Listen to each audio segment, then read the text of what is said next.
that those, and we will like that those are also, will briefly now touch upon two things. One is that we are exporting framework. We infrastructure that we have by NADRA, we have issued these digital onboarding frameworks initially for Asan accounts, then for RDA account holders, and recently for merchant onboarding. We are also now working to issue these digital onboarding frameworks for other types of customers, especially for legal entities. While we have seen substantial offtake in terms of digital onboarding of Asan accounts, as well as, of course, all the RDA accounts that have been opened, because those have been opened by overseas Pakistanis, so those were opened using digital onboarding platform. One area where we have not seen the progress that we will like to see is digital onboarding of merchants. And this is especially important because our recently launched initiative through RAST, that is person to merchant payment, will not flourish until unless there are large number of merchants that could actually help, of course, us a lot, because the recently launched module for payment to merchant would be successful. But I think it would also help in building the required ecosystem that is needed to encourage the digital payments in Pakistan. One of the primary reasons why digital payments in Pakistan, while they have grown, they have not grown at the pace at which we will all like them to be, is that the sufficient ecosystem is not available. If I have, for example, money in my wallet, I need to use that money for various types of products. For example, for buying groceries, for buying clothes, and I'm sure that you are better aware than I that I've been told that in India, even for example, if you want to buy vegetables, you can use digital payments to do that. So there is no reason that why it cannot happen in Pakistan. India and Pakistan, more or less, I mean, we have same sort of issues, same sort of challenges in terms of literacy, in terms of poor or weak institutional frameworks and things like that. So if it can happen, so we should be positive that it can happen in Pakistan, and that's what we are actually banking upon. The second major initiative that we took in 2021, just about 2 years back, was the introduction of RAST, that is Pakistan Instant Payment System. And the motivation was that we should have an instant payment system that meets all international and global standards. And RAST has been established following an international messaging standard. I'm sure you would all be aware of that, ISO 20022.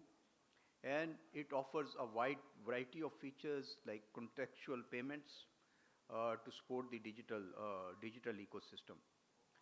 I'm very glad to share that since its launch, over 35 million unique RAST IDs have been created, तकरीबन 3.5 crore, and over 424 million transactions with a value of 9 trillion have been processed over RAST.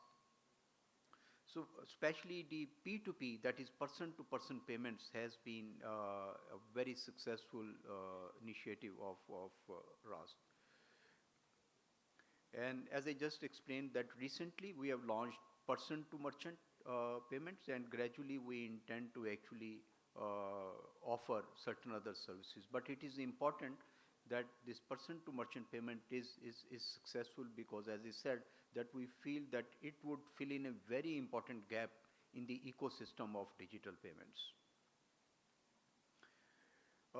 In addition to these in terms of RAST, in addition to these bulk payments, then person-to-person payment and person-to-merchant payments that I've just mentioned, we are also very actively working on a very important initiative. And this is actually the integration of RAST with Buna.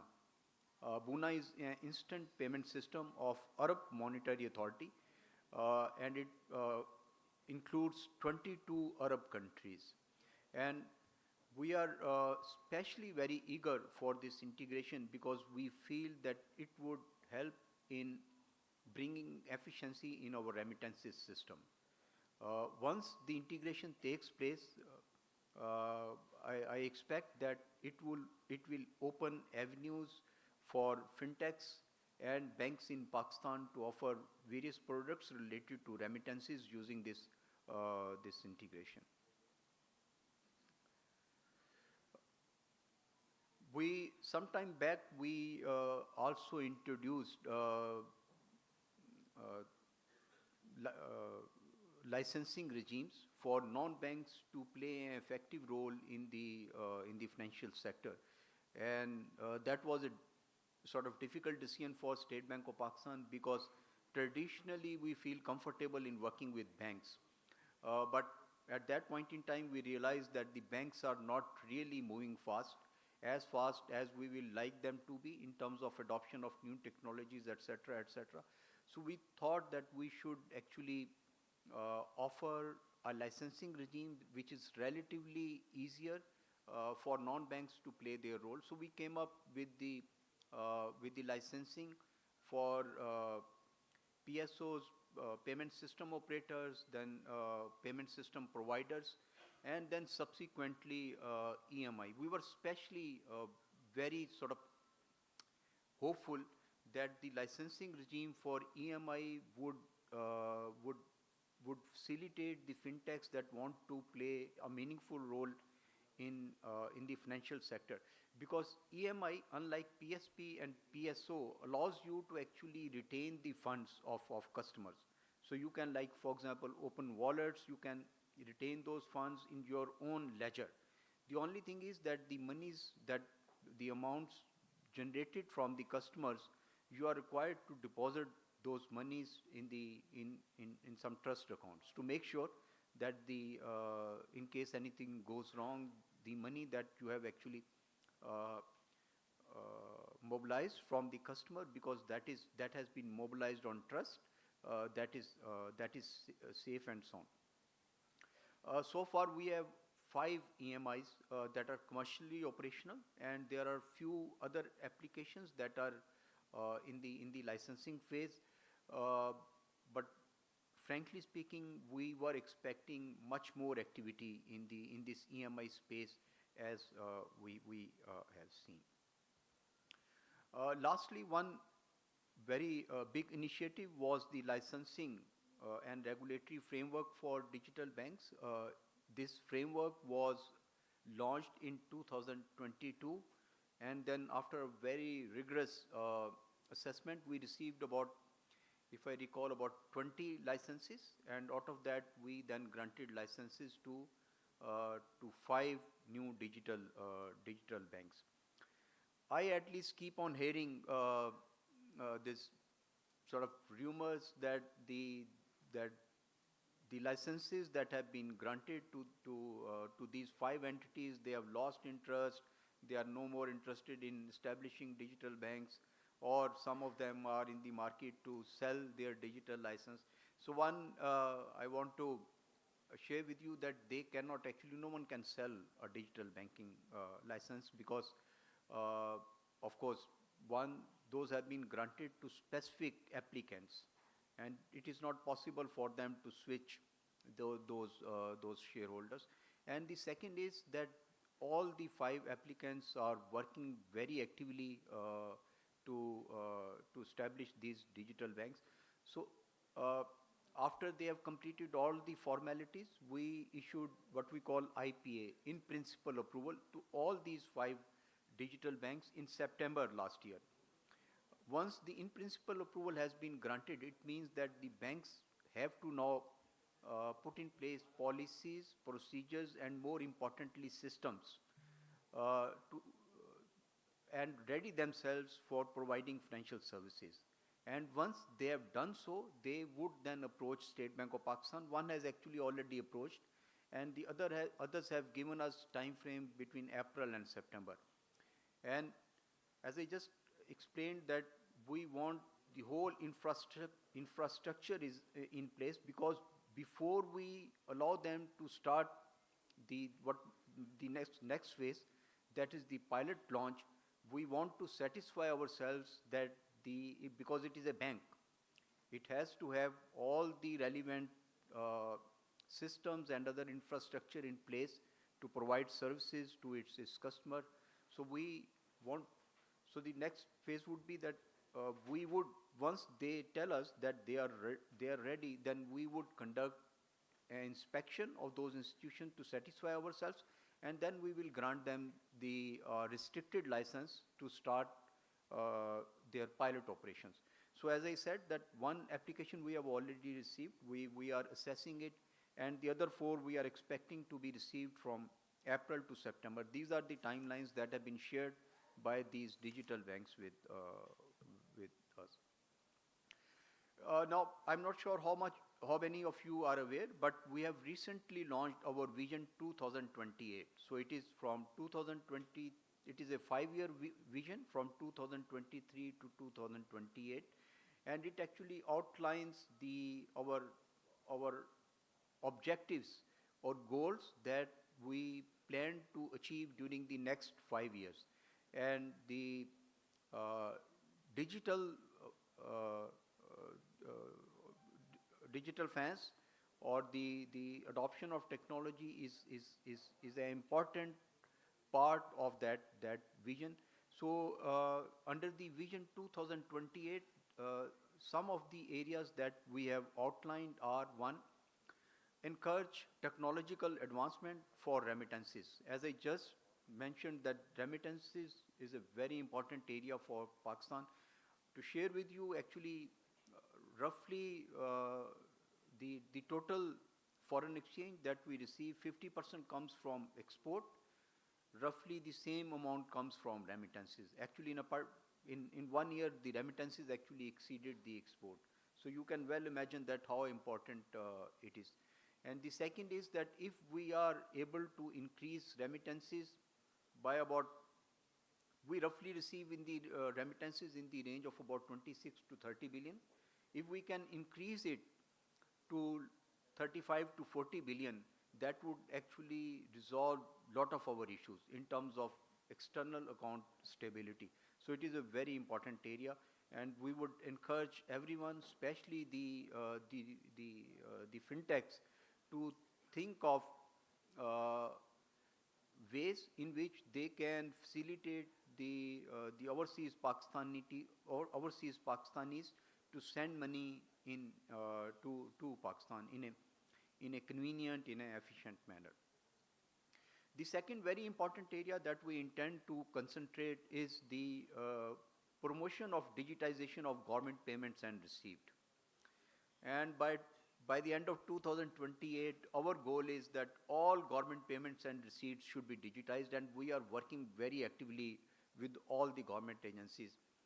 Of course, it takes 2 to tango, but from our perspective, we will try our best. And the good thing is that increasingly we are seeing very proactive participation by the government agencies as well, because they also now realize that it is important for them to digitize these payments and receipts.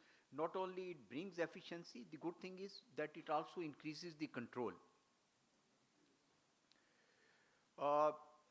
As we also realize that while we are allowing various different types of institutions to play their part in the payment system, there is a need for us to also strengthen our expertise, our capacity to ensure effective oversight. So that is another area to improve the oversight framework of payment system. We are very sort of positive on the use of artificial intelligence and machine learning in the financial sector. that is an area where at least, uh, and I've talked, the banks that I've talked to, and I have talked to many banks, they are very actively looking at these artificial intelligence and machine learning to be used in their in, in their institutions for for developing better products and services for their customers, for host of other reasons. And I think this is the area where fintech can actually partner with banks, because most of the banks in Pakistan, unfortunately, they lack expertise. So while many global banks, they are actively and increasingly using these AI and machine learning in their systems, banks in Pakistan, they are lagging behind, and not because they are not willing. I think it's more to do with the capacity. They have the willingness, they have the resources. So if some fintechs can actually develop expertise in that area, I am sure that there would be many banks in Pakistan who would be willing to partner with them. So State Bank of Pakistan is looking forward for banks to use these technologies for them, and we are also very actively looking at these technologies for our use as well.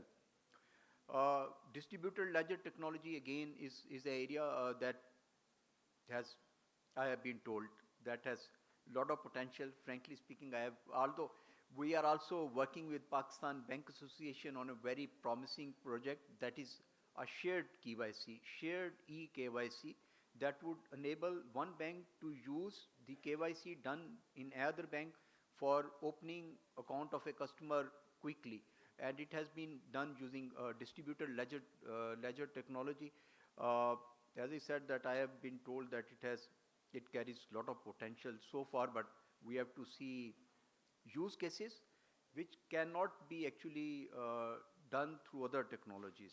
And regulatory and technical sandbox, we have already shared with the industry that this is something that we have already launched, and we would very actively promote these sandboxes. Open banking, banking as a service, banking as a platform models are the areas which again we are looking to promote. And the last and very important is that while we encourage the use of these technologies for us, it is very important that the counterparty, that in this case is the customers of the banks, they are aware of the opportunities, but as well as the risk, and they are appropriately and adequately educated to to mitigate those risks. Ladies and gentlemen, I'm sure that in the next session, and I've seen the session they they cover more or less, I think, all the important areas where we will like the industry to come together and share their recommendations with us. Anything that you individually and or you at this industry platform feel that should be done by the regulator, any facilitation, any change in regulation, any change in our instructions, I assure you that we are very open, and we will be willing to work with any or all of you to bring in any improvement in our regulatory and supervisory framework that can facilitate you. Uh, at the end, I wish you all a very fruitful discussion and tangible takeaway from this workshop. Thank you very much.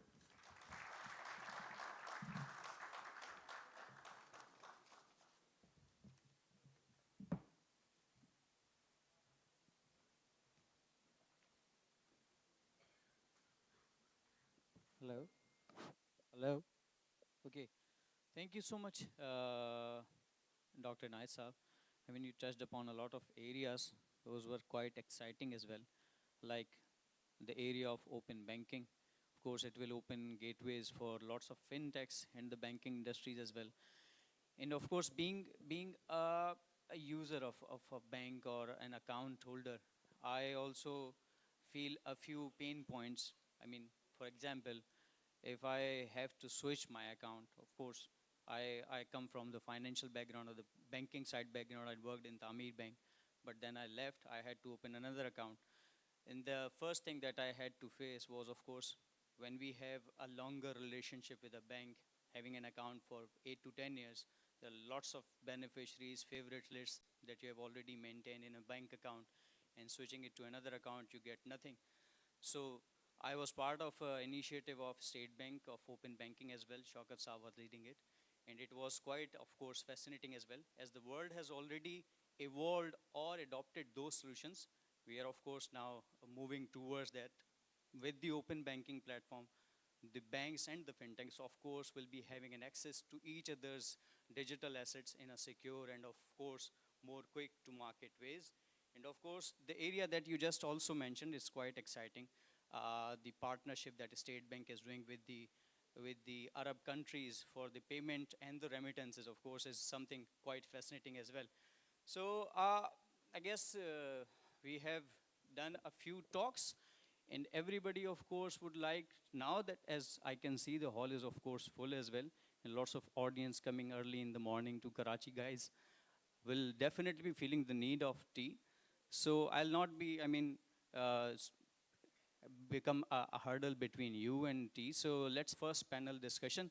So please have a tea break. And after 20 minutes, we'll be joining you or requesting you to come up with, come back to your seats and start the proceeding with the panel discussion. Thank you.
payments landscape is changing faster than ever before, which means identifying opportunities for growth can be difficult, but we're here to help. Visa puts our world-class payments and analytics expertise to work for you. Through a global, multidisciplinary team of over 1,000 experts working with leading issuers, acquirers, processors, merchants, fintechs, governments, and other payment enablers.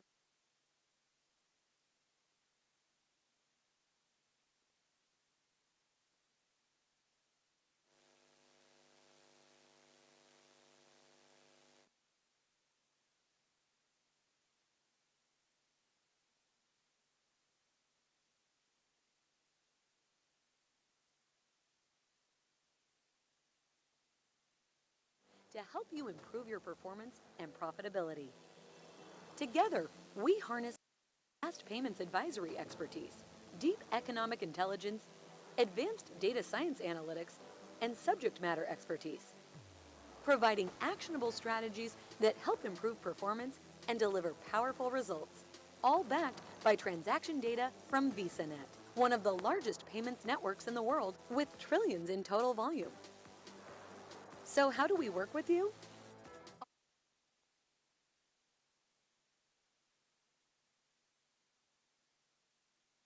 Using powerful VisaNet strategic benchmarking to enable you to better understand your position in the market. We help unearth opportunities and show you what's possible. Then, based on the key opportunities for your portfolio, your consultant will bring in other Visa experts as needed, including digital marketers, risk and product specialists, innovative UX designers, and operational support advisors who bring best practices from leading players around the world and knowledge of Visa's cutting-edge capabilities. Behind the experts sit hundreds of data-driven solutions powered by sophisticated machine learning and artificial intelligence. They offer rich predictive insights about future performance to help you make informed decisions. We then work closely with your team to create a comprehensive, actionable roadmap that helps you increase your portfolio's performance. We use VisaNet data and our advanced analytic capabilities to help monitor improvements over time so you and your leadership team can track tangible results. From strategy to improving business performance through to execution, we deliver thousands of projects annually, resulting in real tangible value to our clients. World-class payments advisors.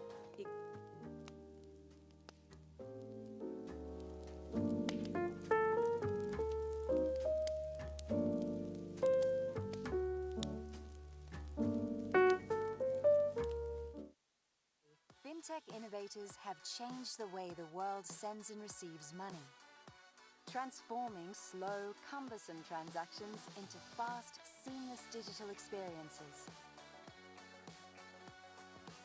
So it's no wonder that fintechs may want to integrate their P2P payment capability into additional apps and platforms.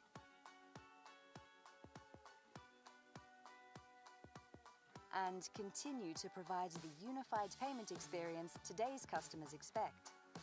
Welcome to Visa Direct, providing a single point of access to Visa's global network with a system of card and account rails, including many that are enabled and connected to real-time payment systems. With the help of Visa Direct, fintechs can quickly and easily move money between billions of endpoints within the messaging and payment apps people use today and the solutions that will be created tomorrow. Because here is a single global system, one that reduces the inefficiency of having to integrate with multiple regional payment networks. With the help of Visa Direct, fintechs can rapidly innovate to capture the growing P2P payment opportunity by easily putting their payment capability into more hands, in more places than ever before. Visa Direct, the power of money in motion.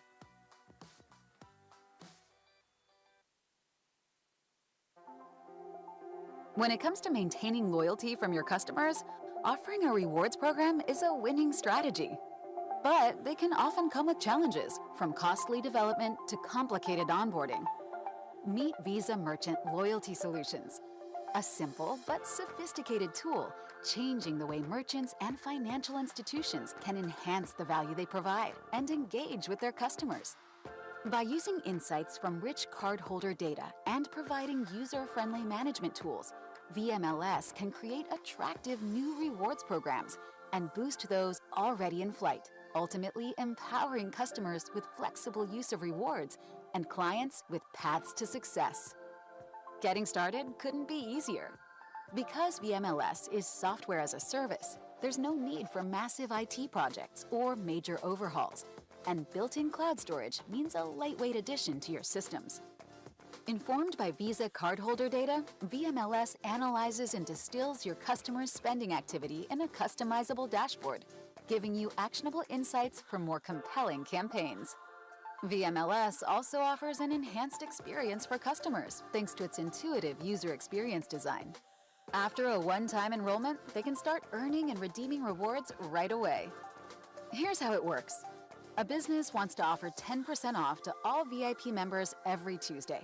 With just a few clicks, the campaign is ready to go.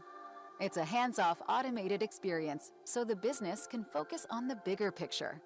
Then, at checkout, a customer pays with their enrolled card and can get a near real-time notification with the flexibility to either earn rewards or pay with awards already earned. It's a seamless transaction with less need for management, staff training, or POS modifications.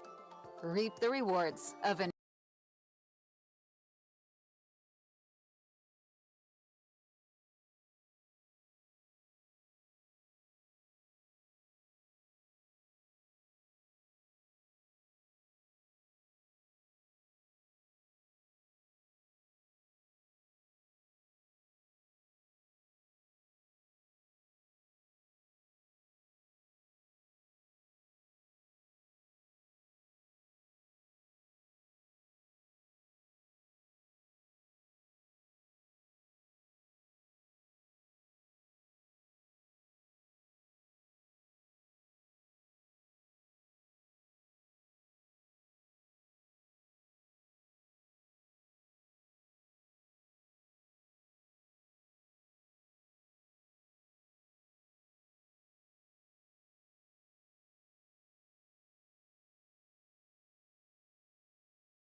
request you all to please be seated so that we can start the first panel discussion. May I have your attention, please? Hello? Ladies and gentlemen, ladies and gentlemen, please be seated. We're going to resume the conference.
All to please be seated, come back to your seats so we can resume the Pakistan Fintech Forum 2.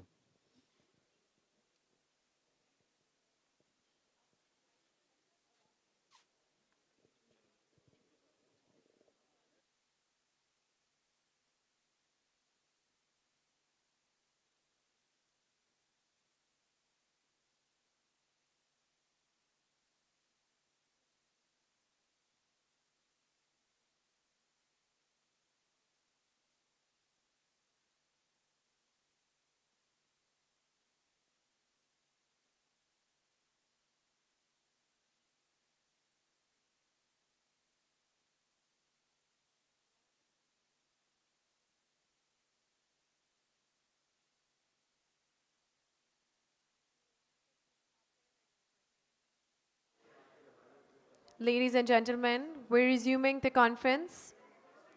Please take your seats.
We are about to start for the first panel discussion.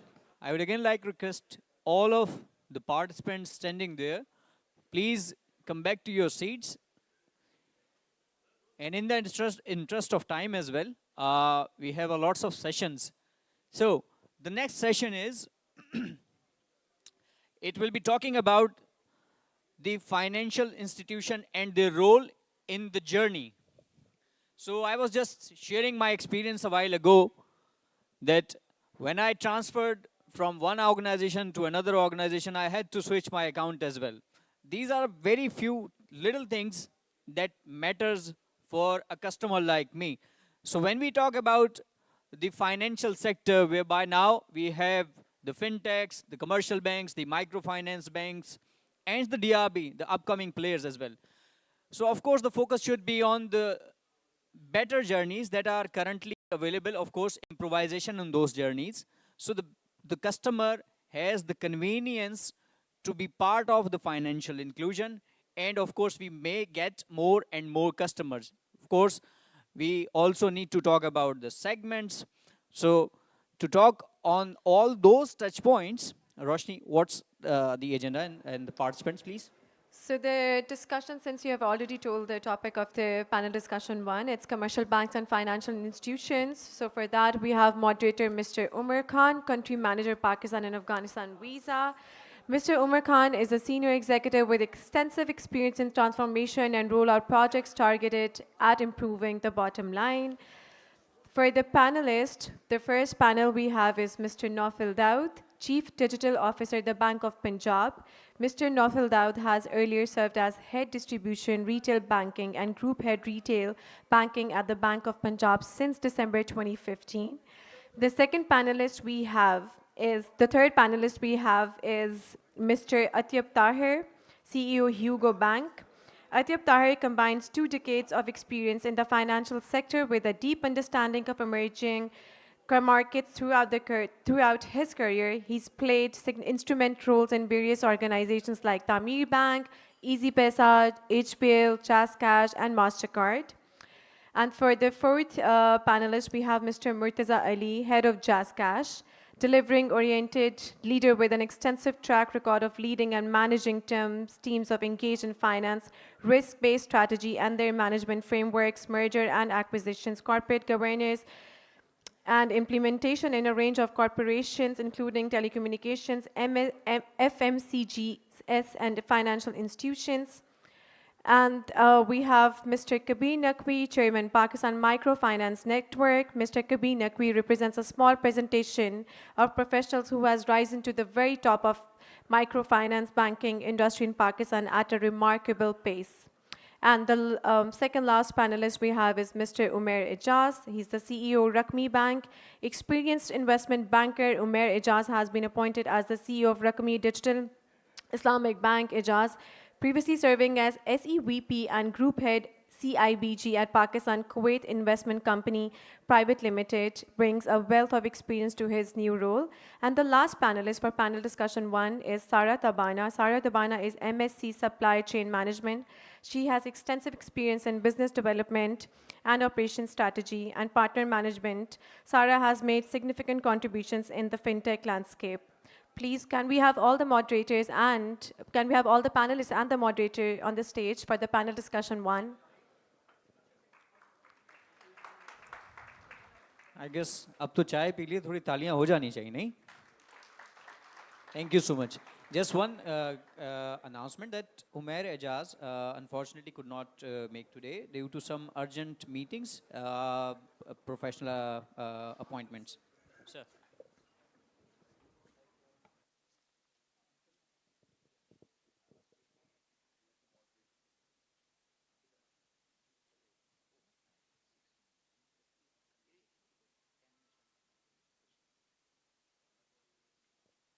Assalamu alaikum everyone, and good morning, and thank you for being here.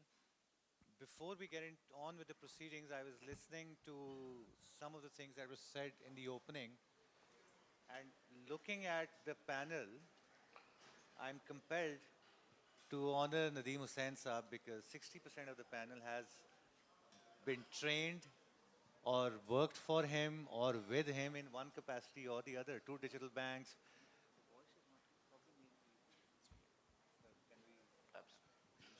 Is this better? So I'm just saying that 60% of the panel, digital banking, fintech, Asian network-based fintechs, microfinance, payment networks. So I cannot think of a better tribute for him in his absence. And on that note, I was going to start with some headline numbers, कि numbers कहाँ पे हैं, wallets कहाँ पे हैं. But Fahad did a great job at that presentation. What is interesting is that a lot of you may not know, but myself, Atiya, Murtaza, and Kabir, we were there in 2006-7 when mobile wallets existed on a piece of paper and PowerPoints and Excel sheets. वहाँ से आज तक का आप सफ़र देखें तो hats off to the regulator. Today you have close to 60 million wallets. You have 5 digital retail banks that are up and coming. Your POS payments are almost now close to your ATM withdrawals and transactions. And forward looking, there's a lot that needs to be done. Our financial exclusion numbers need a lot of improvement. But taking a view in the rear view mirror, I think we've come a long way. And I don't know if the panelists agree, but and what we believe as an industry, as an ecosystem is that जो हमने पिछले 14 साल में journey देखी है, I think next phase is probably going to take a lot less. It's not going to take us 14 years. So what I will bring it back to, and then focus on the panelists, is that आज भी customers excluded हैं, और हर तरह के customers हैं. वो micro finance customer भी है, वो BISP के beneficiary भी है, वो एक international traveler भी है, CEO भी है. We're the 5th largest, youngest population of the world. And these, the Gen Z, they have a different set of needs. Agriculture bhi hai, SME bhi hai. So what I'd like to focus on to start with is that what is your view on segments? कौन सी segments हैं जो unserved हैं? कौन सी needs unmet हैं? And a lot of you are trying and building new things, new stuff. You're building a new digital bank. How do you see this? Do you have a view? Is one segment more relevant than the other in terms of early adoption? And then from your vantage points, I'd like to start with you, Atiya. What do you think about this? And how is Hugo Bank looking at this? Look, I think it's important to understand that despite having a population that is somewhat banked, and having a large number of people, albeit a small fraction of the population that have bank accounts, everybody's underserved, right? And while we talk about going out and getting new customers, we also have to understand that the importance of financial services in one's life is so tremendous that when the needs are not met by existing players, new players emerge. So for us, and I'll talk specifically about the organization I'm representing, for us we are looking at initially to build trust. We want to go out and target salaried individuals. They have large unmet needs. The generation that we refer to as millennials are now all salary earners, and a lot of them are on a path to building their own wealth. So focusing on their needs is a starting point of ours. And then we want to expand into merchants, and that comes from the DNA that we have. We have a sponsor that has been in Pakistan since 1966, and another sponsor that has access to 180 million Pakistanis within a 20-minute motorbike ride. So being able to, and then along with that, they have 100,000 merchants that they serve through their distribution network.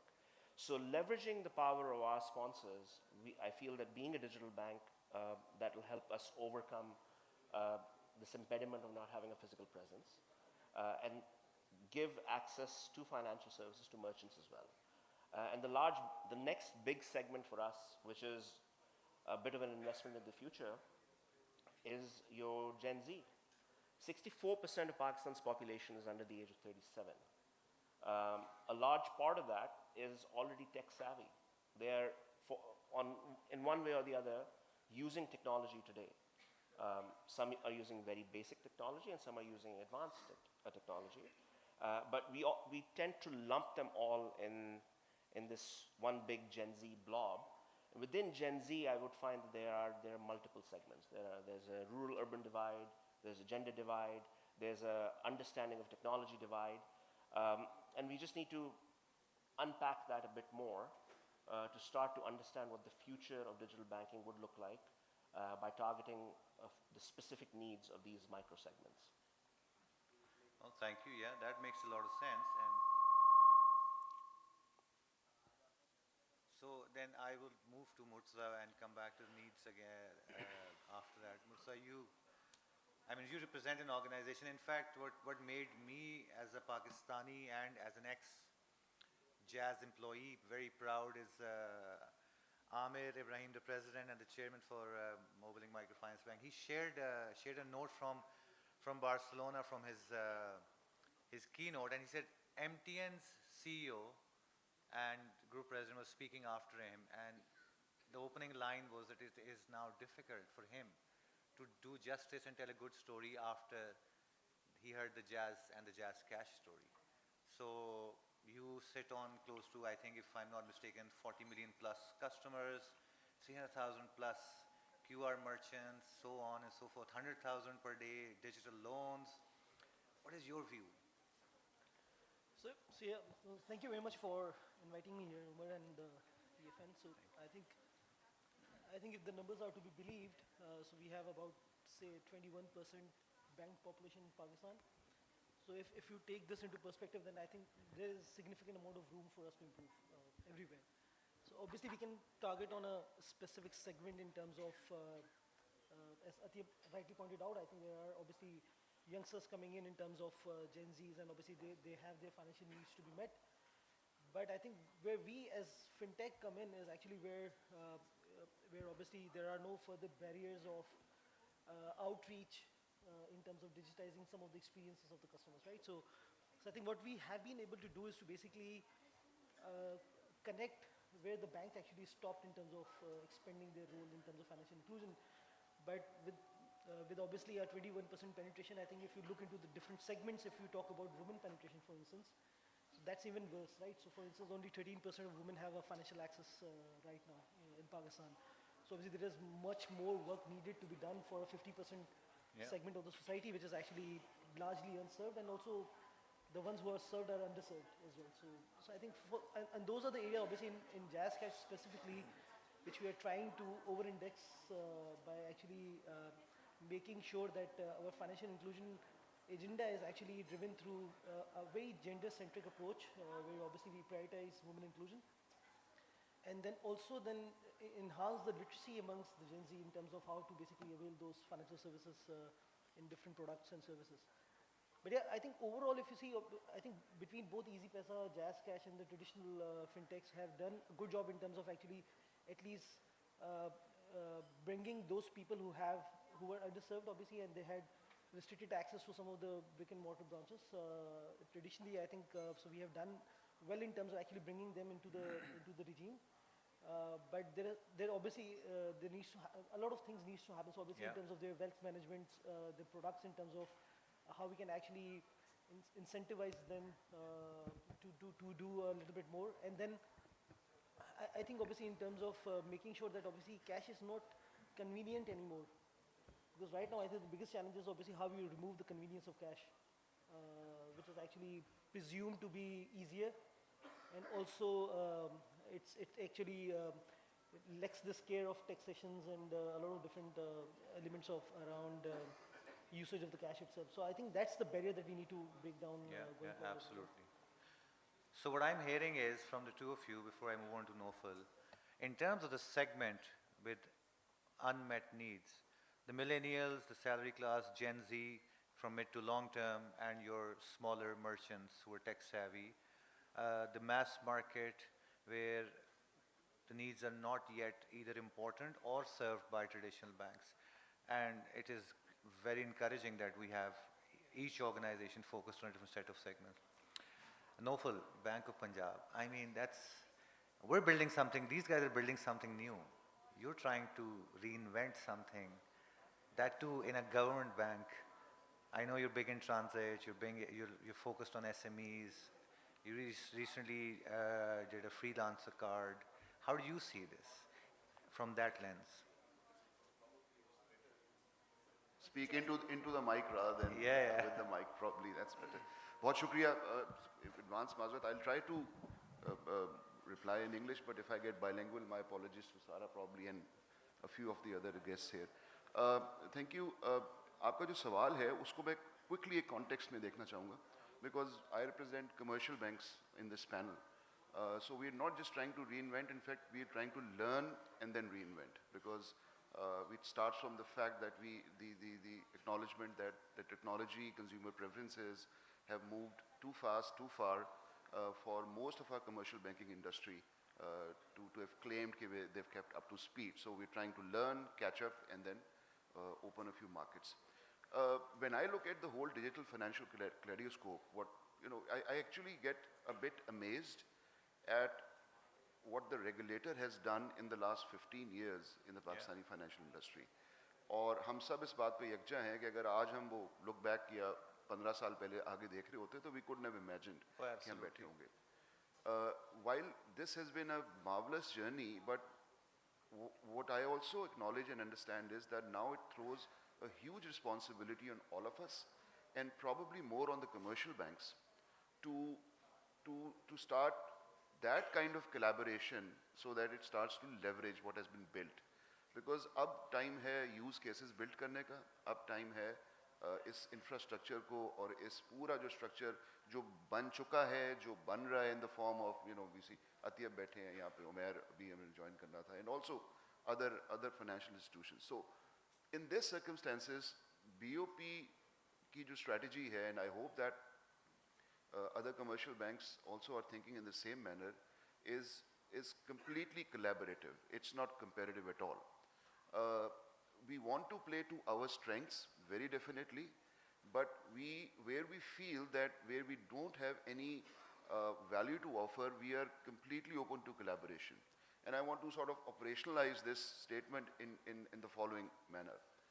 As part of a strategy, what we have decided that because we are who we are, we have some strengths, we will continue to be pioneering in certain segments, in certain areas, where we believe that other banks may not find the return on investment to the acceptable level. So we like to say, Zafar jo hamare president hai, he likes to say that we want to be a bank with a public sector risk appetite and a private sector nimbleness, agility, creativity and that kind of stuff. Case in point, pioneering के अंदर we have identified 3 major areas, और उसमें कुछ segments का जिक्र भी आ जाएगा और उसके अंदर कुछ access का जिक्र भी आ जाएगा. सबसे पहले तो हम जितनी भी, और डॉक्टर नायत ने भी अपने opening comments में ये फरमाया था, G2P, P2G की payments, and not just G2P, P2G, G2B and B2G की जो payments हैं, we have already done a few major transactions, and we want to continue to be the leading bank and the pioneering bank in making those happen. Because more often than not, the transactions per se are always not always feasible or profitable. Yeah. But because of our unique structure, it becomes kind of palatable for us. So that's one area where we want to be pioneering and then let other banks and other institutions come in. And this all is, I'm talking about in the overall umbrella of collaboration with the customer, with partner banks.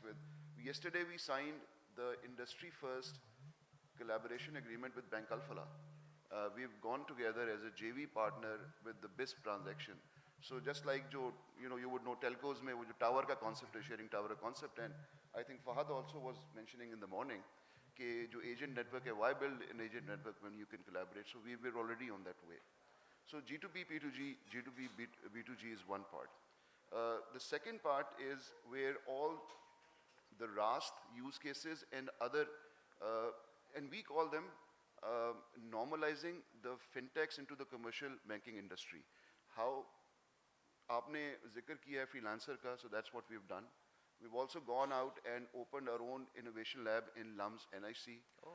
We conducted Pakistan's largest hackathon last year. Great response. We took the top 10 startups to Singapore and that kind of stuff. And moving on, we are now bidding for the NIC Lahore because we want to sort of normalize this connection between the fintech environment and commercial banking through sandboxing, to encouraging, and hope that other banks follow that as well. So that's the second part we want to do.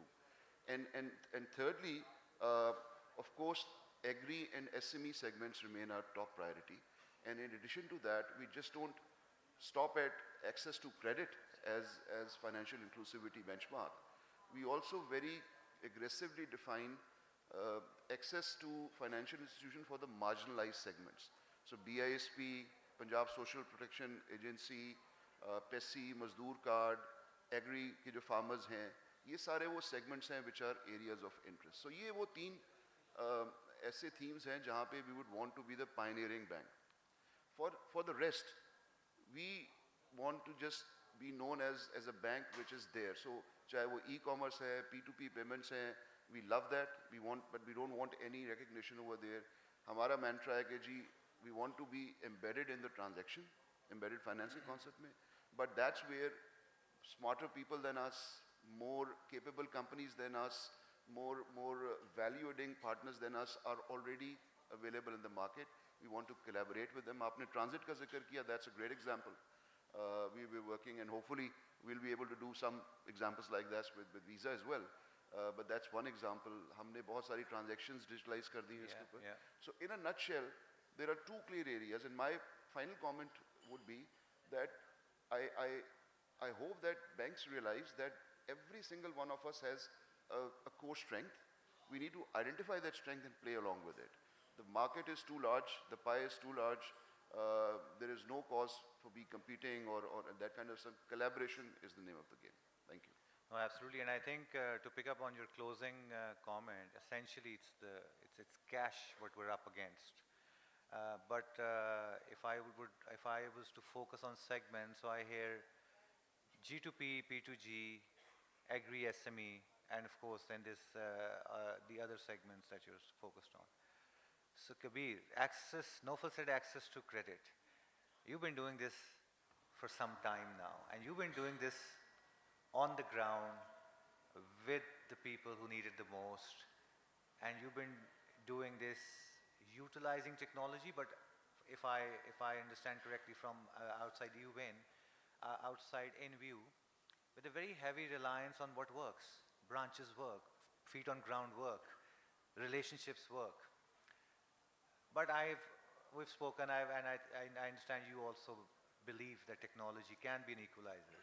How do you look at it, and what is your view? Thank you very much, Umar. Good afternoon, everyone. It's afternoon now.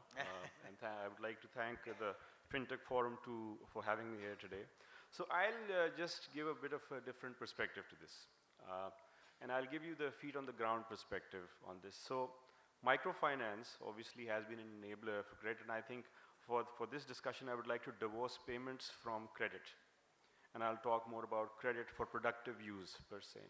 So I'll share a few numbers with you. We are a population of 240, 250 million people. As Atyab also mentioned, 64% people are less than the age of 35. Half of them are women.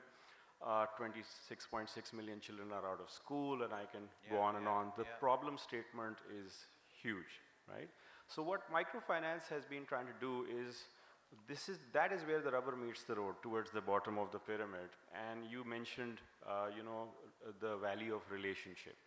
So I'll give you a real example. When you go out and give a loan, and the cultural norms, the social environment of our country is as such that if somebody comes to you and asks for a 500,000 or a million rupee productive loan, per se a farmer or a subsistence farmer who's working on someone else's land, and has nothing to show as collateral or give as collateral, and you have to work on income proxies. And I'll explain. For income proxy, you check out the land or some animals if the person may have, and you do your own cash flow, and based on that and some social collateral or guarantor, you give out the loan. Now the tricky bit is, you have to collect the loan also. So when you talk about credit, the major piece is the ability of the financial institution to get the money back.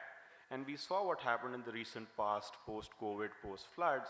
You know, institutions that were doing very well in the recent past, you know, many of them went underwater for good reason. Obviously, things were out of their hands.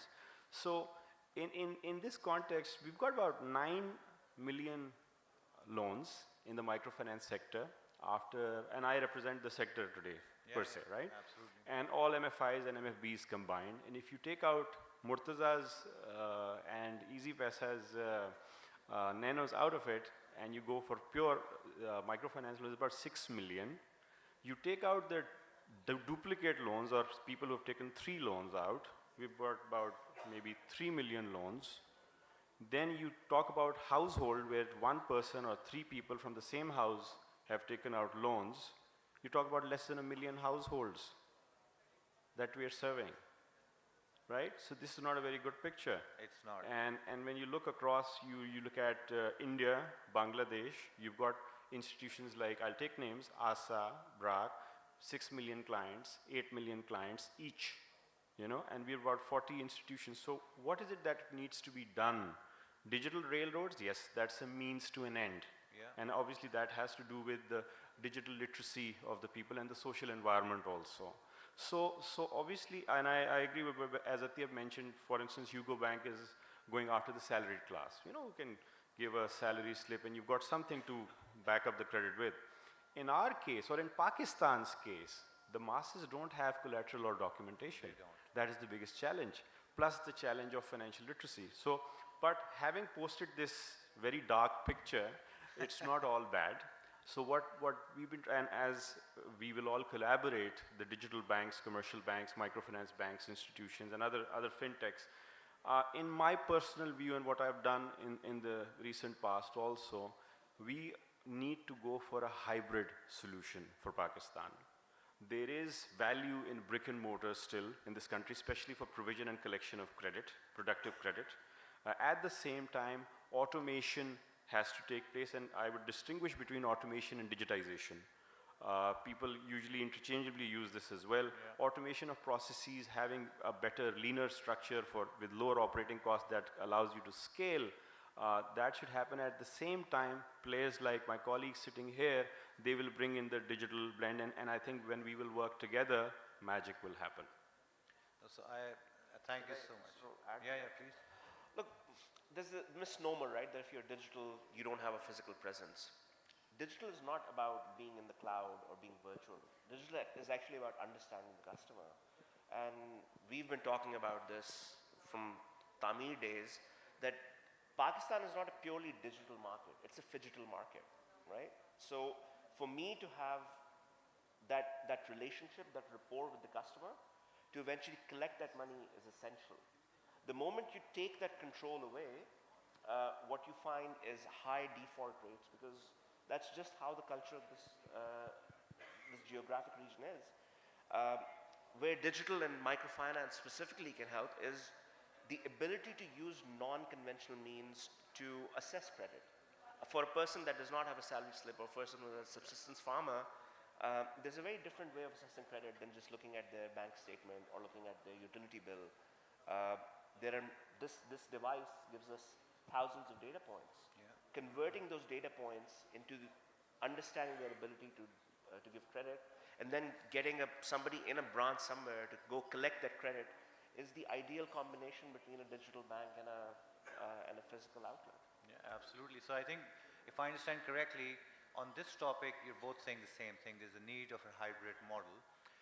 But what I'd like to pick up on is what you said in terms of using automation or technology to improve efficiencies, and as a result improve the cost structure, because these segments are not as high margin segments as, for example, the Gen Z or some of the other segments. You know? It makes a lot of sense.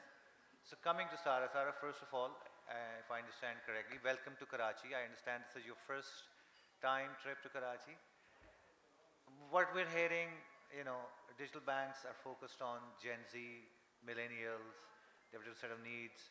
There's a mass market, a government bank focused on agri, SME, and then there is the bottom of the pyramid where there's a need of technology.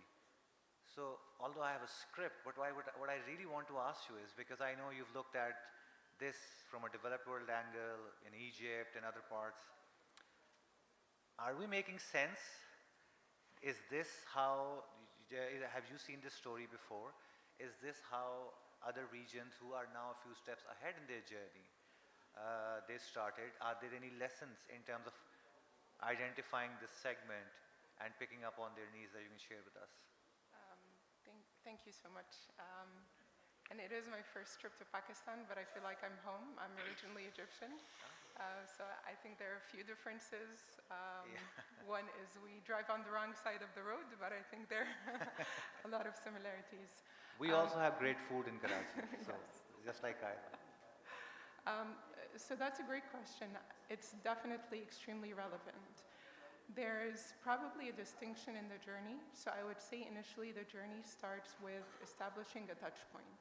And a touch point is just making sure that you're translating your community that is unbanked, they do not have any financial services that are provided to them, to a community that has some sort of touch point with some financial services that are out there. So that could be formal through a bank, or it could be informal through a fintech or M&O or any others that are able to provide these services. Once you have that point established with the consumer, it doesn't mean that you're actually providing a fully fledged financial services to that consumer. So it just means that you have a touch point, they know that financial services exist somewhere in this world, and they're able to potentially get microfinancing or buy now, pay later, or like just one touch point. Once you have that touch point, now some of the countries that have already established that are moving into a more hyper-personalized experience. And the more hyper-personalized experience means that you need to know the customer, you need to know exactly what their journey is, what their finances look like, what are the areas that they need to learn more about in terms of financial education, and target specifically that. And once you do that, then you're building a very comprehensive set of services specific for that citizen. So it could be a farmer, it could be Gen Z, it could be a woman who's an entrepreneur, whatever the case may be, the hyper-personalization is then going to allow you to extend the services that you're providing and personalizing them to that specific citizen and based on their needs.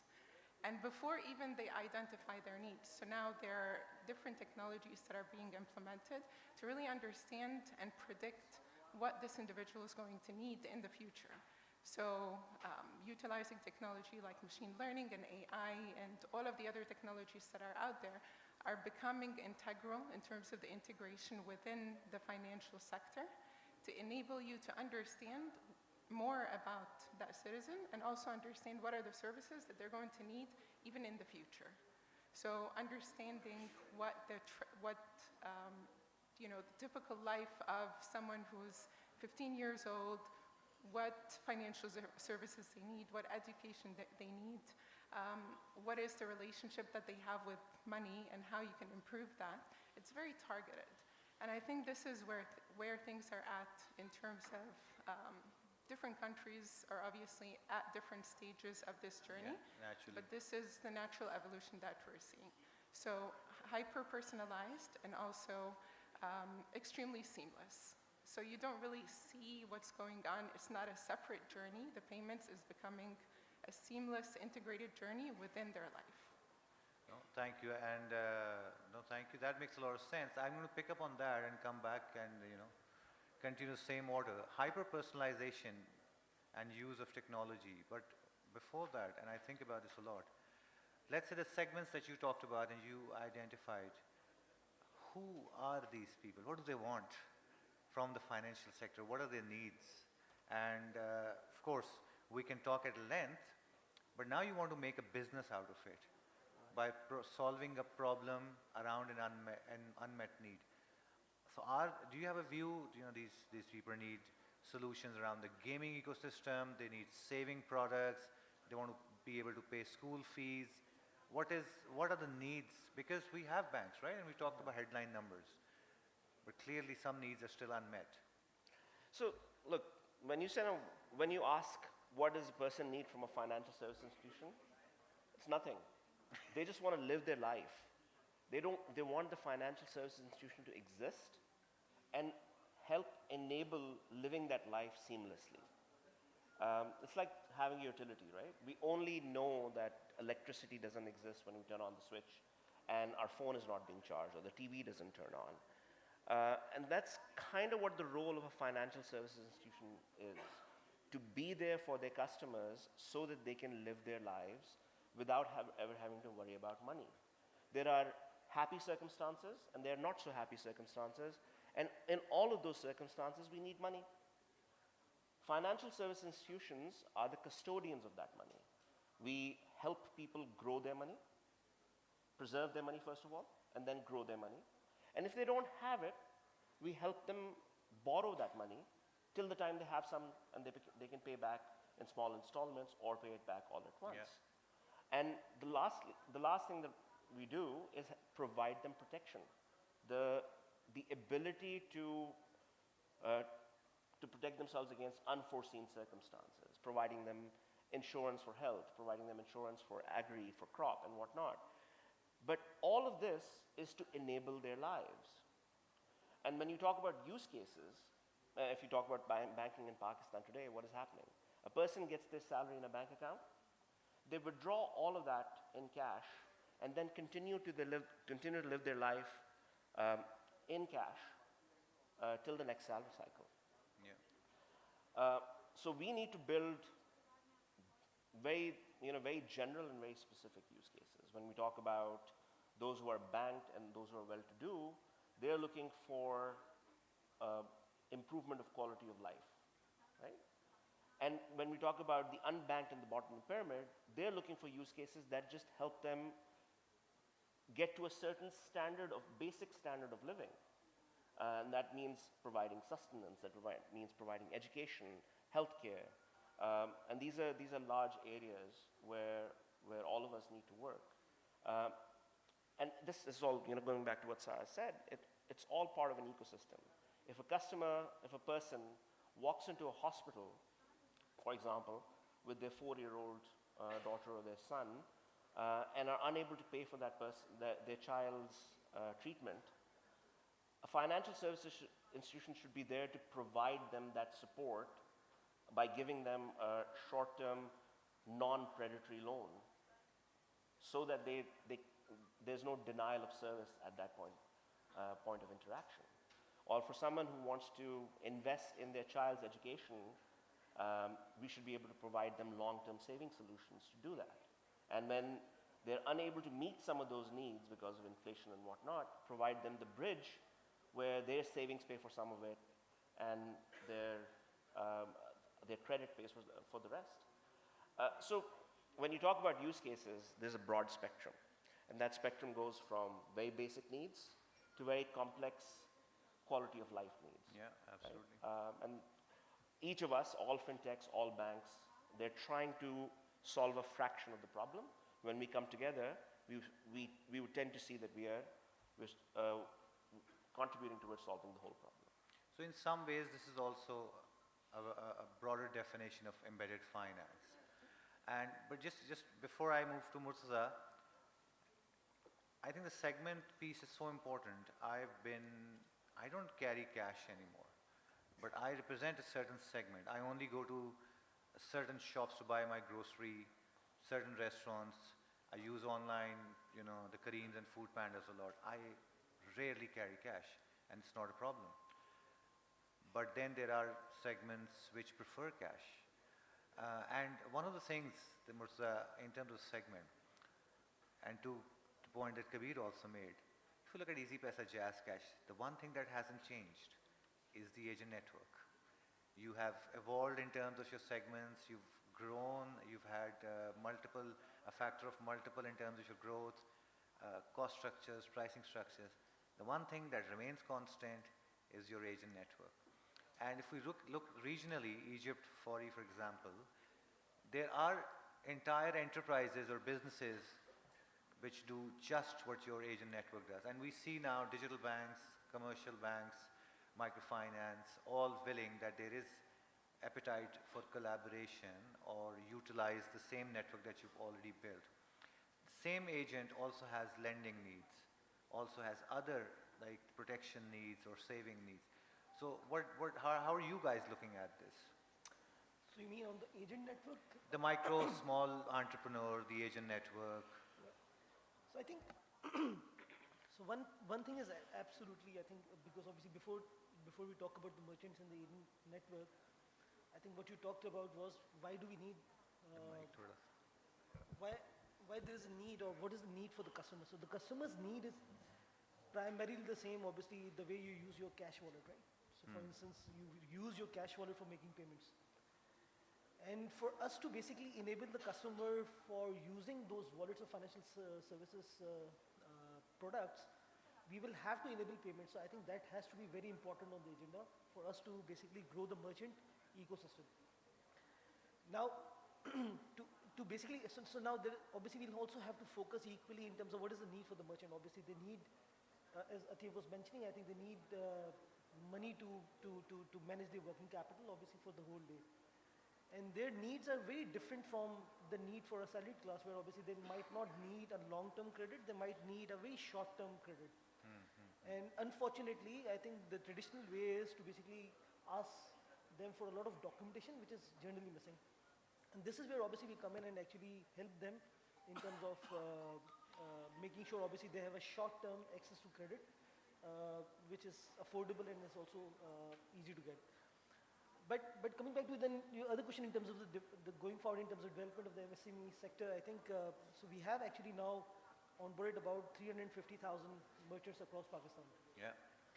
And I think there's a huge amount of learning that comes with that. So for instance, in terms of how do you still, and I think we have had number of discussions around, is there a right number of customers to be there for having merchants? Because obviously if the customers are not going to the merchants to do the digital transactions, eventually your QR print will actually go down the shelf and obviously it will just vanish.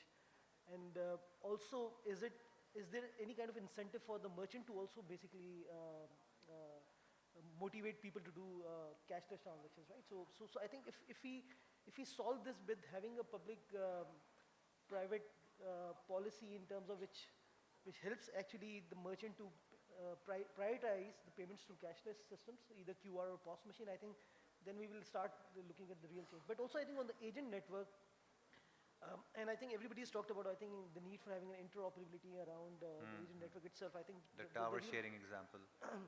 Yeah, and I think the issue is obviously there are a lot of things that we need to understand. How would we actually, because if we, let's say obviously if we are currently, our agents are dealing with a very nano amount of cash ins and cash outs, but if a commercial bank customer comes in and has to deposit about 100,000 rupees, for instance, how do we enable the e-cash with him to do such a transactions, right? How do we manage their cash? How would we actually, when a number of customers from different banks go to a single agent, how do we actually make sure that the customer experience is the same, and obviously how they can actually contact the customer centers, which contact centers for them to apply to. And then also obviously how we make sure obviously the KYCs and AMLs actually stay relevant. So I think there are some of the things that we are working with central bank in terms of making sure obviously there is a right level of understanding of how to make those agent networks interoperable. But at the merchant level, I think with RAS P2M, which also Dr. Inayat talked about, I think with that coming in, I think those will be interoperable across Pakistan. And I think then we will enrich their experience in terms of, for the merchants also, it becomes a better use case for them to open up for the customers of all the banks. And then obviously their financial roadmap and their financial documentation also improves for them to apply for higher loans and get more. Which is just a byproduct then, yeah. So essentially, incentivizing or taking out the friction and solving for their immediate pain point, which could be access to credit. And what is interesting is in everything that you said earlier in terms of the segments, the G2P, I was just thinking, the P2G and G2P space, it can potentially unlock a new set of segments. And the example I would like to use is the Challan payment in Punjab now. Because it is such a killer use case, if I don't pay on the spot, I will have to surrender the document. And the only way to pay on the spot is via digital payment. Last I checked, there's close to, I think, 800,000 or a million transactions per month on that. So that's just one example. But the other segment that you talked about, the agri segment, that's a complex. We were talking to somebody, I was talking to somebody yesterday as well. It's a complex ecosystem. There's artis, there's input, there's output, there's financial literacy. So you said that's a segment that you're looking at. How are you looking at utilizing technology?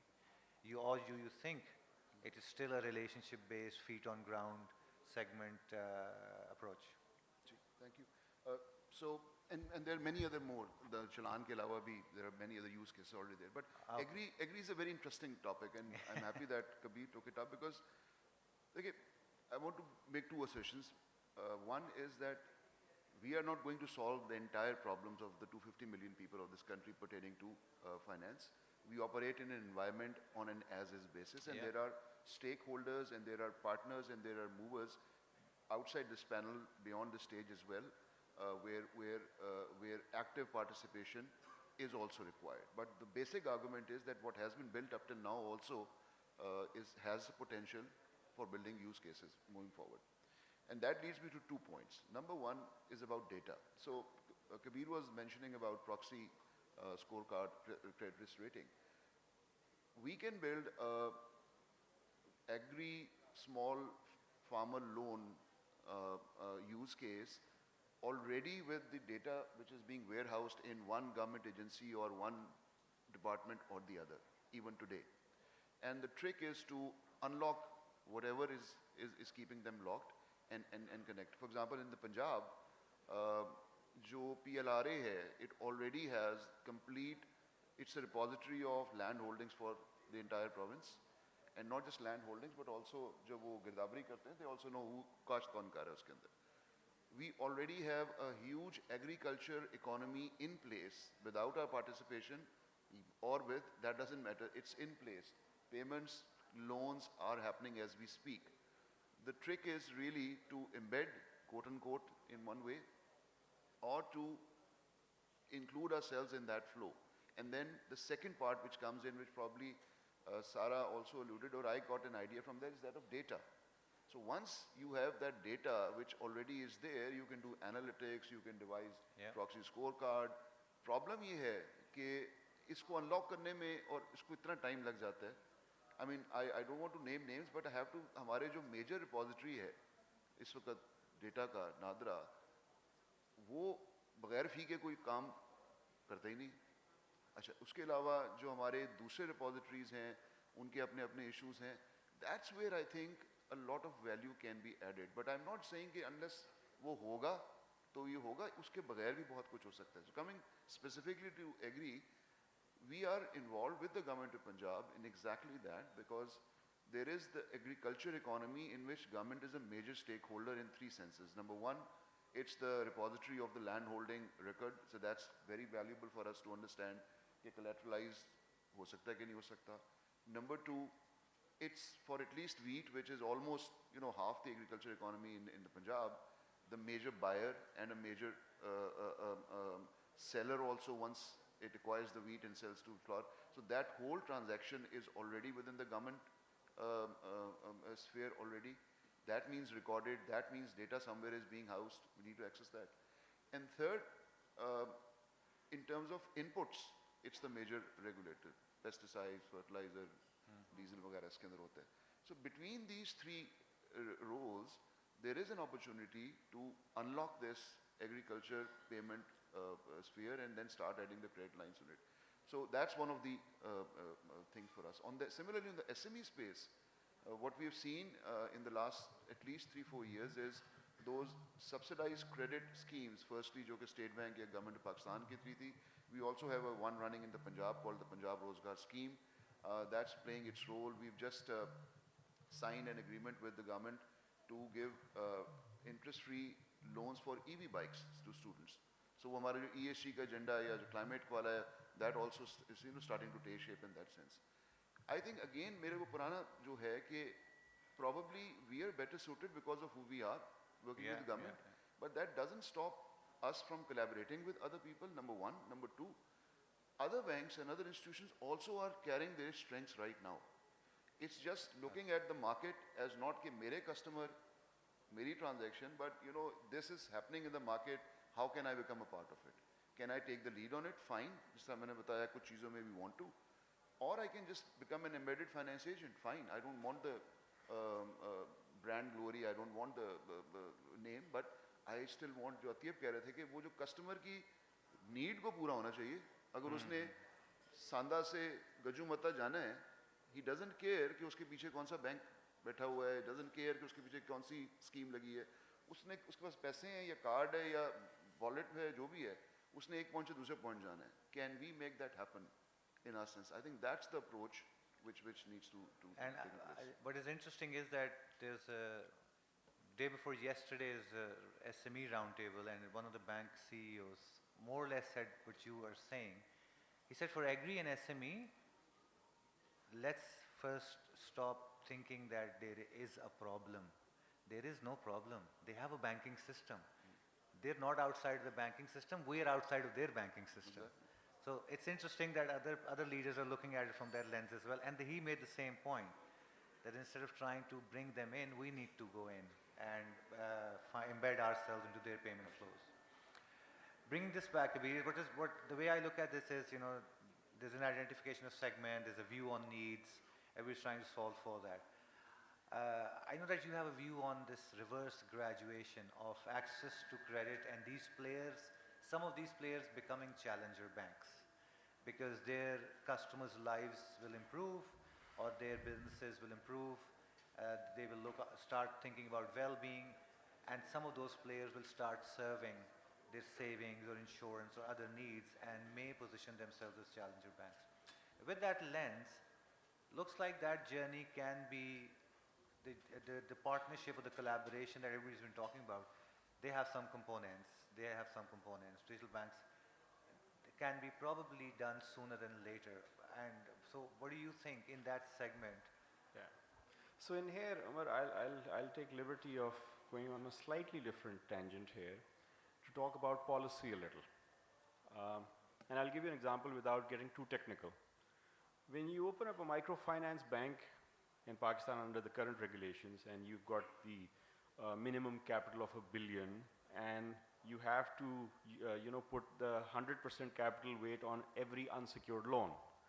So for instance, a party or a shareholder puts in $1 billion, starts a microfinance bank, 6 billion rupees of GLP, and then they cannot scale, right? Wow. Collateralization, they have their other limits also. So what's happening here, why do you think these institutions, if I may use the word, they're like, look like dwarfs in front of institutions in other countries in our neighborhood? So a lot of work needs to be done in terms of providing low-cost funding, capitalization to these institutions to be able to scale. So what the problem we are facing now, we are talking about credit, there is demand.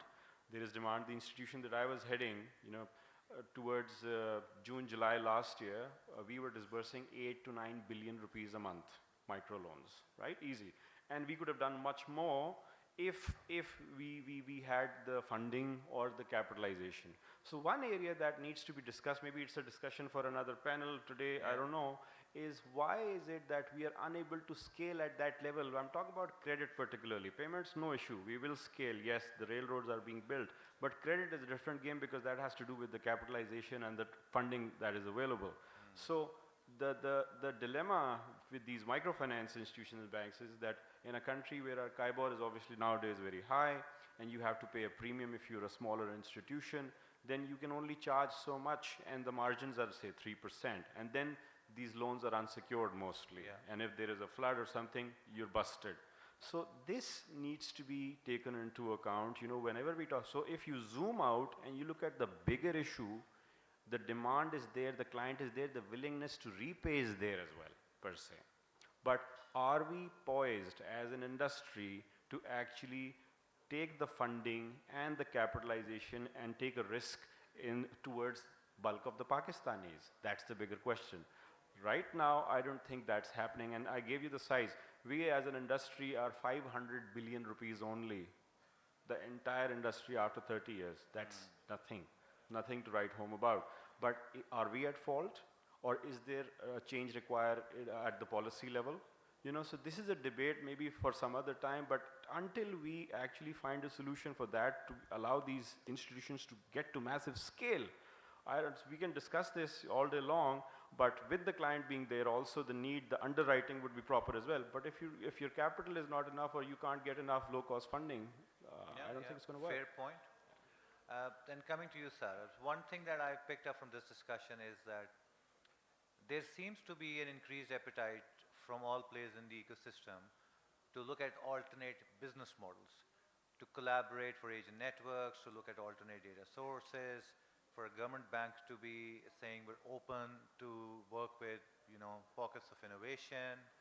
And what do you think about this when you look at the region? Are there success stories built on alternate business models, dependent on partnerships? Have they been successful? Have they served new segments with their needs? I would say absolutely. So most of this work, based on the rate of innovation that's out there and new technology that's out there, partners have to work together. So in all of the success stories that we're seeing across the region, the banks are working with the fintechs, are working with the regulators, are working with other third-party providers in order to be able to integrate a full value proposition based on the different use case to really drive something that's customer-centric, that makes sense, that will be adopted, that will be utilized. So the rate, and it's just basically because not one type of company or organization is going to be able to pull this off on its own. So we have the banks working with fintechs on many different, and there are many different models to consider. So the bank could be trying to expand a specific value proposition for a certain market segment, like SME, like youth and family banking. And then there's a natural integration between the bank and the fintech that's providing that service, because the fintech has spent a lot of time on the ground learning more about these consumers, understanding what their needs are, and they already have the technology to be able to provide, and the content, and the UX that they can provide. So that's a natural integration, because many times the bank is saying, I don't want to go and build all of this technology. I don't want to go and create these very customized value propositions if someone has already created them and they have a solid proposition. So that's one integration point that we're seeing. Another integration point that we're seeing between the banks and other fintechs is providing other solutions and services that may not target a market segment, but they can target a specific service, like digital onboarding, for example. So the bank would already have a value proposition, but to enhance that value proposition, they need to start integrating new technology to make it relevant and to make it more user-friendly.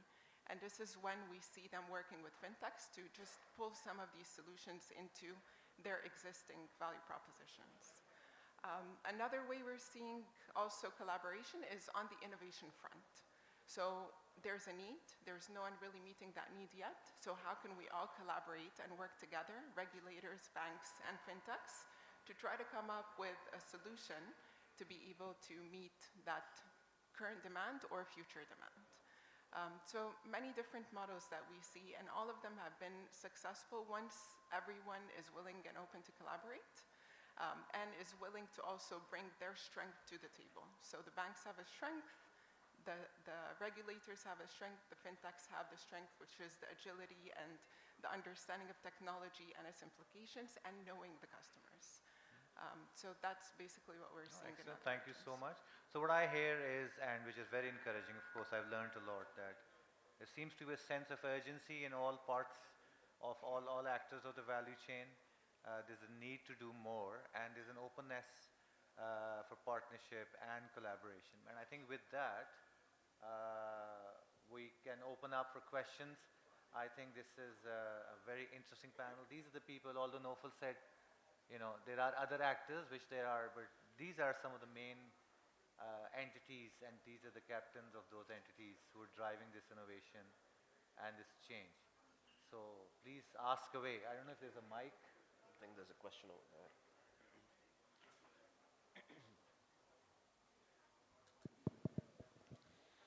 Right, Right, so my question is regarding Mr. Kabir Naqvi informed that around 1 million families are being served with credit under microfinance.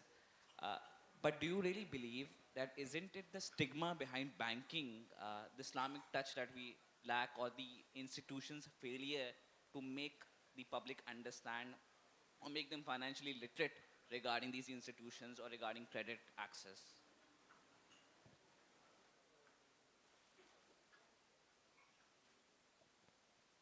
Thank you very much. No, I mentioned there are around 9 million loans for the microfinance sector. Now, when you mention, when you say Islamic banking or some stigma being attached, now, so we did a lot of surveys. You know, as practitioners, we have to do it. So when you go towards the bottom of the pyramid, truth be told, and if somebody is skipping a meal because of not having credit, they don't really care what mode is being offered. That's my personal experience, although they would prefer if Sharia-based financing is available.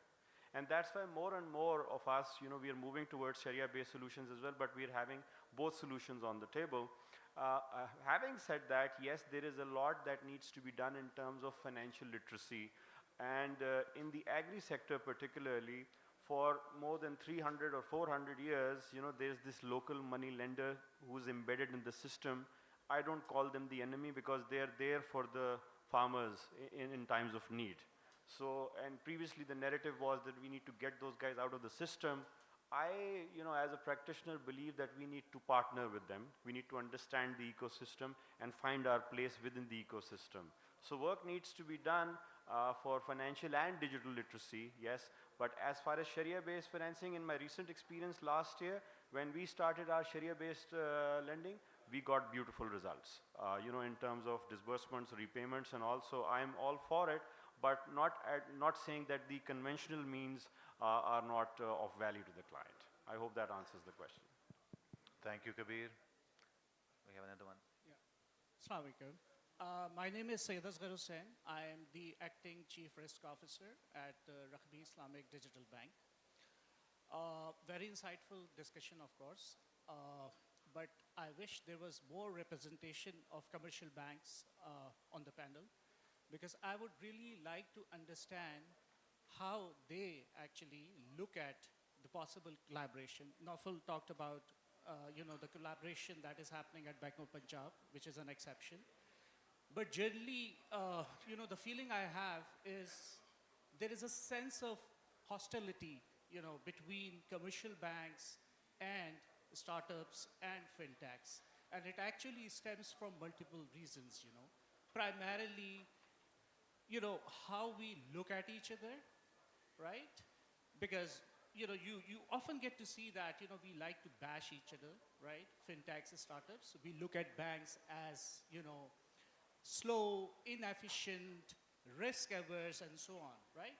And, you know, when you look at it from a commercial bank's point of view, of course, fintechs, startups, you know, very, very, you know, into very nimble, you know, their going concern, you know, that may be an issue, right?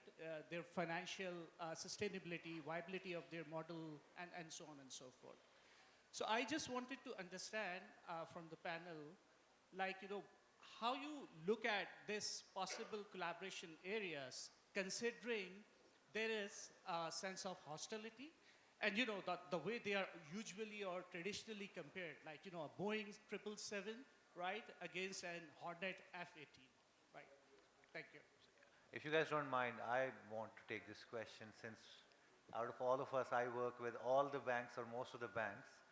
And I think, so to answer your question, I'd start by saying that it's more a myth than reality. What Nawfal is saying, that spirit I see across all commercial banks.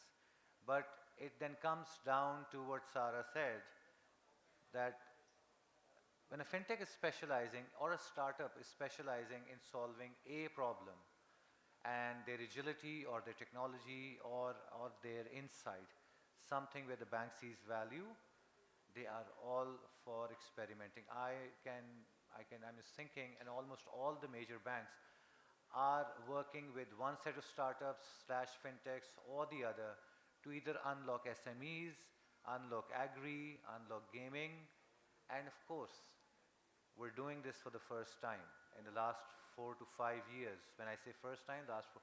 So we're learning. Somebody from a very large bank quoted an example day before yesterday. They were working with a startup or a fintech, very good use case, extremely good economics, an unsolved problem. 8 months later, the startup packed up. So they're also learning, and we're also learning. And the industry, I think, overall is learning. But unless somebody disagrees, I can say this with a lot of confidence that for most commercial banks, there is no hostility. There is a lot more. They're actually eagerly, like, I think Nofal is a great representation from that point. They're eagerly looking at ideas. Murtaza would like to add something. Yeah, I think what you're saying is not entirely incorrect. So I think, but it has been a process in terms of trying to understand how we can complement each other, right, over the period. So for instance, I think understanding the role of how fintech can actually help the traditional bank and the vice versa, right? So for instance, there is a huge amount of, as Nofal was mentioning, I think there is a huge balance sheet power in the traditional bank that we can't beat as a financial fintech company. Similarly, there is a huge amount of outreach and agility which comes with a startup and obviously fintech, which also helps the bank. So right now, I think I'm personally witnessing a lot of different partnerships that we are doing with almost all the banks now. I think majority of my remittance are coming through one of the banks because obviously I'm not able to bring the remittances alone. Similarly, I think in the BISP program, I think we are working together with some of the banks in terms of making sure that the money is actually spread around. We are also providing services to a lot of traditional banks for the collection and disbursements of their loans. So majority of the microfinance banks are working with us in terms of making sure obviously their disbursements is done through us, through our agent network, and also the collection happens through them. But it's very recently that we have started understanding how we complement each other. And I think if you allow me, Umar, I was just part of a signing ceremony at BISP where Dr. Amjad Saqib actually really shared his view in terms of how the coordination is happening. I think he thought probably that it could be improved, but he also actually उन्होंने शेर बताया था. I thought, if you allow me. Yeah, please, sir. तो उन्होंने कहा कि I think the way we have approached this is कि इश्क बर्बाद हुआ तो इस्तिखारा किया, फिर दोबारा इश्क ही किया. So इश्क ही फिर दोबारा किया. So I think we have actually tried and tested the same things. Obviously we have failed doing the same mistakes. I think we are not doing new mistakes. But I think there is a lot of things that we need to understand from each other in terms of how we can complement each other. But I think it's picking up. I think even if there was a perception of two not working together, I think it's shading away now, obviously with a larger understanding of, and also with the digital banks coming in, I think it's also getting sorted now, in my view. Yeah. So basically what I think there is a very clear awareness that what got us here will not get us there. Atib would like to also add to this. Yeah, I think the answer to this is open banking, right? And if you talk about how to remove hostility, it's by introducing rules around it, right? And we've seen that. This is a journey that European banks and fintechs have gone through maybe a decade earlier than us. Then we've also seen that, seeing that now in Asian banks.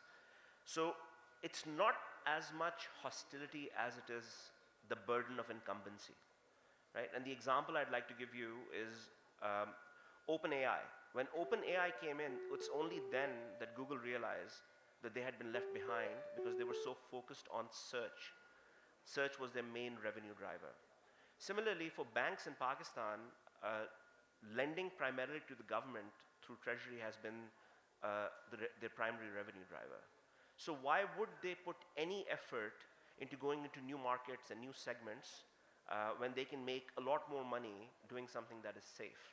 So, when you introduce open banking, a digital bank or a telco-owned bank that has a large agent network, or any other non-regulated fintech that has a solution, can actually provide that solution to the customer that the bank has. So the bank's risk is reduced, bank's desire to market or the cost to market that solution to their customers reduced, and they would then start to see that benefit. I would still like to be, as a as a digital bank, I sit on the cusp of being a bank and being a fintech. And I would still like to be that underwriting player for any non-regulated fintech. I'd like to offer my license as a bank to a non-regulated fintech to build a bank that they would want, just based on the rules that my regulator has set for me and the rules that I have set alongside them. Because at the end of the day, if a fintech partnership fails, it's the bank's license that would be at risk in this collaboration. Yeah. And that's what we're seeing with players like Revolut, and we're seeing with other players as well. When these fintechs started out and they were not regulated, compliance and regulation was not really an area of focus for them. But as they start their journey towards banks and they become big, they're being forced to comply to those regulations. That is what we should expect in Pakistan as well, because at the end of the day, any fintech or any bank is the custodian of people's money. And when you have that responsibility burdened on your shoulders, you have to make sure that you're not breaking any rules. You have to make sure that anyone that you're working with is not breaking any rules. And then once you've established that baseline, you go from there to conquer new markets together. And that essentially, once that understanding comes to the banks, which I believe is starting to come, Bank of Punjab and Sada Pay are a great example. The first EMI to get to 1 million customers got it on the back of Bank of Punjab. If you turn your Sada Pay card around, you will see the Bank of Punjab logo. Yeah.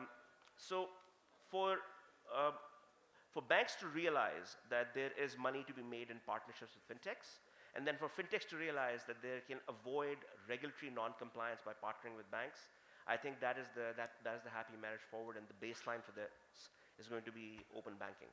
So is it then fair to sum up the answer, fair to say that there's the right intent, we're headed in the right direction, but there's work still that needs to be done? Yeah. Okay. I think with that, we can take one last question. She has the mic already. I would like to continue, but they're sending me notes too. They're saying everybody's bored of us now. So. Yeah, bored of you. Please. Assalamualaikum. आपकी आवाज़ नहीं आ रही है. Hello. Hi. Am I audible now? Barely. Barely. अगर आप थोड़ा ऊंचा बोलें तो शायद. Yes. Assalamualaikum. Thank you for such an insightful discussion. My question to the panel is, what can be the role of the regulator here in helping foster this collaboration between the commercial banks and fintech? Because like we see in the Middle Eastern countries, the regulator has played a huge role basically in bringing forth the fintech industry and helping it grow. So my question to all of you is regarding the role of... Because we're out of time, I'm going to answer that question, and then if anybody disagrees, we're going to find you after the panel. I think going back to what Dr. Nadsab said in his opening speech, and an example that I used, in 2000, 2007, 8, myself, Atiya, Murtaza, Kabir, in different parts, we were at different parts of Tamir Bank, Telenor and Easy Paisa. And I kid you not, जब हम किसी को जाके बताते थे कि ये M-commerce कुछ होगा, and they would say, ये कैसे होगा, मतलब, are you out of your mind? But in terms of the regulator, there was somebody at the regulator who looked at it and he said, well, this is working in Africa. Let's get some advice. Maybe we can say it took them longer than other countries. Maybe we can say they were less, their risk appetite was lower. But if it wasn't for the regulator and their support, you would not have 50, 60 million wallets today, 5 digital retail banks, I think close to 18, I don't remember the number, but a significant number of EMIs. So they encourage this and they enable this. They just launched the sandbox.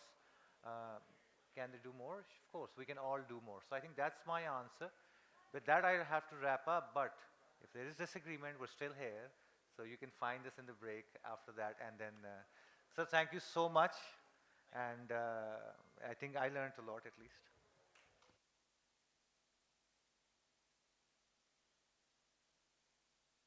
Request all the panelists to stay there for a photograph. Thank you so much.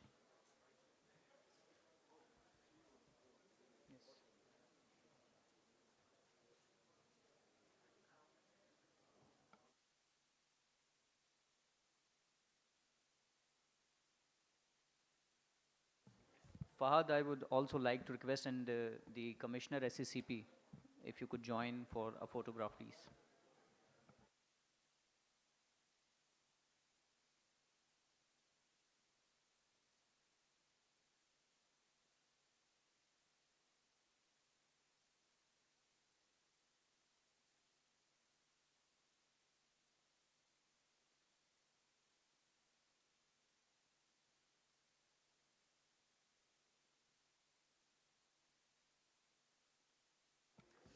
Thank you so much for such an insightful discussion from the participants, the panelists, and the moderator as well. Thanks a lot. I know कोई भी event कराने के लिए the most important thing is, of course, to have the sponsors. And I would like to take the opportunity to thank all the partners that have made this event possible, like the support partners, State Bank of Pakistan, SECP, the official partner, PSEB, the lead sponsor, OPE, the digital innovation partner, Euronet, financial inclusion partner, Jazz Cash. Then we have other partners like Visa, Digit Plus, Hill Creek, Foresight, our outreach partner, Delsons Associates. Community sponsors is Pakistan's Freelancers Association, the FinTech Cloud partner, Khazana Cloud, and of course, the last partner is Nutshell. Thank you so much for making this event possible. Now, as I mentioned, OPE is our lead partner. Now, the next talk would be from their president, who was supposed to join us, but unfortunately due to health issues, he could not make to this event. But thankfully, he has tried to join us over the Zoom link. And we also have Mr. Umar Shahzad, who is head of marketing OPE, representing OPE here. And thank you, Mr. Ali Mubashir. Roshni, if you could introduce and about the talk. Yes, for sure. Unfortunately, Mr. Ali Mubashir Kazmi was not able to join us, but he's joining us with the Zoom session. So when we talk about innovation, there are several apps that have been built and developed to make our life convenient. OPE has made our lives very easy. It is designed to make financial services more accessible for everyday consumers, whether it is for the bills they have to pay or the transfers and withdrawal of money. And today we have been privileged to have Mr. Ali Mubashir Kazmi, the president of OPE, who will be joining us with a Zoom link, who began his career with the Bank of America, corporate banking, and has also established 4 companies worth multi-billion in diversified areas. Can we please have a Zoom session with Mr. Ali Mubashir Kazmi? Hello? Ladies and gentlemen, please Hello? settle down. I would like to request all of you, thank you Roshni, thank you, to be seated and of course pay respect to our participant who has joined online despite of his health issues, Mr. Ali Mubashir Kazmi. I would again like to request the participants to be seated, please. Thank you.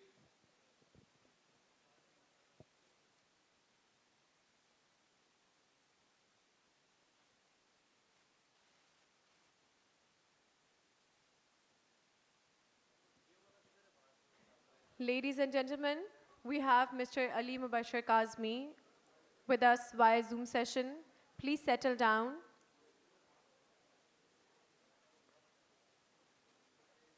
I would like to request everyone to please take your seats.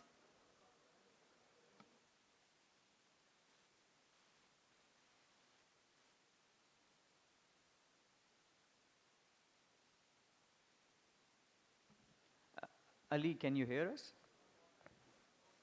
You are on mute probably. Or the sound guys, can you check? Yeah. Can you hear me now? Now, that's perfect now. Please, Okay. the floor is open to you. Thank you so much. Thank you very much. Thank you very much. Bismillahir Rahmanir Rahim ji.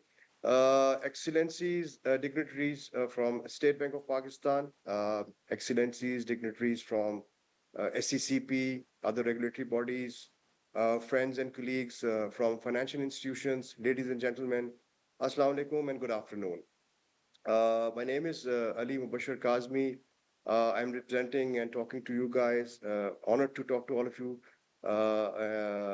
as president of OPE for Pakistan. And my sincere apologies of not making there because of some, flu and stuff. But hopefully, I'll try and make up by this session via Zoom.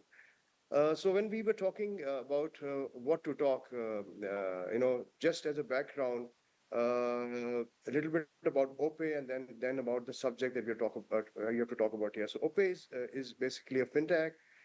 It's has a unicorn status globally, valued at about $3 billion. It is funded by top global investors like Sequoia, IDC, SoftBank. It is present in multiple countries. I think the biggest success that has been made by OPE is in Africa, where they probably have over 50 million wallets in Nigeria, and they do over about $1.5 billion GTV in the African country of Nigeria. They've entered Pakistan a year and a half back through POS machines and then moving into wallets. So that's just a brief background of OPE, and like to move on to the subject of fintechs to banker perspective. So I'm basically a career banker with almost 2.5 decades of banking with various multinationals, and as last stint as retail head for one of the large local banks. And for the last year and a half, I'm looking at OPE at a strategic level, not at the operational level. So when I saw this opportunity, I thought, I take all my colleagues, all my seniors, all my regulators, of a perspective of a banker who's now looking at a fintech also. And the best way I thought I'll start my speech or my discussion here is by telling or sharing with everybody the first day and the first day's experience when I entered this building of OPE. So here I am, a 2 decade plus banker, dressed up in a suit, tie, formal shoes. And when I enter this office, I see a bunch of people here, moving around in sneakers, t-shirts, jeans. So to me, that dress code difference is probably the most appropriate way of explaining the mindset and the operational difference of a fintech to a bank. So it's quite different. I mean, that's what I'm trying to say. Now, I mean, that's more of a high level or maybe, very headline statement. But let's see in practicality. And I'll just talk about three practical experiences. I'll talk about the POS, how a bank looks at it, and how a fintech is looking at it. I would like to talk about the wallet business of how a bank can look at it, and then a bit on the agri sector and how fintechs and banks can complement and collaborate. So broadly, I think these two entities coexist. They can collaborate, they can compete, they can complement each other. These are three ways. But I think what is happening for sure is financial inclusion is going to happen through this competition, collaboration, or uh, competition with each other. Uh, so for example, when we talk about the POS business, I'll give you a very, very practical example that, as retail head of a large bank, the POS head was probably not even the fourth down or the third down in the management chain. So with the 2,500 or 3,000 POS machines that was sitting in a large retail bank, really it did not catch anybody's interest in the bank. So the business guy probably was even challenged to come and ask for a meeting. So, the bank would look at it as a cost center. It would say that these POS machines are just unnecessary cost. The money that they make is not good enough. So then there were challenges as to how to make this business profitable. And I'm actually talking the practical problems that, we were having. So the challenge was that how to show these cost centers as profitable ventures. So what we could, at that point of time, the business people would try and do is that they will try and link up the deposits of the merchants to these POS machines to try and show a profitable business for POS. And then the challenge used to start that, the bank branch people used to say that this deposit is ours and not the POS machine guys. So what I'm trying to say is the way the bank was looking at this business was a burden. The bank was looking at it as a cost center. The bank was looking at it as something probably that was not attractive enough to invest into. Primarily, I think because there were other lucrative opportunities already sitting and time value analysis, they would probably want to invest on those opportunities. Now, tech now. So the perspective is completely different. The perspective is that there is information coming in. Here's a POS machine. Every day we are getting data. Every day we are getting what is the incoming value of the transaction that a merchant is making. So why don't we do something with this information? And the simplest thing that you can do with this information is lend on the basis of this inflow. Now, in a bank, when I was looking at business, the biggest challenge was how do we kind of capture the income of an individual? So electricity, rural proximities, understated financials was a challenge. So all these challenges are in one flip of a button are covered when you can have this live data of a merchant coming in. Now let's imagine for a minute that almost a billion or rather a trillion rupee GTV is coming through this 120,000 approximate POS machines in the country.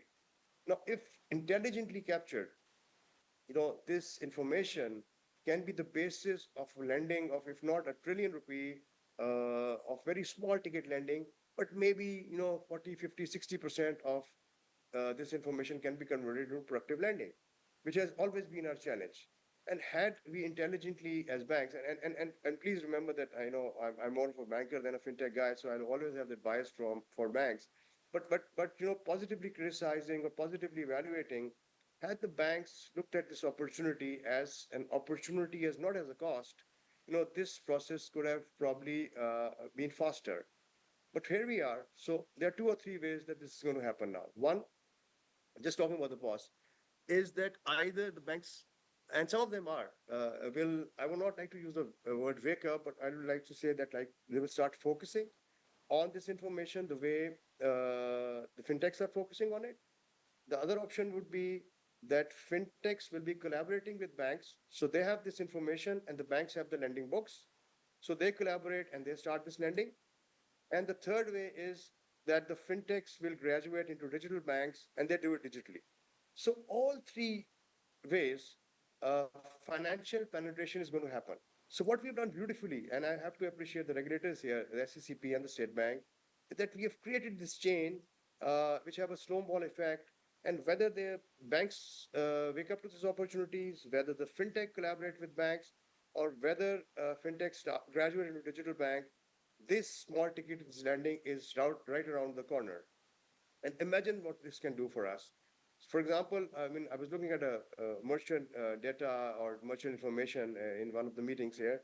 And there was this one guy in Bahria town and he has a small shop and इसके ऊपर वो कोई मेला वेला लग रहा था Bahria town में और उन्होंने कहा कि जी मुझे 3 लाख रुपए I have the money available for 3 days so I can make 300,000 से ज़्यादा पैसे in 3 days because की toy shop थी इस तरह के events के अंदर toys बहुत बिकते हैं. So live data, live opportunity, we just connect and we convert. And that's the kind of opportunity multiples may available in this country, and it is going to happen. The other thing I think I would like to talk about is the wallet. So the wallet is again a very interesting business. So if I remember correctly, 10, 12 years back, we launched the first wallet in Pakistan in a bank. So I'm deliberately avoiding the names because so the bank launched the first wallet. So I still remember that when that wallet concept came in the bank, the first thing we did was we were the first one to put a full page ad in the newspaper that our bank is bringing the wallet into this country. As a test case, I requested my team that you just go out, take this ad before putting it in the paper, and just go out to, for example, a main bazaar in Gujranwala and show them this ad and show the public and take live interviews of what you think this ad is. And I tell you, the responses were very interesting. Response क्या थी जी कि ये add जो है ना लगता है कोई मोबाइल का नया वर्जन आ रहा है कोई नया about a wallet. Bank's knowledge was again very interesting. So the challenge in the bank was कि यार हम तो एक wallet करने जा रहे हैं, so wallet तो कोई बहुत जबरदस्त चीज है, so let's put a 5,000 rupees tag. Whoever wants a wallet from us has to pay 5,000 rupees. Now, because for bank it was very abnormal to think of a business which is not convertible. For example, when we think of a branch in a bank, we talk about कि कितने अरसे में profit में आ जाएगी. So you open a branch, 12 महीने में profit में आ गई या 6 महीने में profit में आ गई.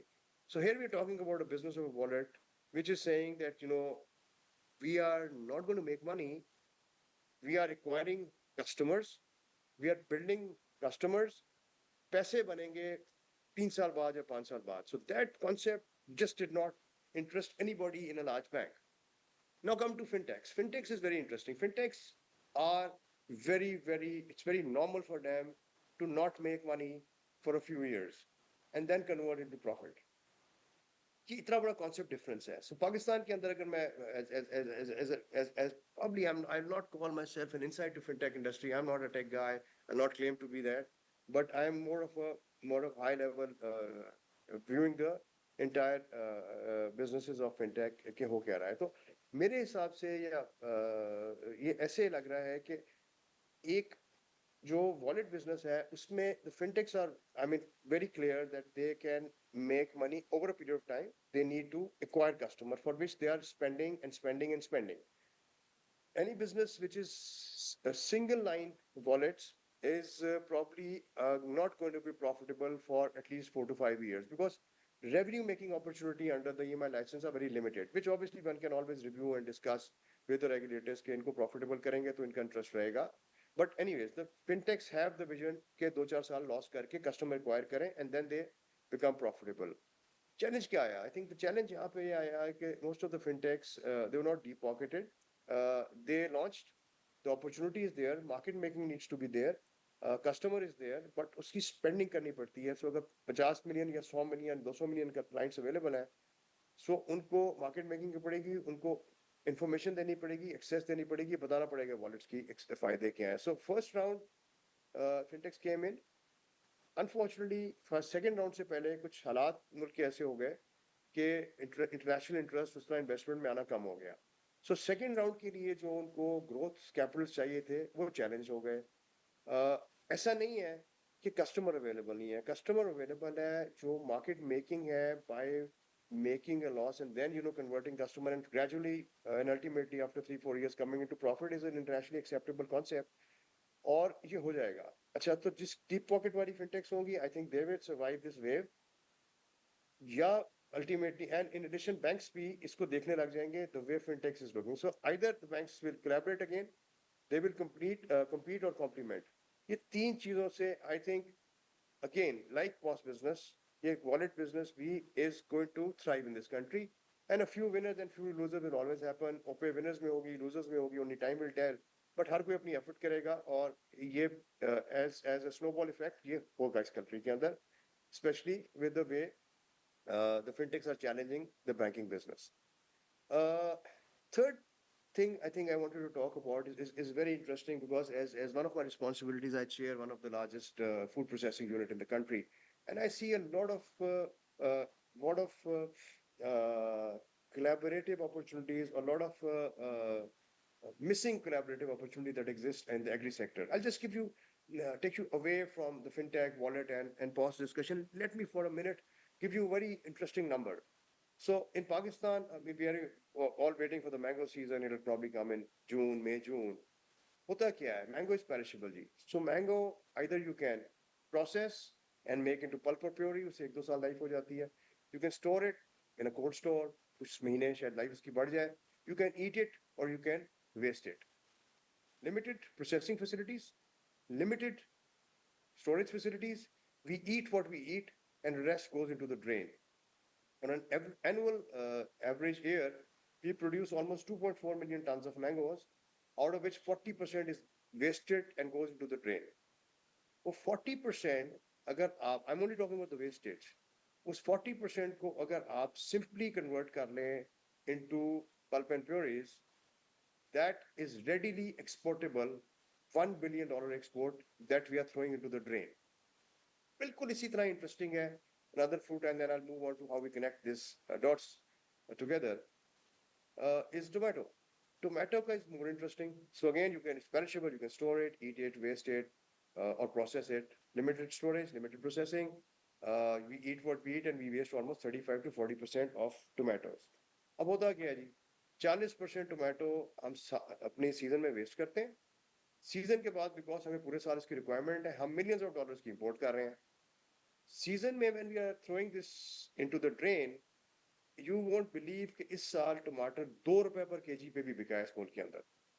तो जिस फार्मर को ये पता हो कि मेरा 35 to 40% perishable item is going to get wasted, उसकी तो दौड़ होगी, वो ₹2 भी निकालेगा. But would he be interested to do it next year? So we are suffering because of low yields. हम उसके लिए farmer का interest lose करते जा रहे हैं, और हम instead of पहले अपना चीज ज़ाया करते हैं फिर उसको import करते हैं. So where do we come in as banks and fintechs? देखिए, the major problem है ना in farmers की, because they don't have access to capital. So starting from ground zero, जहाँ पे उनको अपनी seeds और अपनी क्या कहते हैं खाद और whatever उनको चाहिए होता है, वहाँ से लेके आप ये imagine करें कि ये जो टमाटर है, अगर वो उसकी ₹5 वैल्यू है तो उसको अगर प्रोसेस करके कन्वर्ट कर दिया जाए तो उसकी 4 या 5 टाइम्स वैल्यू हो जाती है. सो वही टमाटर है जिसकी वैल्यू ₹5 है, वही प्रोसेस होके ₹20 का हो जाएगा अगर प्रोसेसिंग हो जाए उसकी. तो फार्मर को, why can't farmer do this? Because he doesn't have access to capital. If he has access to capital, on day one he will not be selling in advance his produce to Aarti. On day end he will not be selling his tomato to processor. He will just be giving tomatoes, get it processed, make it puree, और उसको लेके बैठ जाएगा और ₹1 के बजाय ₹5 कमाएगा. ये chain सिर्फ possible तब है when we connect the farmers to the fintech, क्योंकि सारी value chain के अंदर friends ये farmer सबसे important player है और सबसे lowest value of the chain लेके जा रहा है. And that is why I think one of the reasons कि हमारी एग्री में इतनी इस्लाम पे है. एंड कनेक्टिविटी जो मैंने देखी है जी, देखें वो मॉडल्स नहीं है कि आपने एग्री टीम रखी हुई है और एग्री टीम विजिट कर रही है. I mean they are inefficient. वो छोटे छोटे टिकट साइज हैं. ये टमाटर पिछले साल एवरेज ₹3 लाख पे किया जिस फैक्ट्री ने, जिसको मैं चेयर करता हूँ. ₹3 लाख के लोन के लिए एक बंदा आ रहा है, जा रहा है, इम्प्लीमेंट से लेके सीड से लेके खाद से लेके उसकी कर रहा है, और उसके बाद उसकी प्रोसेसिंग को देख रहे हैं. तो ऐसा नहीं होगा. So this has to be done digitally. The data is available. So first they will convert into digital accounts. The data will be available, and then a tri-party connectivity will happen between the fintechs or banks, if banks become efficient, the farmer, and the processing units. And आप देखेंगे जिस time हम ये कर गए successfully, तो ये पूरी value chain एकदम से कन्वर्ट होगी. और जब आपकी एग्री इकोनॉमी में बेनिफिट आएगा तो we'll all be beneficiaries. So I think this again is a matter of time, and inshallah the fintechs evolving, developing, this data coming in and this connectivity is happening, they will again either do it on their own, do it in collaboration, or do it in competition. तो competition से banks भी जाग सकते हैं, collaboration से इकट्ठे काम भी हो सकते हैं, and fintechs as they graduate digital bank, ये connectivity होगी. But we have to make this a very important part of our growth, जो हमारी financial sector है, sorry, farming sector है. In the end, I think I would just like to thank all the participants here. I'd also like to appreciate the regulators, SCCP, State Bank. I think थोड़ा सा हमें उनको मैं बताऊं जो suit और jeans का डिफरेंस मैं शुरू में कह रहा था, from regulatory point of view भी हमें देखना है कि ये जरा डिफरेंट किस्म का एनिमल होता है. फिनटेक कंट्रोल्स हमें 110% रखने होते हैं, मगर ये है कि उसको जरा डिजिटली हमें मॉनिटर करना चाहिए. I think we've done a beautiful job, Ji, as regulators, getting these efficient institutions, fintechs into the country, making them stronger on their own, making them challenge the banks, making them collaborate. ये तीन चीज़ों से हम financial inclusions की तरफ जा रहे हैं और इंशाल्लाह we are well on our way. मैं इतना ही स्टेज पे कहना चाह रहा था, and if there are any questions and I'm allowed to take any questions, I'm happy to take them. Otherwise, Ji, thank you very much. I really appreciate the time that has been given, and I hope the little bit of information I shared was useful. Thank you very much.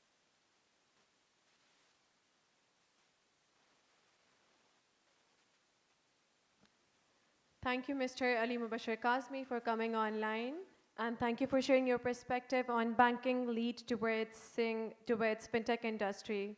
And thank you for such insight talk. Do we have any questions? I mean, even if we do have questions, we'll share the questions with Mr. Ali Mubashir Kazmi. And for the presentation 2, the topic we have for presentation 2 is Global Lessons, Local Impact, Navigating the Future of Fintech. And for that, we have Mr. Hassan Kazmi, Vice President, Innovation and Global Digital Partnership, Visa. Mr. Hassan Kazmi is MBA MS graduate with expertise in managing partnerships and leading strategic innovation initiatives in financial services, technology, fintech, blockchain, AI, machine learning, connected car. He is skilled at relationship building and strategic plans to commercialize innovation and some projects. Mr. Hassan Kazmi's presentation promises to offer unique insights into the future of fintech and digital payments directly from the global leader in payments technology with his expertise in vision. He's set to inspire and shape the future of Pakistan and beyond. Please, can I have Mr. Hassan Kazmi on the stage? Thank you.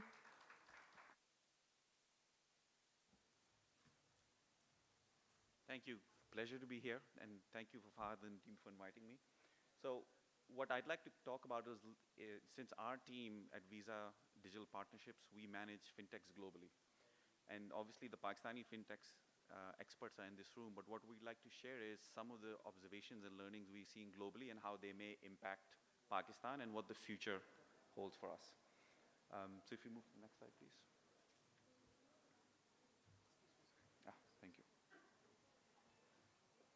So a key call out that a lot of other participants have mentioned is, right, when you think of fintechs, it's not just fintechs and banking. So I'm a former banker myself, and when I first got into banking, fintechs was very early. So there was this perception that it's fintechs or banks, but in actuality, it's fintechs and banks. So the key call out over here is that it's very much, we have moved away from the challenger point to the point where fintech is an actual part of the financial services ecosystem. And as I go through the presentation, I'll share some specific examples with all of you. One of the key things that was also called out was some of the challenges fintechs are facing, especially in terms of funding. So that is true, but I'll tell you that there's light at the end of the tunnel. So if you look at this slide, what you'll see is back in 2020, global fintech funding was at 50 billion. And during COVID, it peaked, almost increased 300% and was hitting 141 million. And since then, it's actually reduced down to 40 billion, globally. And like Mr. Ali was saying before me, what is happening is that a lot of the funding are going to fintechs that are already well funded. So it becomes a circular sort of approach where fintechs that were already well funded are considered safer. They end up getting more funding, and the fintechs that were early on are struggling to get funding. Now, the other challenge with that is, as you think about scaling a fintech, as you think about the customer base, the fintechs that are getting the funding then can scale up, which then perpetuates more funding. Now, having said that, it doesn't mean that new fintechs don't have an opportunity to get funding. What it does mean is they have a tougher road ahead. And the challenge is, how do you come up with a new value proposition that's not already in the market? And taking that a step further, if you're a fintech that's looking to replicate the model of an existing fintech, you're going to have challenges. Because an investor looking at it say, well, I like your idea, but there are 5 other fintechs doing it. They're better funded. They have the scale. They have the customer reach. So why should I fund fintech number 6? But the light at the end of the tunnel is that that is also a forcing mechanism to drive innovation. So if I was that sixth fintech startup in a specific segment, I'm going to say, you know what, the market, there's no appetite for this specific idea. So I need to come up with a net new idea that doesn't exist in the market. And that, in a way, becomes a forcing mechanism for startup founders to really push the thinking and come up with new innovation. And it's hard to predict what the market will do in 24 or 25, but the number will go back up because that's just the nature. It's a cyclical market, and the nature of this is that it will come up. The last point I'll make on this slide is the other trend that we see is when investors pull back from funding, unfortunately, emerging markets are more impacted than developed markets. So we consistently see when you have VC funds that are investing globally, if they have to pull back for any reason, frontier and emerging markets are the ones that are the first ones to pull out from.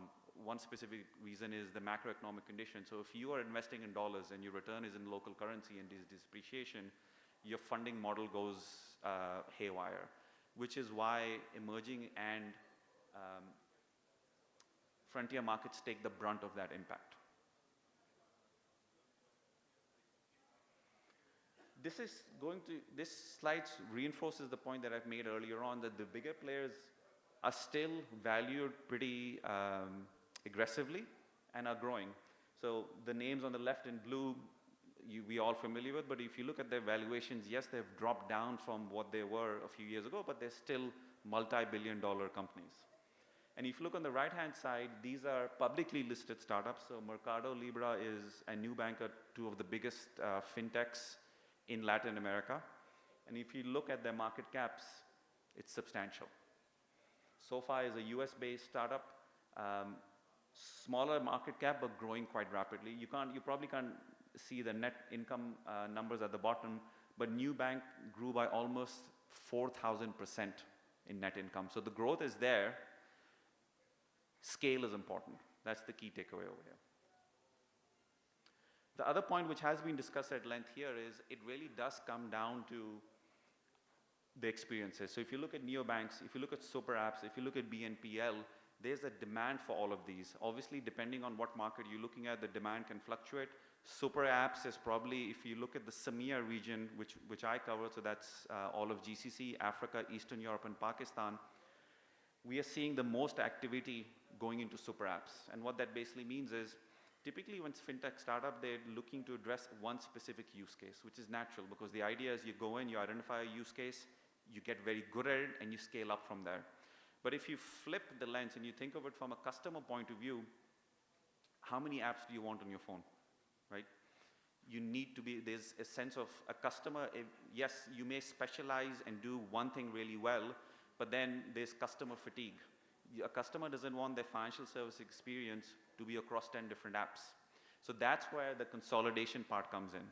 And typically what we also see is in a new market, you will have a lot of entrants come in. There's fragmentation, which is expected. But after a while, due to macro conditions, due to funding conditions, due to customer preferences, there's a consolidation. And in a lot of the markets that we cover within this region, the second part of the super apps are actually a very significant growth area. But that also by definition means consolidation. I don't think Pakistan is at that stage yet, but I think we'll pretty soon get to that stage. This is also a slide that sort of reinforces the point I made earlier on. Yes, there is pressure on fintechs, but there's a lot of growth there. So what we did here was we looked at the regions across the world to say, what is the global fintech revenue growth? So you'll see two numbers. The first number with the X is the growth multiples. And the number underneath is the expected revenue by 2030. I think Pakistan specifically is a very unique place because we are obviously part of Asia Pacific, but very close to Africa. Again, the African number is cut off, but the growth multiple is 13x, which is the highest of any other region. And that's also, since we cover Africa, we spend a lot of time there, it's also high potential. So yes, this is Pakistan, but the innovation that we're seeing here with some tweaks is very transferable to the other markets that we cover. And I was talking to some of the founders earlier on, and I was asking them about their growth potential. So Pakistan itself is a big market. You know the statistics, almost 250 million people. But you can, to a certain extent, lift and shift with some tweaks what Pakistani fintechs are doing and deploy them across Africa and then certain parts of Asia Pacific also. Here I wanted to share some of the, we covered a lot of fintechs, but some of the key ones that we think actually have applicability for Pakistan. Now these fintechs may not necessarily come to Pakistan, but the use cases they have is quite relevant. So agriculture, as we know, is a big sector. There's a lot of work going on in terms of lending to that sector. So the first startup is AgroToken, which is based out of Latin America. And what it does is it actually tokenizes agricultural assets. So it's actually your wheat, your rice, with the idea being that a farmer doesn't have to go through the multiple layers and the multiple steps that they have to get through to get their product from when they harvest it to the market, and then how do they get paid. In essence, they've created, I'm oversimplifying a little bit, but what they've created is blockchain-based settlement for agriculture assets. So as the agriculture commodity moves through the different stages, the farmer gets paid automatically. So that, for example, that use case is quite relevant to our market. And then it also unlocks a lot of the other issues farmers have in terms of accessing financial services, lending, access to credit. Second one, Car IQ, primarily out of Europe, but it basically makes your car a payment vehicle. So what are the use cases for that? A lot of people initially think of, yes, it's for tolls and car, petrol payments and things like that. Yes, those are the basic ones. But what about micro insurance? So you live in Karachi, you decide to take a trip to Peshawar or go onwards to the Karakoram, right? What if you could price insurance in a way where it's dynamic and it's relevant and it's also time bound? So I don't need comprehensive all Pakistan insurance because I'm just going to do once in a lifetime trip to Gilgit, for example. But how do we know and how do we price that trip appropriately? So if we have payment mechanisms built into it, tied in with things like GPS data, and I was a fintech startup, I could actually create an insurance product that's time-bound, it's location-bound, it's customized for the specific use case, and the payment is instantaneous. So there's a lot of room for growth in situations like this. Sardine is an AI-powered platform, and that's looking at more from the compliance risk idea. So if you think about the startups that we're seeing, the point being that when you think about fintechs, it's not just about payments. Payments is one use case, but there's a lot more that you can do that ties into payments. And I think the opportunity in Pakistan is we are lucky in many ways because our home market is so big that there's a lot of room for trial and error and growth that we can do. It's about coming up with those use cases. This slide I'll just quickly talk through. So this is just saying that as we think about that journey, there's a lot of other things also, and we've covered most of this. Embedded finance is a key concept. So the Car IQ example is actually embedded finance. So what that is saying is that how do you embed the finance experience into everything you're doing? I know one of the other panelists has basically said that people don't want to think about finance. That's true, right? Because you just want it to happen. The theory behind how do you make it happen is embedded finance. And what that basically means is that everything you need to do with financial services happens on its own. You don't need to think about it. You don't need to worry about it. And we are seeing a lot of fintechs that are trying to address embedded finance. The super app concept that I said, in essence, is another version of that. I know Dr. Nayat earlier on had talked about open banking. That is probably one of the biggest growth areas that we see within the region broadly. Multiple countries have recently launched open banking regulation. It is something that does require regulation, but as that comes in, once the regulation is clarified, then fintechs can develop around that regulation to say, okay, these are the guardrails, this is the sandbox we need to play in. Now we know what we are allowed to do or not to do, so let's build that. But significant growth area. The two other points below that are probably blocked out by the sofas is one is gaming, which I'll talk about in a minute, and one's hyper-personalization. Hyper-personalization is again the same thing. Customers want something that is very personalized. So taking that Car IQ, traveling to Peshawar, Gilgit example, that would be an example of hyper-personalization. And if you think about it, one of the other key insights on financial services is historically when we thought of banking or financial services, and as an ex-banker, right, what we used to do is, guys, see what the other bank is doing, and can we do it slightly better? The challenge there is that customers even in financial services, don't compare us to the next app. They don't compare Visa to its competition. They don't compare one bank with the other bank. When they talk about experiences, they say, well, this big technology company has this experience. This hospitality company has this experience. So they're not comparing us as financial services players to other financial services. What they're saying is, I can get a very customized experience when I travel on an airline. They know everything about my preference. Based on my frequent flyer number, they can pull everything about me. They know exactly what I want. Why can't you, as a fintech, do that for me? So that's hyper-personalization. The challenge for us there is, how do we create those experiences? Because the competition is no longer in this room. The competition is the entire globe, really. And it's every other company that is customer-facing. Coming back to the gaming point of view, I'm not a gamer myself, but we see a lot of interest in there. To the point, and one thing I should clarify is when people think of gaming, they typically think of young kids. The average gamer is actually 35 years of age. So there's a lot of money movement that's going through that gaming. And what's happened in essence is, the fintech angle is, if you think about the games that either you guys play, your nieces, nephews, your children play, there's a significant amount of money movement that's happening through the gaming ecosystem. And this is so new and it's growing so quickly that we still haven't been able to fully understand it, because we understand one point and then the gamers move out to something else. But that, to me, is actually one of the biggest, if not the biggest opportunity within this region. Again, I'm not that familiar with the Pakistani gaming ecosystem, but from a fintech point of view, I think that's significant. I won't spend too much time on this slide. I think you guys are very familiar with it. This is just a snapshot of what the Pakistani market is. Again, the key thing I would say is there are very few countries in the world that have a homegrown population of 236 million, right? That is bigger than most countries combined. You know, it's almost, the European Union is about 600 million. So we're almost half the size. Our country alone is almost half the size of the European Union. So as you think about use cases, as you think about hyper-personalization, we basically, if we can create hyper-personalization for 200 million people, one, that's a huge market opportunity, but think about how much more can we do in terms of exporting that capability, right? If we can get this right, we can take that to any other country in the world and really own that ecosystem. So that's the big opportunity.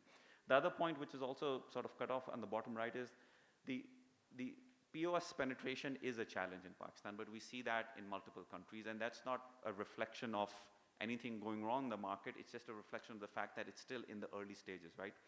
In order to make all of the things I mentioned before work, we do need the acceptance part to be addressed, and I know there are a lot of people in this room that are working on that, but that still remains a significant upside opportunity for us.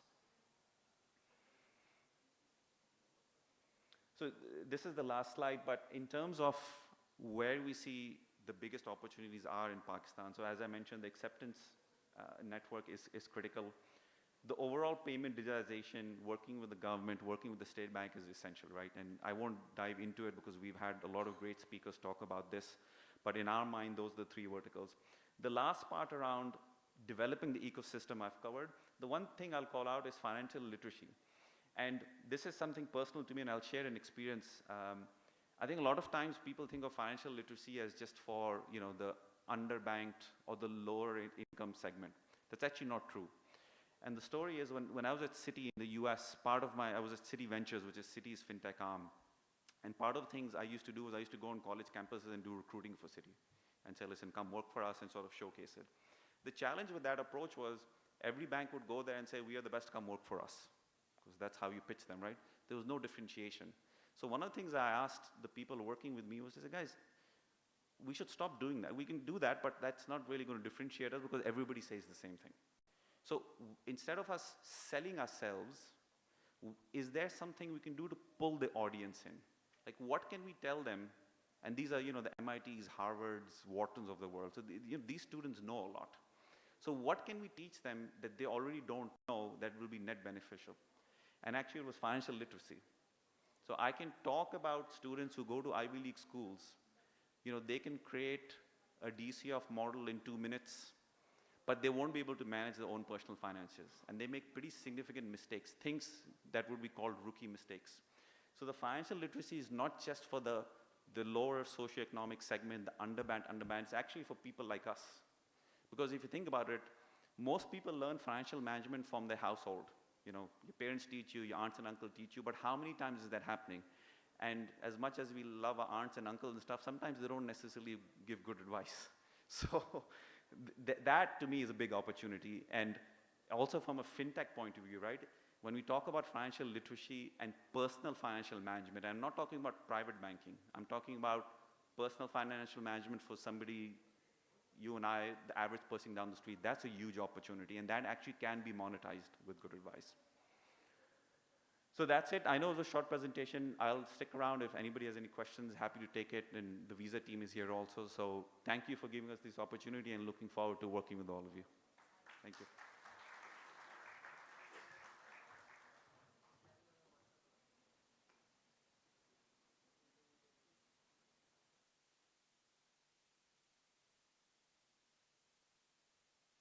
Hello. Thank you so much, Hassan, for your talk. Of course, insightful thing. And again, moving to the next panelist, before I move, I would request to have starting from there. So the audience sitting there might not get blocked by this view. And for this, I guess, panel discussion, we have 30 to 45 minutes, right? And for the format would be 35 minutes of the panel discussion and 10 minutes of the Q&A. The topic is, of course, breaking barriers with fintech. So this is something quite interesting. I guess none of us would have ever thought 10 years or 15 years ago that we would be going over a bike with a stranger, that too in Karachi. मैंने तो कभी भी नहीं सोचा था कि कोई एक stranger बंदा होगा, उसके साथ मैं आराम से बैठ के कराची में बाइक पर सफ़र करूँगा. So the things have changed. Baikia, Kareem, so many fintechs are there. So the boundaries have blurred.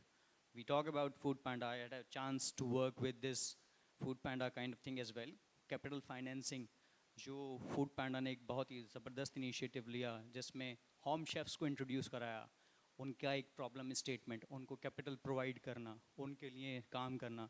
So there are lot of things happening, but yet as we have been talking about कि बहुत कुछ अभी भी होना रहता है. For this panel of course very power packed with a very great moderator as well. Roshni would introduce us with the panel, and as I requested, sitting थोड़ा सा ऐसा रखें कि लोगों को देखने में और बोलने में भी आसान रहे. रोशनी, over to you. Exactly. Since Misam has already told you guys about the topic of panel discussion 2, which is breaking barriers with fintech, so I would like to call the moderator for panel discussion 2, Mr. Abdul Qadir Sultan, Director of Risk and Governance Tweak. As a highly experienced risk and compliance professional, he brings a deep understanding of the regulatory landscape and a track record of ensuring compliance and mitigating business risks. With over 18 years of experience in the field, he has developed various skills from risk assessment and analysis to designing and implementing compliance frameworks. And for the panelists, the first panelist we have is Mr. Shaukat Bizinjo, Additional Director, State Bank of Pakistan, who covers IT governance, FMIs, cloud technology, payment system, RBPS, LBPS, e-banking, etc. Can I please have Mr. Shaukat Bizinjo on the stage as well? The second speaker we have is Mr. Saad Niazi, co-founder and CEO of Kino. Saad Niazi, based in Pakistan, is currently a co-founder and chief operating officer at Kino. CEO. Okay, CEO. Co-founder and CEO Kino. Saad Niazi, based in Pakistan, currently a co-founder and CEO at Kino, bringing experience from previous roles at Faisal Bank and Avanza Solutions. The third panelist we have is Mr. Ahmed Salimi, CEO AFT Digit, with 14 years of experience in digital financial services. He has dedicated to his career to technology to drive position change and empower individuals and businesses alike. The fourth panelist for panel discussion 2 is Mr. Arno James, Director South Asia, Hill Creek Capital. He has aptitude towards management along with strong negotiation skills. He is keen to apply his skills and professions and will employ all his experience efficiently and effectively that he have been acquired over the years of the benefit of the organizations. And the last speaker for panel discussion 2 is Mr. Muntaka Pracha, CEO of Food Panda. Can we please have you on the stage as well? Muntaka Pracha is the Chief Executive Officer of Food Panda. He's a graduate in computer science from Georgia Institute of Technology and has spent the last 15 years developing, deploying, managing, and selling large-scale digital solutions for giants like IBM and NCR to local technology. Can we please have Mr. Muntaka Pracha on the stage? If we have... Okay, so he can join us later. So I'm handing over it to the moderator, Mr. Abdul Qadir Sultan.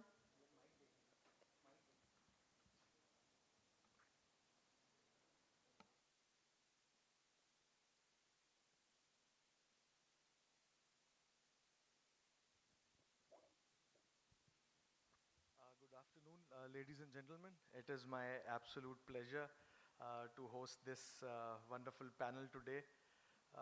I'm very happy and very glad, very excited to be here because I've met so many of my senior colleagues, and it's been a wonderful pleasure. We have a very interesting topic today, and which is breaking barriers with fintech.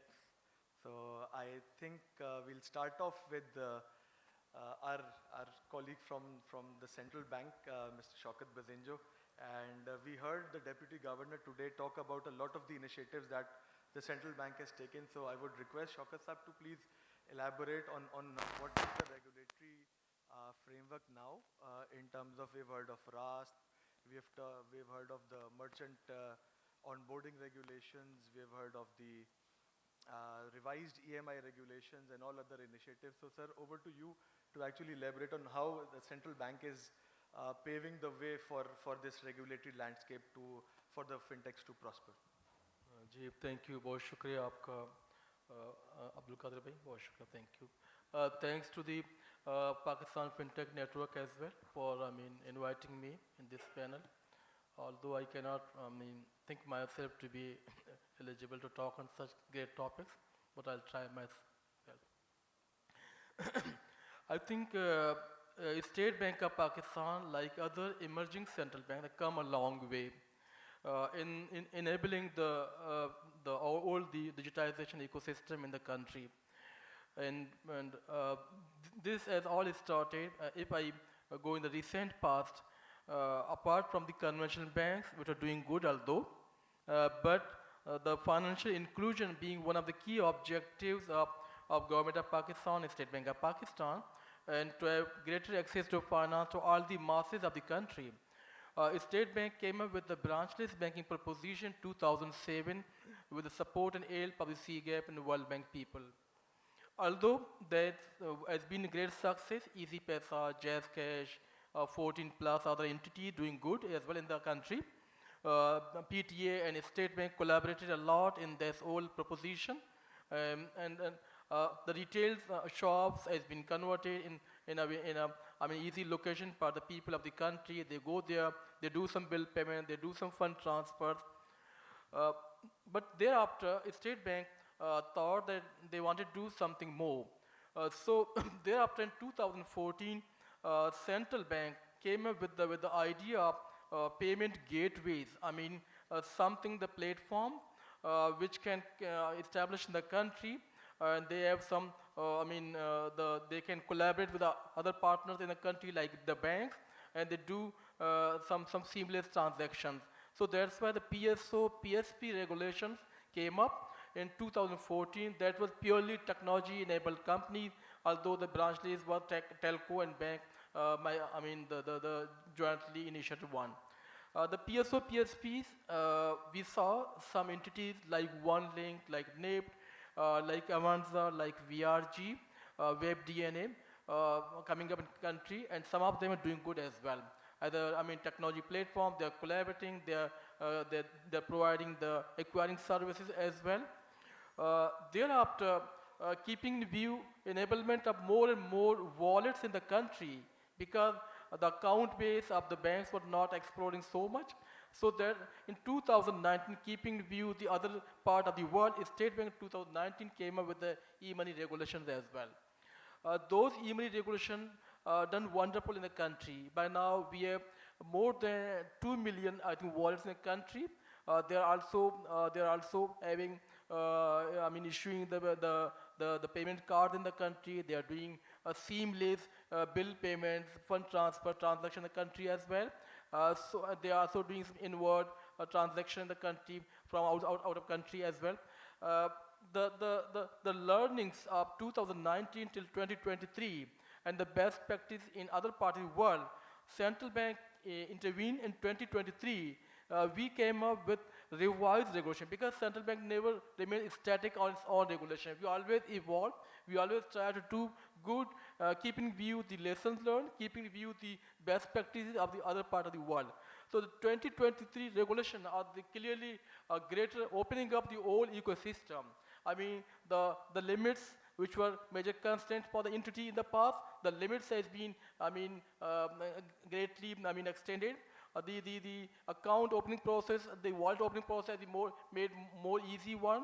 The minor accounts, another challenge which was faced in the previous regulation that has been, resolved in this regulation as well. Apart from that, the extended limits are also there, and inward transaction limits are also there.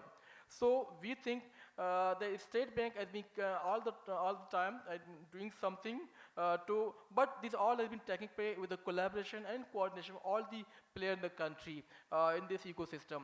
Apart from that, the merchant onboarding has been the regulation is another circular instruction is there, and the recent part, the QR payments, the QR payments regulation, because we want to enable the RAS. One of the instant payment system, State Bank is fortunate, the Pakistan fortunate enough in the world that it is on, instant payment system in the country as well. So keeping view that, and we the person to merchant transaction, we have also enabled our QR payments as well, because we want that the merchants are more and more attracted, greater attraction toward the payment. They also brought they are also bring into the part of this whole ecosystem. So this all has been happening. Apart from that, we work with the acquiring entities in the country, the acquiring banks and other fintechs in the country, and we gave them targets as well, because one time, a decade back, there was just 40 to 30,000 POS machines in the country. Luckily and fortunately, with the collaboration and cooperation of all the acquiring entities in the country, Central Bank has been able to have around 120,000 plus POS machines in the country by now. Although for a country like Pakistan, there are, even though they're very less, but even then we think that the acquiring company, the country has come away, and they can say that we have done some progress in this area as well. Thank you. Thank you, Shaukat sir. Moving on to Saad. Saad, as a regulatee, how do you think the enabling environment created by these regulations has been helpful for you, and where are the areas of improvement that you feel? Assalamu alaikum. Qadir, I think, first of all, thanks a lot for having me over here in this panel. Shaukat Saab pretty much explained how State Bank has been operating in the market, and I can, my experience with Central Bank goes back from around 2006 when I used to be a banker myself, until now, where it's a consistent affair. We deal with a lot of departments of Central Bank. I can, with my experience, say that Pakistanis cannot be more proud than any other institution than Central Bank. They have, I always say, have compensated to other institutions lackings, and they have been able to punch 10 times their weight consistently since the last 2 decades. And it's commendable, and it's a thankless job that these guys perform on day-to-day basis, keeping this fabric of financial ecosystem intact. And I think all praises to Central Bank in that regard. Coming to, starting from the last point that Shaukat Saab mentioned, and that was a clear-cut result of the dynamic thought process of Central Bank. We were on the verge of becoming we were on the verge of total collapse in terms of payment acceptance when Central Bank stepped up, took measures, and suddenly after that, from 30,000-40,000 machines, which are basically negligible, to about 125,000. What Shaukat Saab, I think, forgot to mention was we that was, we spent a whole year, year and a half with the impact of COVID, with import restrictions, because businesses got motivated that now you see there's a sustainable business opportunity, and that is what is created. So the part which is unfortunate till now, that one entity or one regulator cannot do it alone. It has to be a flocking kind of an effort. Others have to team up. There's been a complete absence of measures being taken by the government. It has been non-existent. A layman would actually confuse government with central bank or regulation with legislation. They are two different things. So State Bank, I think what it has done is commendable, and what it has done is magnificent rather. But what about the revenue authorities? They have taken half-cooked measures, short-term measures, and State Bank has led the way by taking long-term measures. Measures taken a decade ago have given and shown impact later on. The EMI regulations came about in 2019 or 18, I can't remember, I think 19. And they are now taking shape in the shape of organizations budding up with new use cases. But revenue authorities pick any measure they have taken that is out there to make businesses sustainable and grow the market, almost negligible. You talk about government in general, they have never had the perspective of digitization. So these now have to happen. You see, with the presence of good regulations, the environment is still not great for the reasons that there is no legislation to back it up. So I think that this entire year happens to be very important. If we do the right kind of legislations that protects businesses, that protects consumers, that inculcates confidence, then you will see this very huge and populous country in the world bringing in capital as well. And I think everything goes into the shadow when you have an enabling environment and you have a great business opportunity. This digitization effort will ramp up, exponentially grow accordingly. So I think this is the missing piece. The government piece is the missing piece over here. Now, I've also been working with the central bank for the last decade or so, and I've experienced that firsthand, that despite, let's say, no support, or literally, as you mentioned, no support from the government, the central bank has been very instrumental in getting out all the regulations on time, engaging the industry all the time, and trying to, let's say, carve out a win-win for everyone. So that is obviously commendable. One point that I heard from the Deputy Governor was a system called Buna that is being discussed with the central banks of the Middle East. But before coming to that, I would like to invite Ahmed Salimi to have his few words on what are the fintech innovations that are being currently done in the ecosystem, and what is Digit Plus actually doing, because that is a mystery for me. What are the products?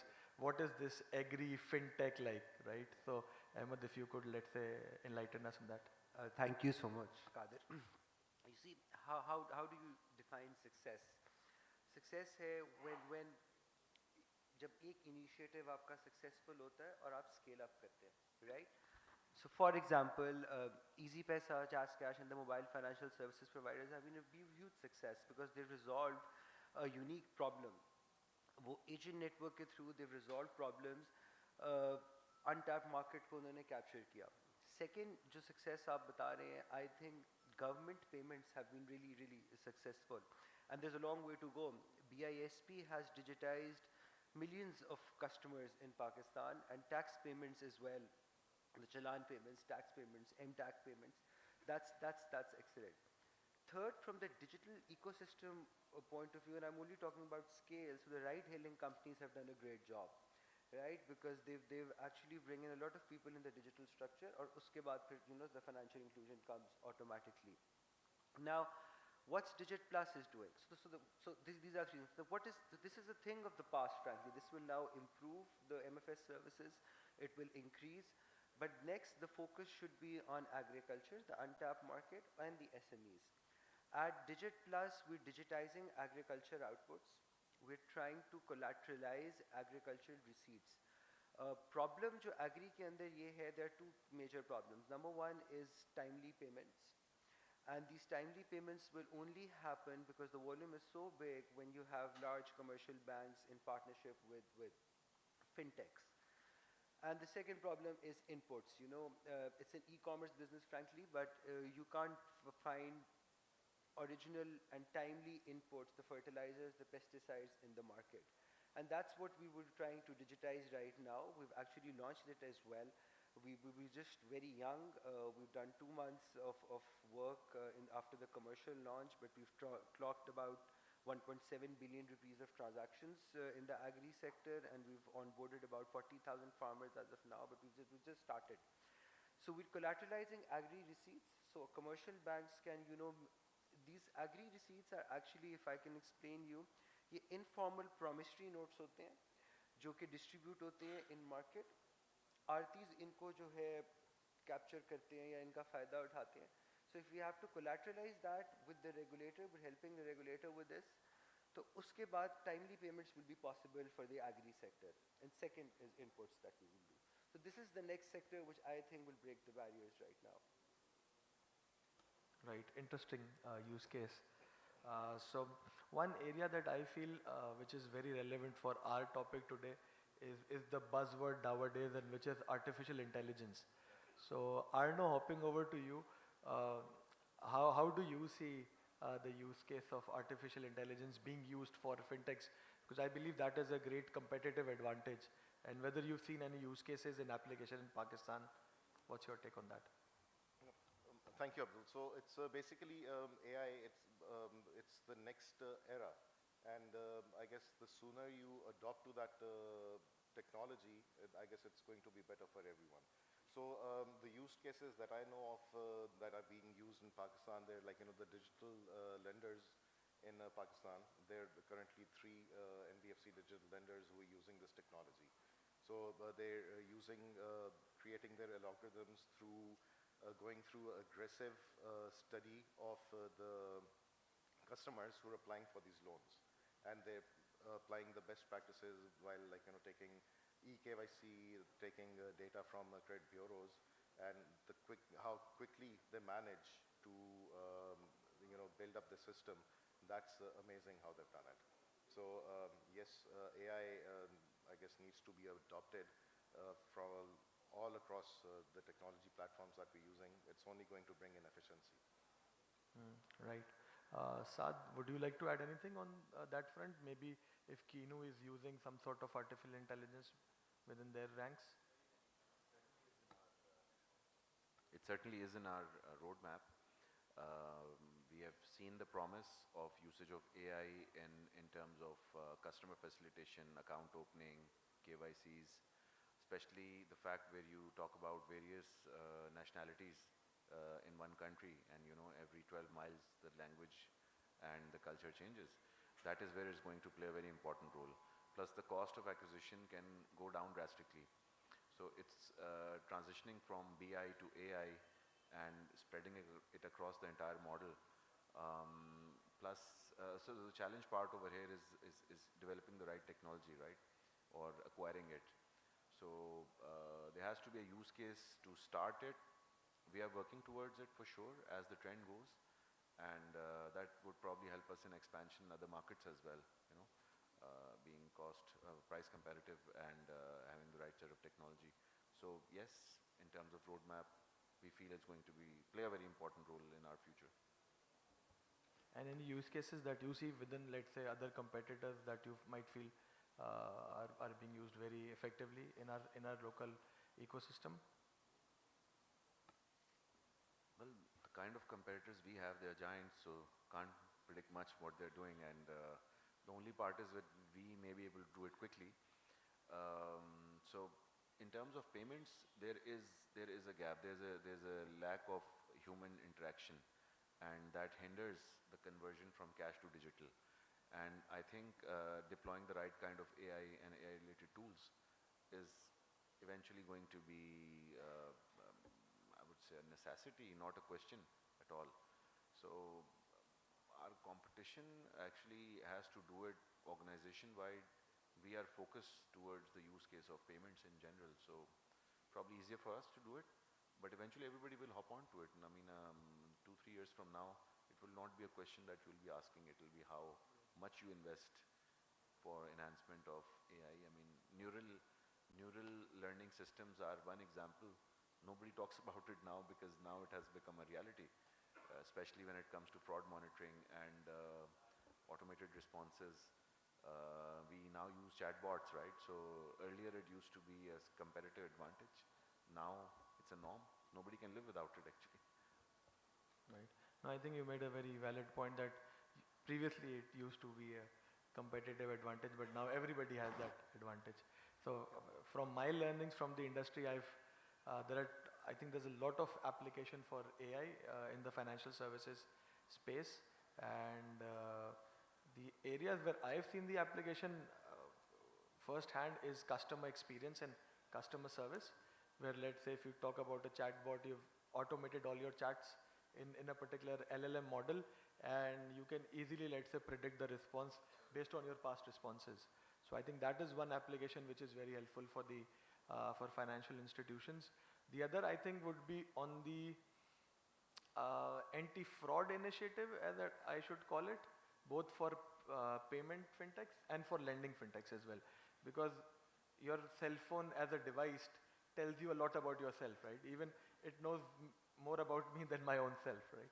So I think that capturing that data and using those data points, as Atyab mentioned in one of the previous conversations, was that how we can actually analyze those data points and actually keep the fraudsters away, or maybe minimize majority of our risk. So I think that is one of the key areas that I've seen in practice. The other ones that I haven't seen in practice but I've heard a lot about is, let's say, the customer persona. Because even in this age, we receive a lot of messages, let's say, a lot of marketing from our financial institutions, which are, let's say, not directed towards us. Like I've seen, let's say, single people receiving, pay your son's school fees, let's say, from our platform. He's single, you don't know your customer, right? So that happens. There are a lot of marketing campaigns that are actually generalized. So if you actually develop through AI that customer persona, I think your marketing initiative, I think, would be very focused, and that might be very helpful. So these are the three few use cases that I think I feel I've seen in practice. Ahmed would like to add something. I see, the industry will go into an experience war, because we have a lot of new entrants coming up. Digital banks, EMIs, the commercial banks are getting up. And if we're going to an experience, what will be best for the customer, obviously. But AI has a use case that is hyper-personalization. And through that, I think that will be a biggest use case when it happens. So let's see, fingers crossed. Of course. So there's also one post-AI, I think there's also this other buzzword in our fintech industry, obviously in the banking as well, banking as a service, which we in fintech call as fintech as a service, right? Very, very novel concept in Pakistan, but a lot of people abroad are doing it, whether it's the Middle East or Europe and the US. So how do, Arno, you feel that this will be a great emerging concept, and as, let's say, as an emerging VC, would you guys be willing to take your bet on a startup that comes up, or a fintech that comes up and says that we'll be totally focused on this fintech as a service market? What's your take on that? All right, so basically it's bringing in capital towards Pakistan. Our main focus is following the rules and regulations and the compliances. So our core would be to monitor that organization and to see that they are following their compliances with the State Bank, compliances with SECP, and only then we will proceed ahead with it, because we don't want to have any issues with the regulators, at least. So yes, I do feel that bringing in capital with this in this industry, and at this time, it would be the right time to bring it in. Right. So the conversation, in continuation to your point, the conversations that I have with a lot of tech companies which previously wanted to become fintechs, some part of their journey, are now, let's say, shying away from that because maybe they're afraid of the regulations and stuff, and they actually are a hot customer for the fintech as a service product, to say. So I feel that there is still a big need for that. Ahmed, what is your take on that? Maybe in the future we might see Digit Plus being, let's say, a provider for all other entities entities that are agri-tech and they want to somehow have some sort of payment integrated into their platform. Would you be willing to provide that service or not? Yes, yes, definitely. You know, we have a long-term plan in that. So we're also very focused on open APIs. That's because we've got now a lot of players in the market who have agri-techs in the company. There are digital banks coming in with a special focus on agri sector. So we see open APIs as one of the instrumental thing that will be done in the future by us, and that's where how we'll connect all players. And we have use cases, you know, we have it in the discussion next as well. Shoka sir, what's your take as a regulator? How comfortable would you be in, let's say, tech companies partnering with your licensed institution and then distributing those services to their customers? Thank you, Abdul Qadir. You know, the whole phenomena is opening up. The PSD2 of European Union and thereafter UK's OBI developed open banking framework. I think they changed the old paradigm shift in the world coming up. And the emerging economies or the developing economies are also trying their best to catch up with them as well. Luckily and fortunately, there will greater potential, room to work, I think the developing and emerging economies. So we as a central bank are also trying to go for the experimentation, for the piloting. And in the recent past, you all know that we done a piloting with the IFC on the open APIs as well, technical sandboxing, wherein the banks and the fintechs were there. The banks exposed their data and fintech consumers. The whole phenomena is to strengthen further the collaboration work and the fintechs regime because we want the access to finance, the reach in the all part of the country is more and more. And for that, we want to leverage all the entities. So that's why the existing regulatory frameworks of EMI, they never disallow if some EMI or fintech goes for the fintech as a service, which to us is like banking as a service extension. If they secured APIs and they do it in a secure manner with their third-party provider, just by providing the detail with the central bank, they can leverage this area as well. That is very encouraging, Shoka sir. Thank you so much for that word. Moving on to Saad. Saad, what do you think are the long-term aspirations of the fintech industry in terms of our topic of breaking down barriers in relation to financial inclusion and financial access? See, if you look at the population numbers, obviously, and the financial access that currently the population enjoys, I think it's a very old phrase when you say that just tip of the iceberg, but in real terms applies exactly on Pakistan.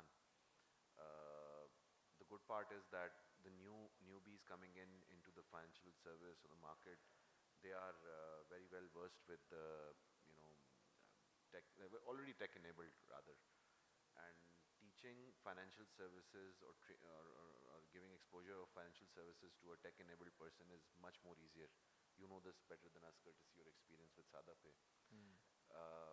So in terms of aspirations, I think if a few impediments are worked upon, in the coming 2-3 years, Pakistan can be a gold mine for not only for fintechs but for other techs providing certain services to fintechs. Talked about fintech as a service. I think that were available 10-11 years ago when we started, we would have hopped onto it. Why go through the pain of developing the same thing again and rather work on a use case?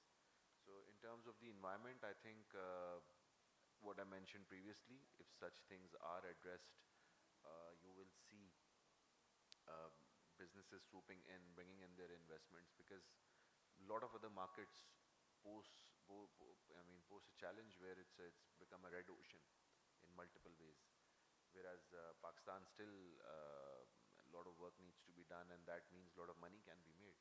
And if that problem can be solved, that's a great motivation. So I believe, in my own view, we would like to stretch ourselves to individually do more than 100,000 touch points in the coming 2-3 leveraging on Rast, using it, it's a great opportunity. And I believe Rast this year would probably be a year of enablement of Rast. Next year would be expansion, and the year after that will be the complete domination, because the local ecosystem, local payment rail is, there's no alternate to that. And coexistence is what I believe in. It's never going to be this that QR would pulverize and finish the POS machines. That is never going to happen. Likewise, Rast is not the enemy of any other methodologies. Rast is there as a rail and will coexist, and you'll see multiple other models, payment methodologies coming, riding on top of it. Right, definitely. Moving on to Arno. Arno, I know that you have worked for a lending fintech, one category of the fintech. And in the Middle East, we see a lot of lending fintechs doing very well, like the Tabbies and the Tamaras of the world. And they have valuations in excess of billions and customer base in excess of 5, 6, 7, 8 billion people, right? So how is that not, let's say, replicated into Pakistan, and what do you see the future of maybe the buy now, pay later fintechs, or maybe the lending fintechs? What do you see the future, because the market is ripe? See, buy now, pay later, that's come in as a very good entrant in the market. I guess the KISPay was the first one to get the license in 2021. So considering the low purchasing power of our masses, I think BNPL could be the leading player in the market right now.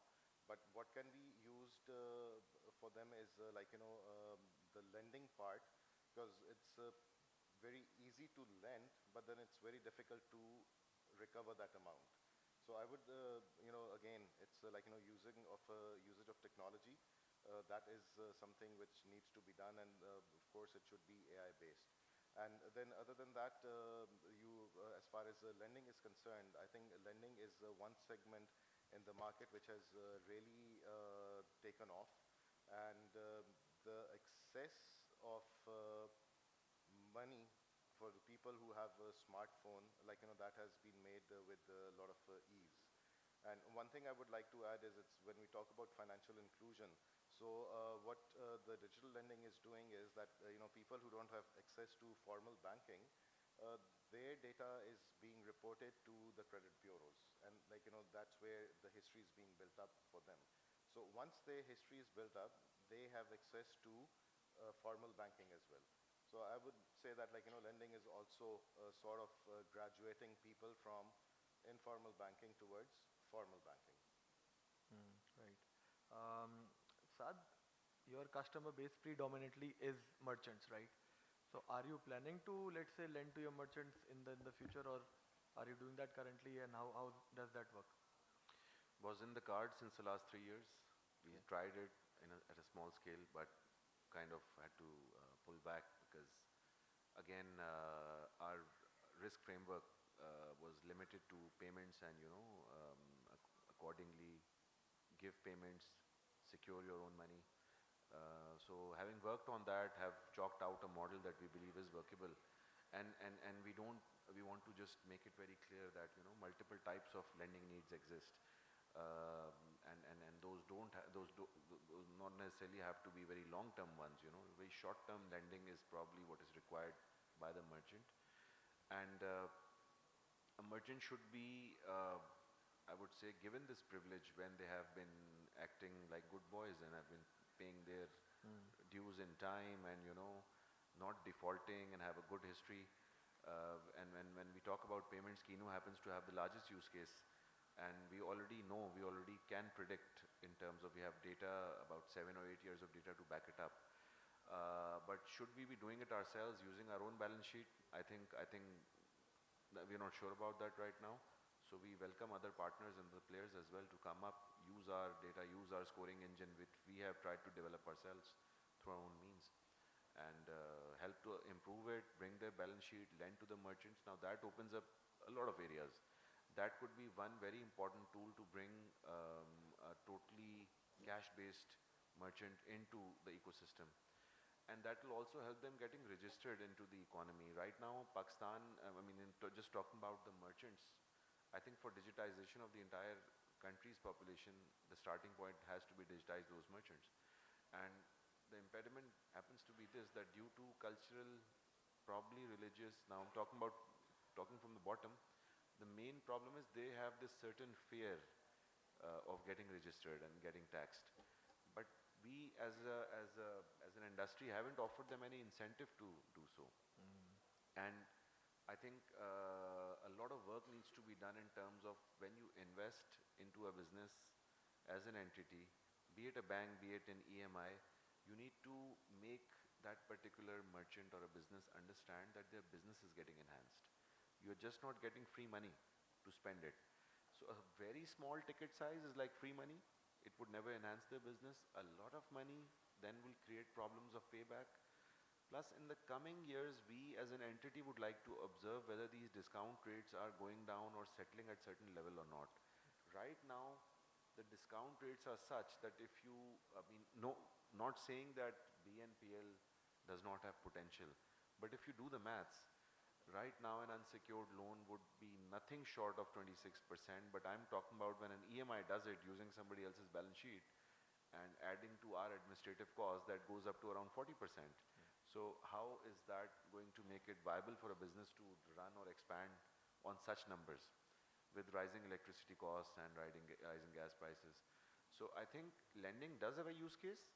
I think the discount rates, as they go down, which is expected, inshallah, and by the end of this year or by the start of next year, then for sure we are ready to enter into this arena and probably can do a much better job based on the data that we have.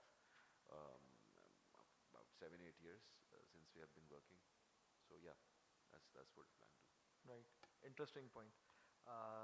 So moving on to Shaukat sir, with respect to the fintech industry, what do you as a regulator think are the barriers to financial access and inclusion? Thank you, Abdul Qadir. If we, see back in last 1 decade, number of key building blocks have been, established, formulated, issued by the central bank with the support of the Ministry of Finance, Government of Pakistan. One of the key building blocks has been the National Financial Inclusion Strategy of 2015. It has certain targets for the access to finance and financial inclusion by leveraging the technology and mobile financial services. Although we could not, we had been unable to fulfill or reach out all the, the targets. Thereafter, it was further revisited in 2018, along with the making certain targets for the women as well, because as per the World Bank's recent Findex data, the women in Pakistan, especially at the lower side when it comes to the access to finance and financial inclusion. Thereafter, State Bank, with the support of World Bank, came up with the National Payment System Strategy and PSS. It was one of the exhaustive document having 70+ action items, and it was having all these stakeholders there, the governments, as Sahad mentioned, the taxation body, APR, the private sector, the public sector, even the State Bank's internal departments as well, and the infrastructure was one of the parts of that. Action item. That's why State Bank came up with the RAS, instant payment system. And similarly, State Bank is now working on, having another, infrastructure like the latest version of the RTGS called ATS, Automated Transfer System. The work is in process as well, so that the problem, the issues with the existing RTGS are taken care of. Similarly, the legal oversight work that has been also part of the NPSF. Along with that, what we see now, the ease in remittances, which has been done in last 4 years' time by State Bank, while various regulatory intervention that has also been part of the NPSF. Apart from that, State Bank has issued its own strategy in 2015. Mainly, it was enabling the digitized ecosystem in the country. Recently, SBP has again worked on a 5-year digital strategy of 2023-2028. It is available on the State Bank website as well. What I request all the fintechs, whether that be regulated or non-regulated, please please visit SPP's, the SPP's strategy and align your task, your function with the strategy as well. So what problems, the issues we can see after so much intervention by the government, by the fintech industry, by the State Bank of Pakistan, is that the governments, whether it's central government or provincial government, they are the, because government are the big animal in the country, whatever it be. Recently when I was in Georgia, what I saw observed there, the country like Mongolia, that have a minister in the digital strategy as well. Similarly, in the past, we heard about the Singapore as the deputy prime minister on the digital area as well. So, in case the initiative does not come of the topmost, hierarchy, the collaboration, coordination work will not be so much because State Bank has not influence on the government body all the time. So, the digitization of governments, the federal governments and the provincial government, that's one of the major challenges as well. Secondly, although State Bank, with the help of the fintech industry, came up with the PSO PSP regulation, and there are a number of gateways in the country as well. Even then, our private sector is not collaborating with them, and we think they're not going to become digitized as per what we expected. Similarly, the user experiences, the user journey. We want that the industry comes up in such a way, the solution are designed such a way that the user journey is seamless. The number of clicks are less and less, although they should not compromise on the controls and the risk management criteria. Because to date, our core banking application, they're all in the English language. Maybe the majority of popular country, they do not comprehend the things what is there. Our front-end solution are in English media, are in English language. So these are the things, and the user experience is not so great. That's why the user becomes irritated after some clicks, and it stops. It stopped activating that the certain mobile app or internet services as well. So the fourth and last and major area, the trust of confidence in the customer. What we saw in the last couple of years' time, the DFS frauds, digital frauds are rising again and again. State Bank is very much of the view that these things need to be taken care of. That's why in April 2023, State Bank came up with the exhaustive regulation circular on that, after working with the industry, after working with the PBA, and that is the liability structure as well.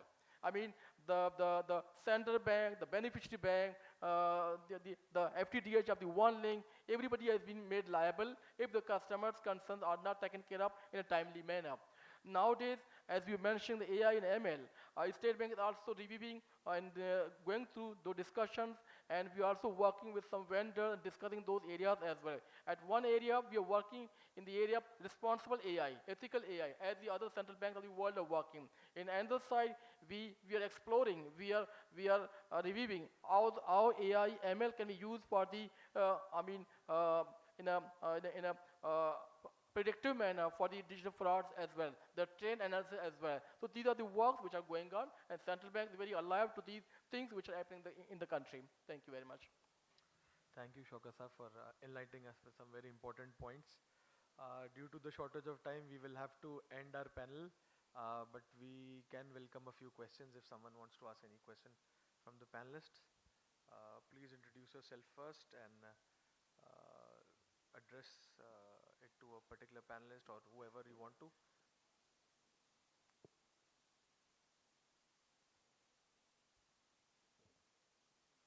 Assalamu alaikum. I am Ahmed from Sadapay, currently working as the head of compliance. Firstly, I would like to thank the central bank and especially Shaukat Saab for the central bank's financial inclusion initiative, and there is a lot which we have been discussing. My question is specifically from the CEO Digit Plus, Ahmed Salimi Saab. Sir, we have been discussing a lot that agri sector has a lot of potential. Kabir Saab has also discussed this thing. And now even at the government from the top level, the SIFC is of the opinion that it is basically the agriculture sector and the IT that can transform Pakistan, because our basic problem is that we lack export/inward remittances. So, and unfortunately, we have been talking about this since quite a long now, but we have not seen much progress in this area. I personally feel that we can leverage it, agriculture with financial plus technology. However, if we see that in agriculture sector, normally our agriculturists lack the financial literacy. On that front, there are two problems. They are like, हम कहाँ पे जाएं? Like you are EMI. I'm not sure which exact license you have.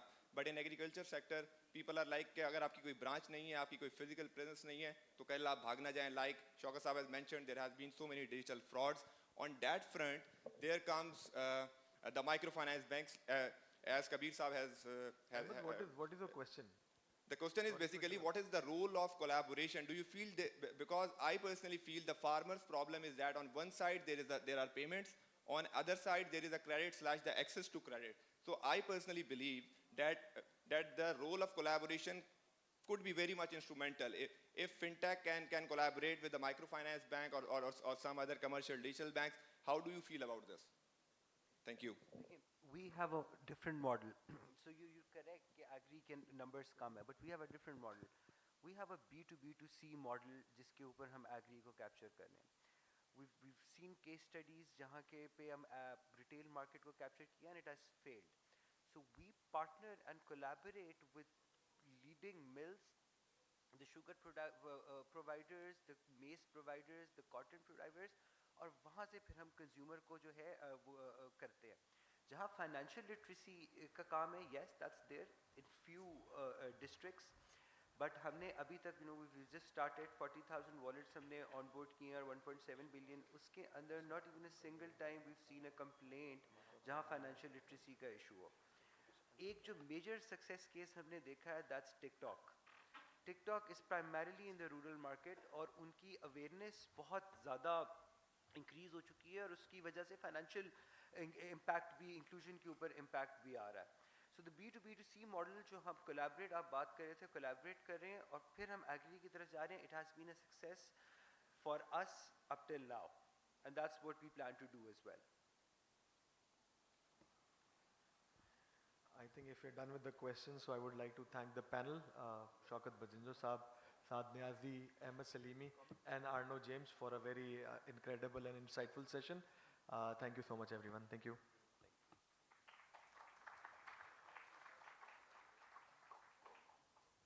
Hello.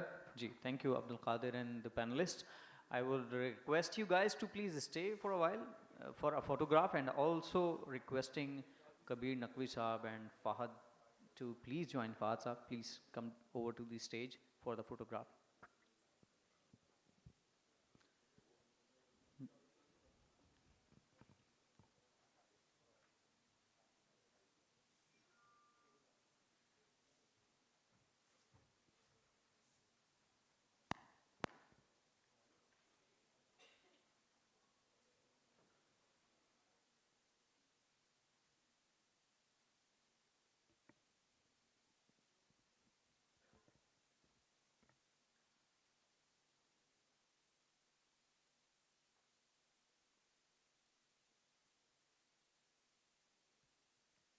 Thank you so much, Abdul Qadir and the panelists, especially Shaukat Bazinjo Saab, Ahmed Salimi, Arno, and Saad Niazi Saab. Thank you so much. Hall में वैसे भी काफ़ी सन्नाटा है और लग रहा है जैसे सोने के साथ माहौल हो चुका है, तो मैं कोशिश करता हूँ कि एक दो प्रेजेंटेशन हम क्विकली कर लें और फिर उसके बाद एक पैनल डिस्कशन. क्या ख्याल है जी? मुझे पता था कोई जवाब नहीं आएगा, सो मैं बीच में कोई हायल नहीं होता. लंच का वक्फा हुआ चाहता है.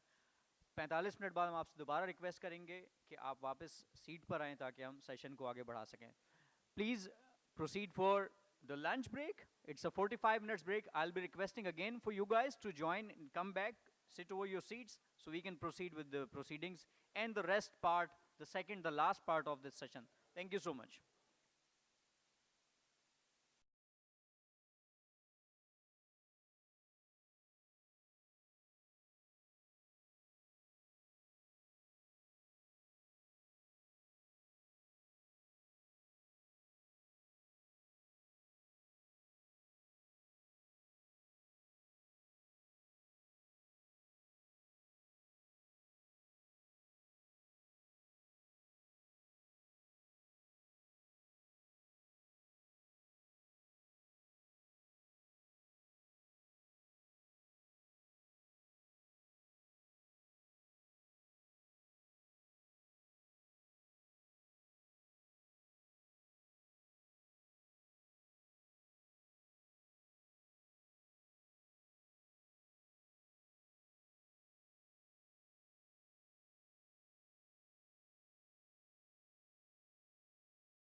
2024.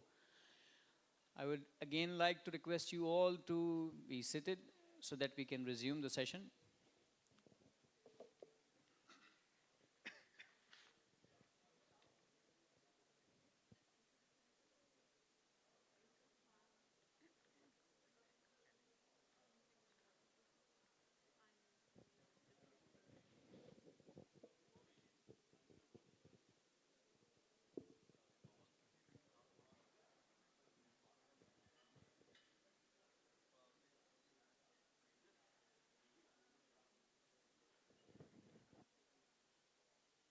So the next panel discussion is about inclusive finance and beyond, the biggest fintech challenges.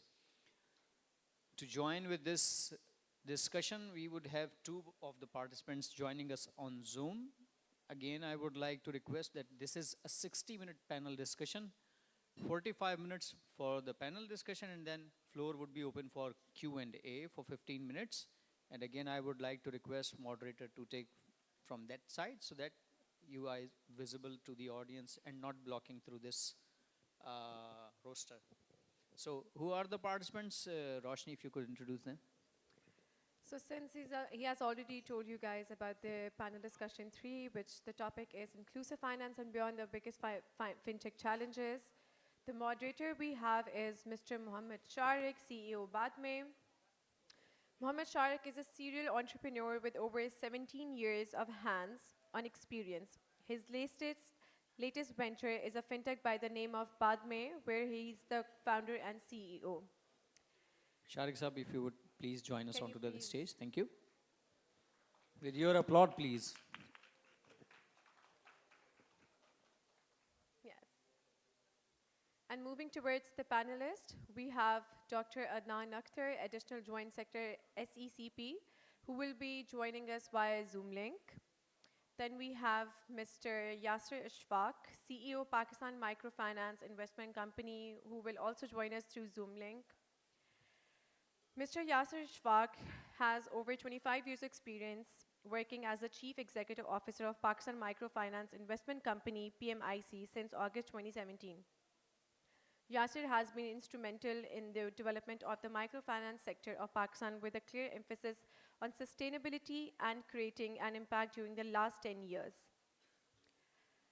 Then moving forward, we have Ms. Puru Sidhwa, CHRO Telenor Bank Easy Pesa, with us. Puru Sidhwa is an accomplished professional with over 30 years of experience working in credit risk management, financial analysis, and human resources. She holds a Bachelor of Commerce degree from the University of Karachi and a Certified Risk Officer with credit initials from Citibank. Additionally, she is Certified Coach from GSK Learning Academy. Can we please have Ms. Puru Sidhwa on the stage?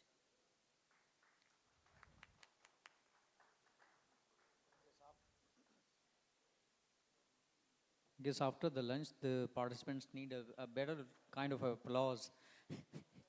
People are still seems a bit tired. Yeah.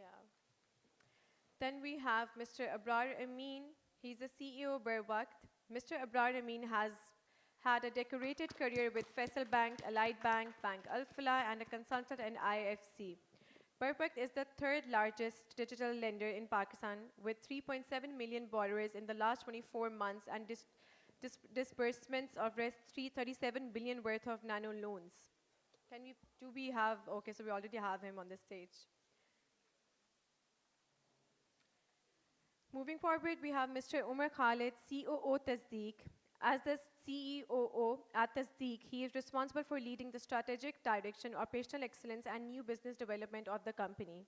With over 25 years of experience in marketing, sales, and corporate strategy, he has a proven track record of delivering results and creating value for various organizations such as Telenor, Transworld, PTCL, and others. Can we please have Mr. Umar Khalid, COO Tasdeeq, on the stage as well? The last panelist for panel discussion 3 is Ms. Mariam Pervez, who is a seasoned banking professional with a 17-year career focused on driving strategic initiatives in core banking functions.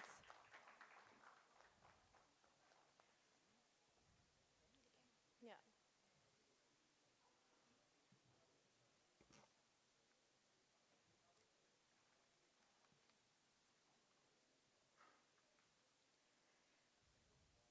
We had another panelist, Mr. Zang Badr, who could not join, unfortunately, for the panelist discussion.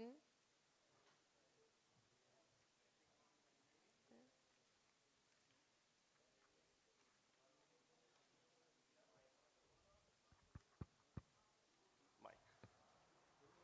Hello. Yeah, awesome. Thank you for having me as the moderator. It's a tricky session to be a moderator of right after lunch when everyone is has their energies down. But we hope to ask some interesting questions, so to keep you awake. We are being joined by Mr. Yasir and Mr. Adnan from SSCP.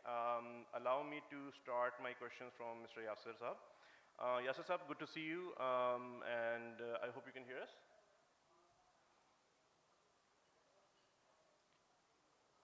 Can you hear us, Yasir Saab? We unfortunately cannot.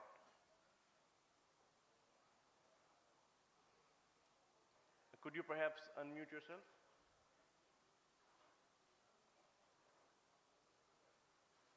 Let's start with Mr. Adnan, since Mr. Yasir Saab is facing some difficulties. Mr. Adnan from SSCP, I would love to ask you a bit about the regulatory aspect. Tabby is a $1.5 billion startup, BNPL in the Middle East. They did not have to get a banking or a BNPL license, and that is how they were able to, launch, scale quickly, and give access to credit to millions of people. Do you think the regulatory environment in Pakistan could be perhaps more relaxed for fintechs in case they are launching innovative products? What do you think? Thank you for having me. Hopefully you can hear me. Yes, we can. Okay. Thank you. It's a good event. I have seen few of the glimpses in the early morning. So that's a good event for the fintech side specifically. So coming to your question, but before coming to that side, I will take you back to 2020 after the COVID. What happened at that point of time, how the industry, and specifically in Pakistan, the fintech has grown. At that point of time, as you said, the regulatory side, there were not as much regulation in the fintech side as we are seeing today. What we have experienced after the COVID, that there were a lot of things happening around and that were not regulated specifically in the fintech side. And as a regulator, we have a duty to protect the consumer and to keep the market integrity intact. So keeping that in mind, we have gone through into the regulatory side, and the regulations what we had made, that doesn't bring up in just 1 or 2 months. That was a complete process, and we have gone through with a lot of deliberations with the industry. And after that, we have come up with some sort of solution. So though we can protect the consumer, we can also let this industry to grow and create some sort of competition. So later on, we can say very clearly that yes, now this industry is mature, and this require a lot of regulation from the regulatory side. So coming to the point to the UAE side, so if you look at the UAE, we have seen specifically BNPL that has grown in the last 3 to 4 years. That was not regulated, but recently the financial regulation that came in a month back, that also provide a complete framework for BNPL regulation. So now, after the learning, UAE is going to regulate this side, and they have made it mandatory to have some sort of licenses or a restricted license in this specific space. Or if you are an entity who is not licensed, then ultimately you have to be in integration with some licensed entity or banks, so some sort of these things. So this fintech side is at a learning stage. We are learning. We are in collaboration with different industry participants. We learn from their experiences. And the very good thing, what I would like to share over here, the regulatory side is very open. We have a SECP regulatory sandbox, and that is open throughout the year. In last 4 years, we have opened that window for a very small period of time. That was a cohort basis, but now that's open throughout the year. So if any industry participant that come up with some sort of fintech business model, which want to test. That is very new for this industry, for Pakistan.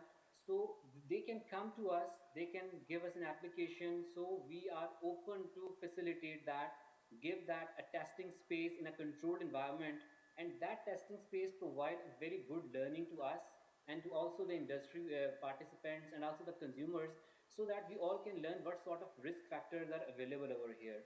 So that can provide a very good starting point, so that we could have a specific regulation for that side in which that fintech sector is going.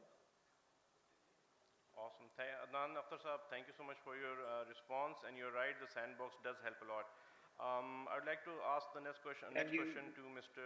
Abrar Can you Amin sir. hear me now? Is this Mr. Yasir? Can you hear me now? Yasir Saab, we can. Thank you for joining us. Yasir, Ashfaq Saab, I have a three-pronged intertwined question for you. Just to set the base right, what kind of debt financing can young fintechs expect from you?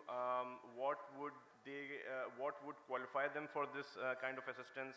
And how is PMIC different than other lenders? Okay, I've lost your video, but that's fine. Thank you so much, Pakistan Fintech Network, for inviting me for this session. I hope everyone can hear me. Hello? Yes, we can. Yes, sir. Okay. So, PMIC is a wholesale lender, primarily focused on financial inclusion and providing financial services to the bottom of the pyramid for job creation, especially for women, youth, and underserved areas. And one of the focus is to provide financial services or financing for productive, uses. PMIC lends to any institution who has at least 2 years of operations and audited financials, and is a licensed registered entity, and then there are certain other criteria. But a couple of years back, we looked at the whole sector, and we thought that there are a number of new entrants, and we need to maybe for some part of our portfolio, we need to relax the overall criteria. And there, after we came up with a bit of a relaxed criteria under which even if you have a license and you have operations of 6 months, we'll be happy to lend to an institution. So we are different in the sense that we are totally focused on microfinance, and we don't lend for any other purposes. In fact, most of the time, we have almost 90% of our assets deployed without any other, and maybe 10 to 15% in other kind of investments. So I hope I've been able to answer your question, the 3 parts. The last one though, how is PMIC different than other lenders?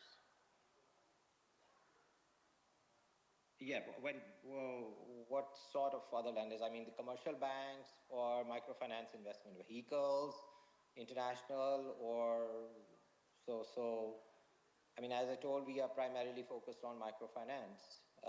So unlike commercial banks who have other portfolio, or microfinance investment vehicles who do focus on microfinance, we are one of the only entities in Pakistan that focuses on microfinance, right?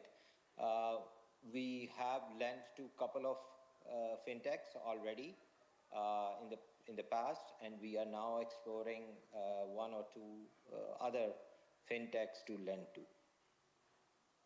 Perfect. Yasir Ashfaq Saab, thank you. Abrar Amin Saab, unsecured digital loans are considered incredibly risky, right? Since the non-performing loan ratio is high, the default rate is high, the data is scarce. What kind of strategies have you deployed that go beyond what a typical bank does or what other lenders do, to make sure that your non-performing loans are decreasing over time, or at least stay at a lower rate? Ji, thank you for your question. In order to answer this, I will have to split this question into two parts. So the first part actually will take us one step behind the actual lending process. It is very important to understand that the segment of population which we cater to comprises in majority of those people who have never borrowed before. Right. So when you take a risk on an unknown entity, that means the inherent risk of default goes exponentially high. So when we are willing to take the risk on that individual, and that too with our own money, it's not a bank's money, it's not borrowed money, it's not government's money, it's our own money. So that means you are actually taking a risk on your capital also. So the first part, actually what we learned through our own experience is educating the customer. So by educating the customer on the behavior that we expect from him or her when he or she borrows from us is the first step in controlling the possibility of a default. So first and foremost comes now in the form of an advisory which we issue, and that is also now required by the regulator, that we advise the customer that once he is stepping into this domain of a loan, then it has two components. One, that it is going to cost him in terms of the markup, and secondly, he is expected to repay the loan also, because if he doesn't, that will result in his name being reported to the gentleman sitting on my right and also to a couple of other credit bureaus, and that will hamper his future efforts of obtaining any kind of borrowing from anybody. So that's a very key important component when we start this relationship between the organization and the customer. The second part then comes in the form of incentivizing the customer, that if he is a regular customer, that means that once he applies again, the markup rate will be reduced, right? So this is a big incentive. So if he is paying X percentage now, if his behavior in repayment is regular and timely, then the next time it will be the rack rate minus 1%, for instance.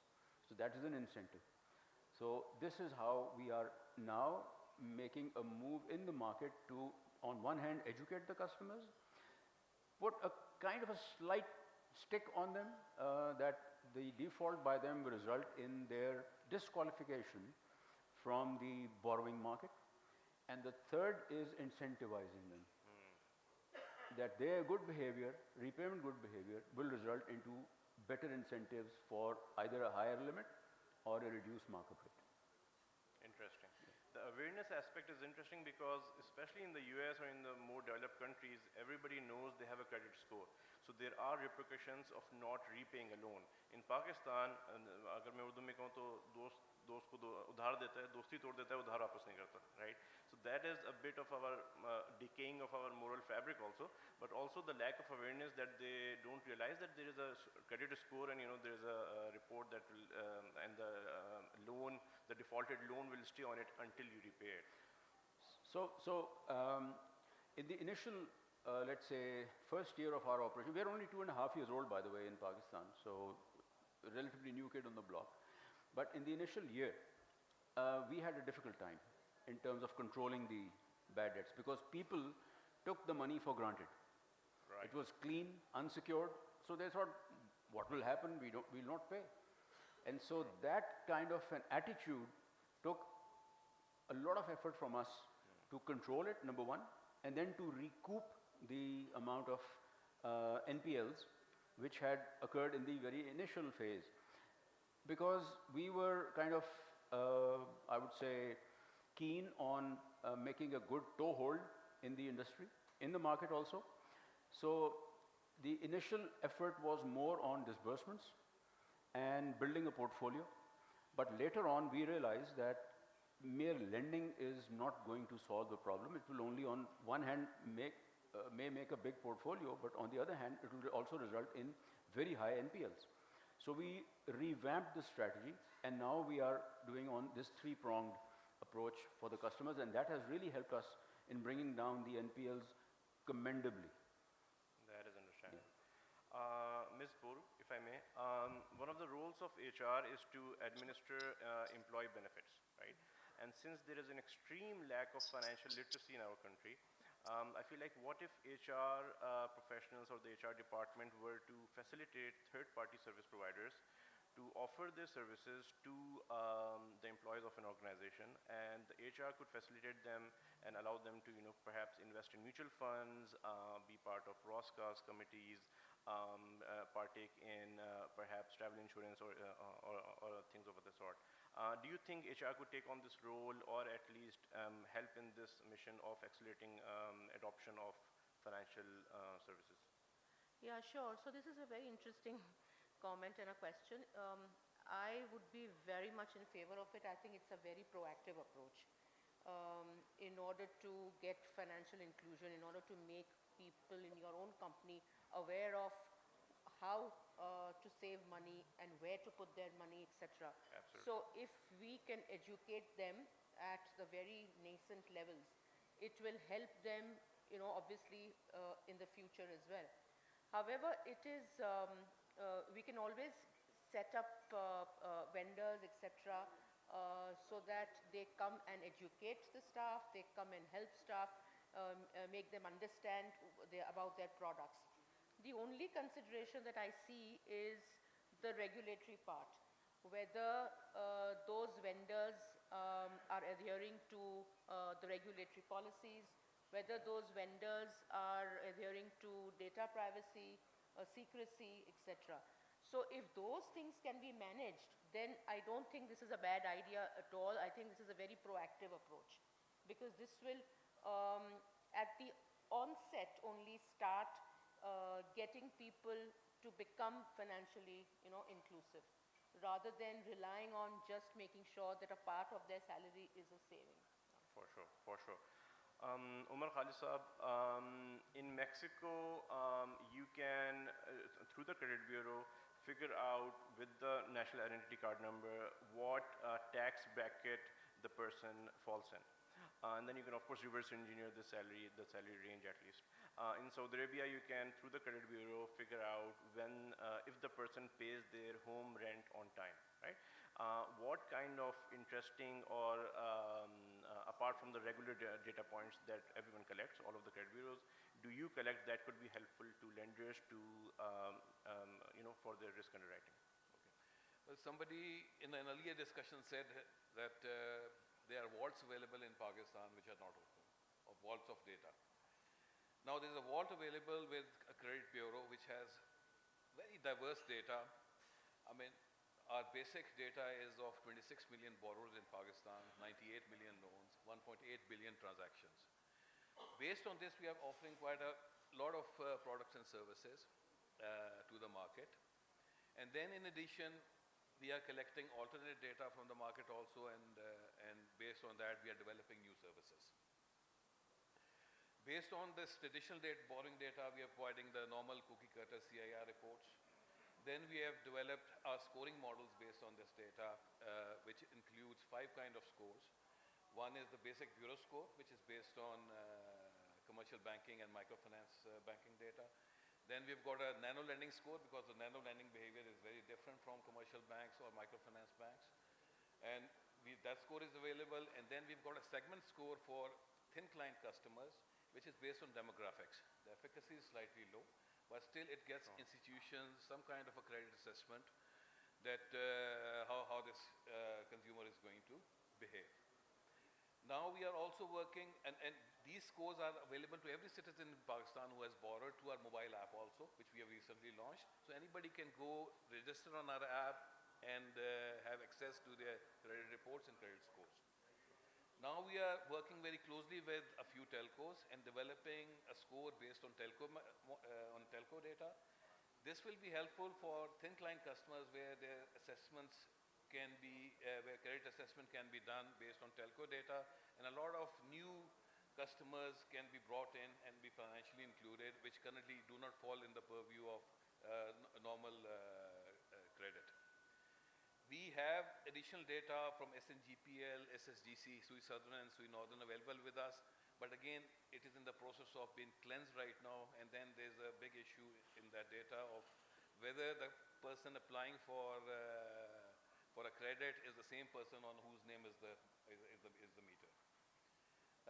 Similarly, we are in very close coordination with organizations like ROSI.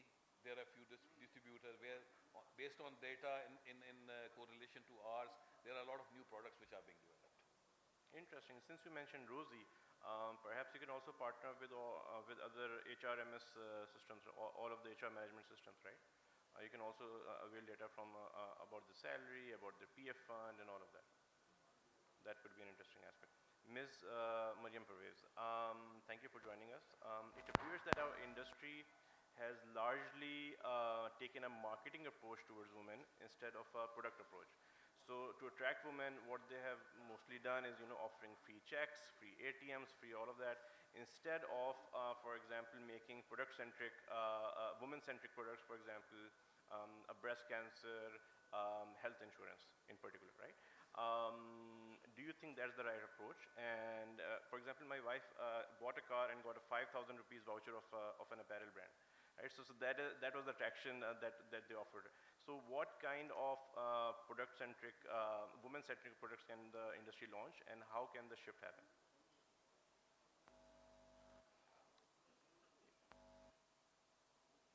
No, unfortunately we cannot. Ji, Sharik, thank you so much. Whenever we talk about financial inclusion for women, I think इससे पहले एक ज़्यादा मुश्किल सवाल पूछने की ज़रूरत है, and that is, where are we on the agenda of social inclusion for women? How many women in Pakistan have access to education? कितनी औरतों के पास, for instance, inheritance के rights हैं? How many women can actually choose a career अपनी मर्जी से? And हमारे घरों में जो औरतें हैं, how many of them are actually decision makers, or they can contribute significantly to decision making in our homes? So unless and until we talk about social inclusion and how we can move the needle in that particular aspect, I think हम financial inclusion के agenda को we cannot push it forward. जो financial inclusion की space है, I think we all know the stats, about 20-25% of the Pakistani population is banked. Out of that, only 7% are women. 20% of the women have access to a mobile phone. And this is because this is gender disaggregated data, so iska jo integrity of the number, I think it is still up to question, or the credibility of the number. 93% of women in Pakistan do not have bank accounts. That is the size of the problem for you. So in order to really move financial inclusion forward, I do appreciate, जिस तरह के आपने, offerings की बात की, but I think that they only touch the surface of the problem. And I think what we need is, we need a more multifaceted strategy जो कि is beyond just superficial interventions. So I think it is very, very important to have products and services, as you rightly said, that are more attuned to or more aligned with the Pakistani women population and is more aligned with their business aspirations. So I think that once we're able to make that alignment possible, and if we're able to address the challenges of the Pakistani women and align products and services accordingly, I think only then we can push this agenda forward. So that's my take on the question. Thank you so much. Abrar Amin Saab, I would like to ask a question about the future of digital lending in Pakistan, right? So a few questions, for example, how do you see the Pakistani market evolving in the next few years? What kind of lessons have you learned from similar markets? What kind of catalyst do you feel like, for example, RAST, our own scheme, PayPark, what kind of catalyst do you see that will enable you to scale rapidly using these tools? We believe that the potential number of borrowers who can or who are out there to get a nano loan or a micro loan sits somewhere between 45 to 55 million people in Pakistan. And as was mentioned in the introduction, we are at the moment the third largest, but the two larger ones, still all of us combined have not really reached to a point where we can address this thirst for credit. So the country and the population as a whole has a thirst for credit, but it has to be balanced with the risk-taking appetite of all the three organizations. Now, what hampers that risk-taking appetite at the moment is, number one, the same factor which Omar Saab has mentioned. It is the quality of the data. So, the quality of the data in the coming months and years will determine how comfortably the lenders can rely on a credit score, how comprehensive the score is based on which a lending decision can be made. Because right now, all three of us, Jazz and EasyPasa and Barbak, we want to rely on the efficiency of the disbursement process, which means that the materially, let's say, valuable time available to a customer should not exceed his expectations. Right. So if somebody or any one of us requires, let's say, 2 days to make a decision, that means the customer is lost, practically. So it is essential that we take the decision within minutes. But in order to be able to take that decision within minutes, we have to rely on very, very authentic and comprehensive data points. Now, the data is being built, to be honest with you. It is not complete yet because all the digital lenders are feeding into that system. And it's in evolutionary stage. So we believe that maybe year and a half down the line, the two main credit bureaus that we rely on and we have to compulsorily rely on as per the regulations will be able to provide a credit score which will enable the digital lenders to lend with more certainty.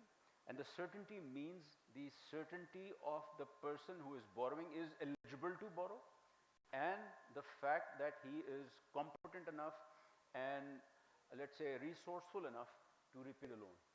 So it all boils down to one point, and that is the quality of the data. And we are reaching that point. So we are in the evolutionary phase. The industry is not really too old. So we are getting there, but we believe that, inshallah, in a year or two, we will have reached that point where the decision making can occur in a small space of time, but with more certainty. It makes sense that you mentioned the quality of data and not just data alone, because the CEO of Affirm, the co-founder of PayPal, he mentioned that they started getting data from all of your social network, right? But he said there was a lot of noise, no signal whatsoever, right? So the quality of data does matter that we can use for risk underwriting. Yasir Saab, are you still with us? Yes. Lovely. On the 15th of October 2021, you stated digitization should not direct microfinance towards providing nano and consumption loans. Could you please elaborate? I didn't know that I'm a political leader and my statements are recorded, but let me respond to that. See, the thing is, as Mariam also pointed out, that a large number of people who want to take loan for productive purposes are still underserved. Be it women, be it people in the rural areas, because, the last kind of, data that I have, internet penetration in Pakistan was not more than 30-35%. So the 65% population does not have, access to internet. Now, in my opinion, and you also asked, what was difference between us and other lenders. We try to focus on impact, we try to focus on women, we try to focus on income generating activities. And we also try to focus on development of the sector in order to provide, loans to micro entrepreneurs in peri-urban, urban and rural areas. the way I see the development, and I may be, incorrect, but I've not been able to find good data of fintech. I mean, what is the segment segregation? What is the, geographical distribution? Similar to what microfinance institutions are providing through PMN. So I've not been able to see that data in order to assess uh, the purpose for which these loans are being given. And in a more economic sense, the way I see it is that I feel that since we have limited resources in the shape of funding, we need to provide that funding for income generating activities to individuals who can also create job opportunities for more individuals, be it women. For example, today, if you look at our portfolio, almost 86% through 26, 27 institutions to whom we provide funding goes to women. And each one of our loan creates at least another job in addition to, or support another job in addition to the person on average. Because in certain cases, if we are providing loan to low-cost private schools in peri-urban areas, the loan might create another 10, 15 jobs. So that's the background. I mean, I have nothing against providing nano loans, but if you ask me, the objective of microfinance was to provide loans for income generating activities. And that's why, since the size of nano loan is too small, I think the limit is 25,000. And then there is another limit. I mean, collectively, you can't provide more than 75,000 rupees for a short span of time to an individual. So I don't feel that 25,000 from a single lender is going to actually generate any income activity or revenues to create further jobs. So that's the context of my statement that I might have made in the day that you maybe rightly pointed out. Fair enough. Adnan Aftab Saab, could you just briefly perhaps touch upon the blind spots that you feel like fintechs have in terms of regulatory approval that they do not predict or prepare for when they approach you? Yeah, sure. Well, as everyone is talking about the data, so data is no doubt the main source for this fintech. And secondly, data privacy, cyber security, that is the big thing on which we have a lot of discussion with industry, and that is an evolving space in the fintech side. So data security and data privacy, we have seen a lot of breaches in this fintech side, though that's why that look very much regulated side, but that's not very over regulation, you can say, in this space. That is basically to let this industry grow, and secondly to protect the consumer and have the responsible financial practices. So the major risk which I think we are coping with, and specifically that the whole sector has to look forward, that is basically the cyber security risk, and specifically data security and privacy. Because once you have the data, you have all the means to tweak that at any side. So data is the main thing in this current world environment, where very less human brains are involved. Your AI systems that can indulge in, so data security and privacy on which we are looking at. That's why we are involved with with respect to the data. With respect to the digital lending side, we are engaged with the Speak Data Check, as Umar Sahab available over here. So in terms of what they said, that the quality of the data, as Braj Sahab stated, so we are also working on that side too. So you have a data which is very much clean, and that can give this industry an insight that yes, this industry can growing, a lot of players can come in, and that industry can be on its footing, as we have seen the other industries. So I think this side, on the data security side, that requires a lot of efforts from the fintechs, so that we have to engage with all the stakeholders, and we have engaged, we are still engaging, because that industry is still at the nascent stage, and day in, day out, we are working with a lot of other major brains, that how we can cope up with this side, how we can regulate that, how we can learn from the international practices. So that is basically that area. I think that requires a lot of attention, and we have received a lot of complaints regarding this specific side. That data privacy, that is a major thing that has been breached. That's why our circular, specifically for the digital lenders, the Circular 15 of 2022, and that is mobile security applications and data security and privacy guidelines. So that gives an ideal situation that a fintech has to have in their system. So as a regulator, we are responding what risks we are envisaged for the going forward. We are coping that in our regulations through circulars. So that thing, I think, is an evolving thing, and that's not, we can say that we can completely eliminate that risk, because if I give you an example of AWS, Amazon Web Services, in the last year we have seen 32 cybersecurity attacks.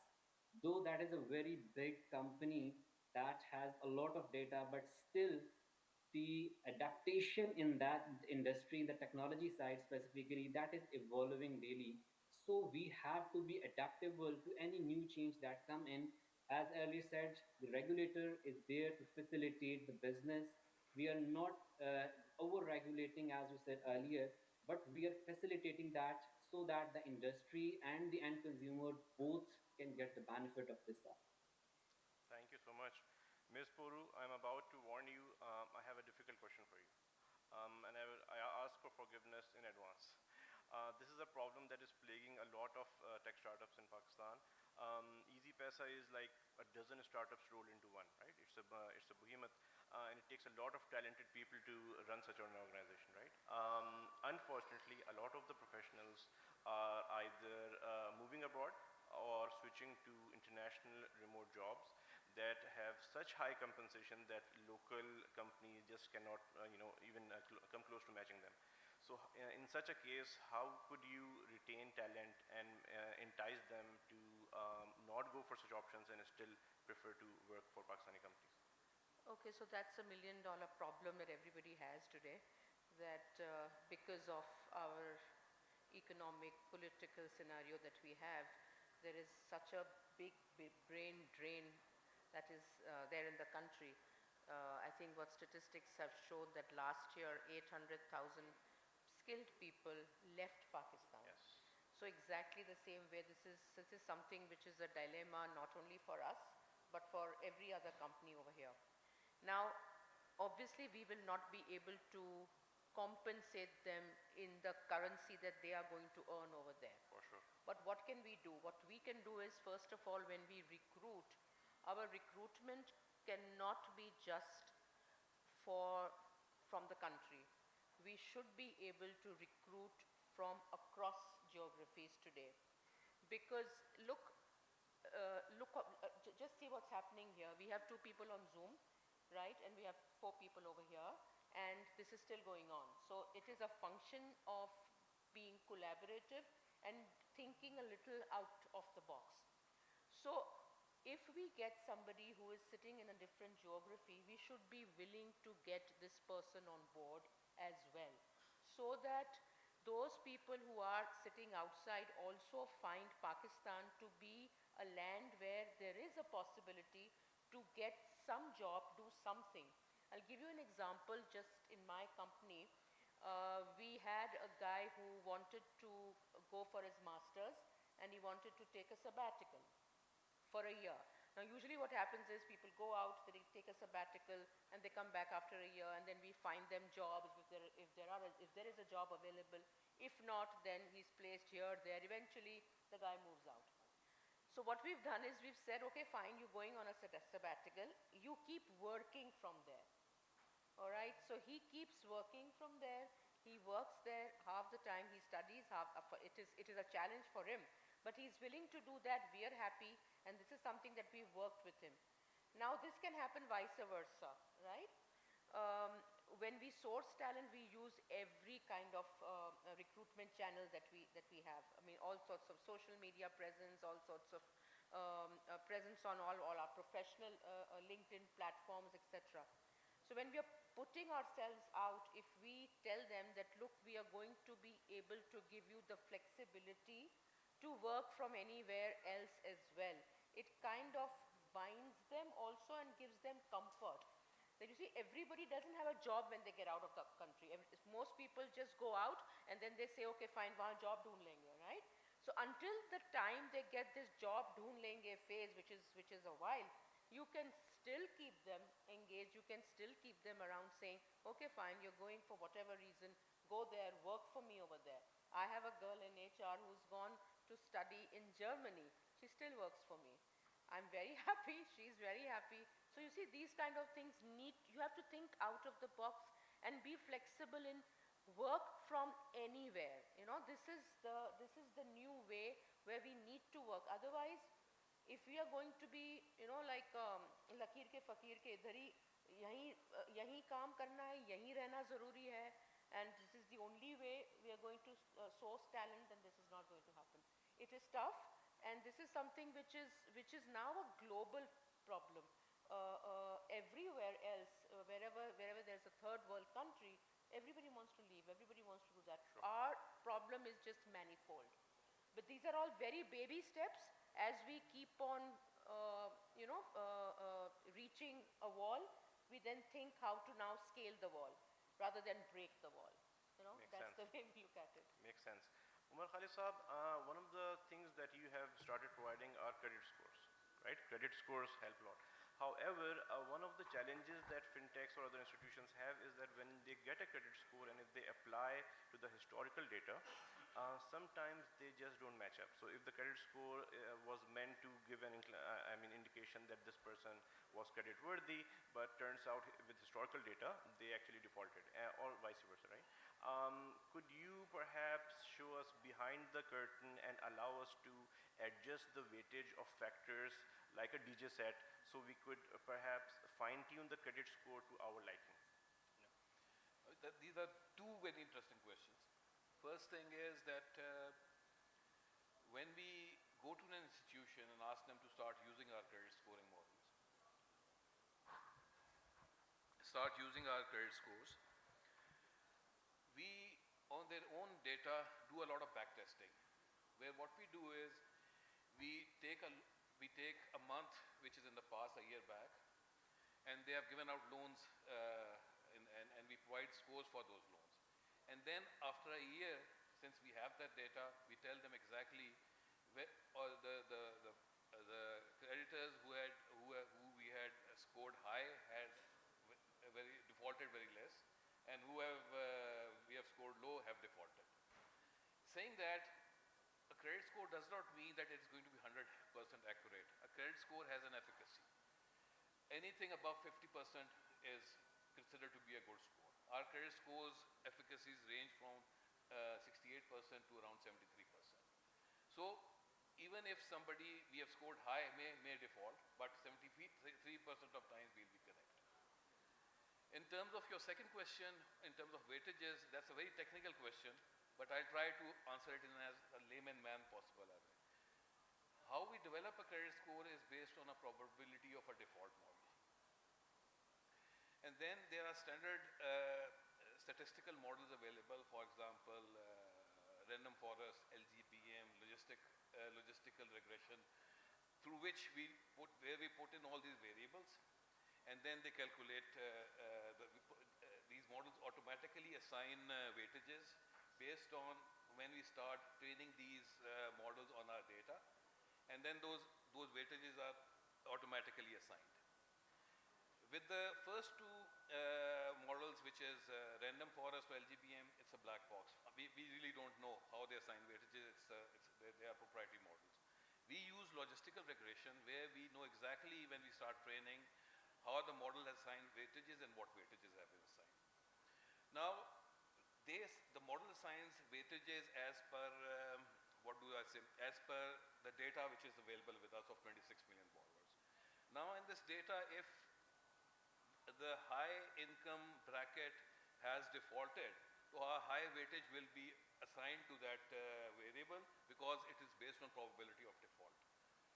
But an expert can come and say, no, that this is not correct. High income people don't default. Then we can decide based on discussions whether we want to use that variable still or we want to assign a different weightage based on the experts. So once a model is developed, once that logistical regression has been run, then the team sits, we look at the weightages, look at talk to a few industry experts also how people are behaving, and then we do a lot of retraining of that model. And then once it is back tested on a few institutions or our own, then we know exactly how the model is behaving. So there's a more collaborative process. Exactly. May I add, and it's a comment and a question also to Umar Sahab. You see, having data is one thing, but being able to decipher the data and to bring something out of that is quite another area. And that requires a very high level of skills in data sciences. What we as lenders would like to see is, there are two approaches basically. We also have the customer data, but it would involve a lot of expense and investment in order to be able to do the data mining ourselves. That's number one.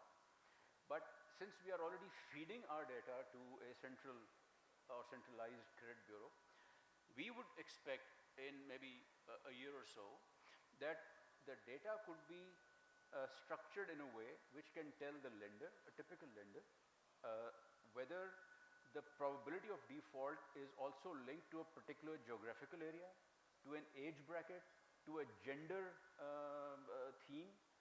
When I say not gender, it's a gender theme. So all these data points can help us be guided in a better way to make good decisions, good credit decisions, which result in the lower probability of the default. So this is, I think, an area where the direction of the credit bureaus is definitely being looked at by the lenders, and we are hoping that we would be able to rely on the credit bureaus for providing us that kind of segregation of data points which help us in taking better credit decisions. Makes sense. Thank you, Abrar Sahab, for the valuable input. Last question before we go towards Q&A. Ms. Mariam, since it's human psyche to be influenced by stick more than the carrot, so the pain of not utilizing the financial services has to be more intense than the joy of utilizing the same financial services. So for example, if you had to pay, for example, you actually do have to pay more sales tax at restaurants if you pay by cash versus, you know, it's a lower sales tax if you pay by card. In that case, what other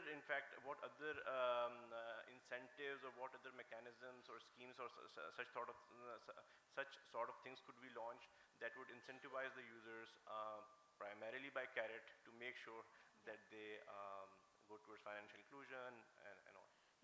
So my view is slightly different, and that is that instead of using the carrot approach, we have to incentivize the industry. Pakistan ki jo informal economy hai, that is one of the largest contributors to GDP. There is about 8 to 9 trillion, worth of cash that is lying outside of the banking net, and we've talked about this number, many times. If the carrot, not the carrot approach, the stick approach was effective, तो ये number हमें कम होता हुआ नजर आता, ना कि बढ़ता हुआ नजर आता. So last हम 5 से 6 अरब की trillion की बात कर रहे थे, and now this number is at 9 trillion. So I think it is important to incentivize players who want to come into the banking space. Another important aspect that we need to take into consideration is कि bank space से या financial जो formal आपकी banking space है उससे सब वैसे ही डरते हुए घबराते हैं, not just because of the taxes but also because of the compliance related regulations that are associated with this.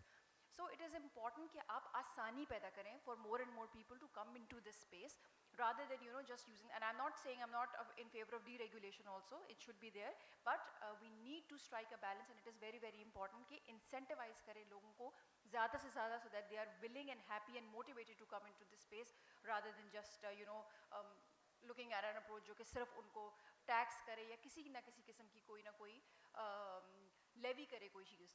So that's my approach towards this. Thank you so much. And with that, we go towards Q&A.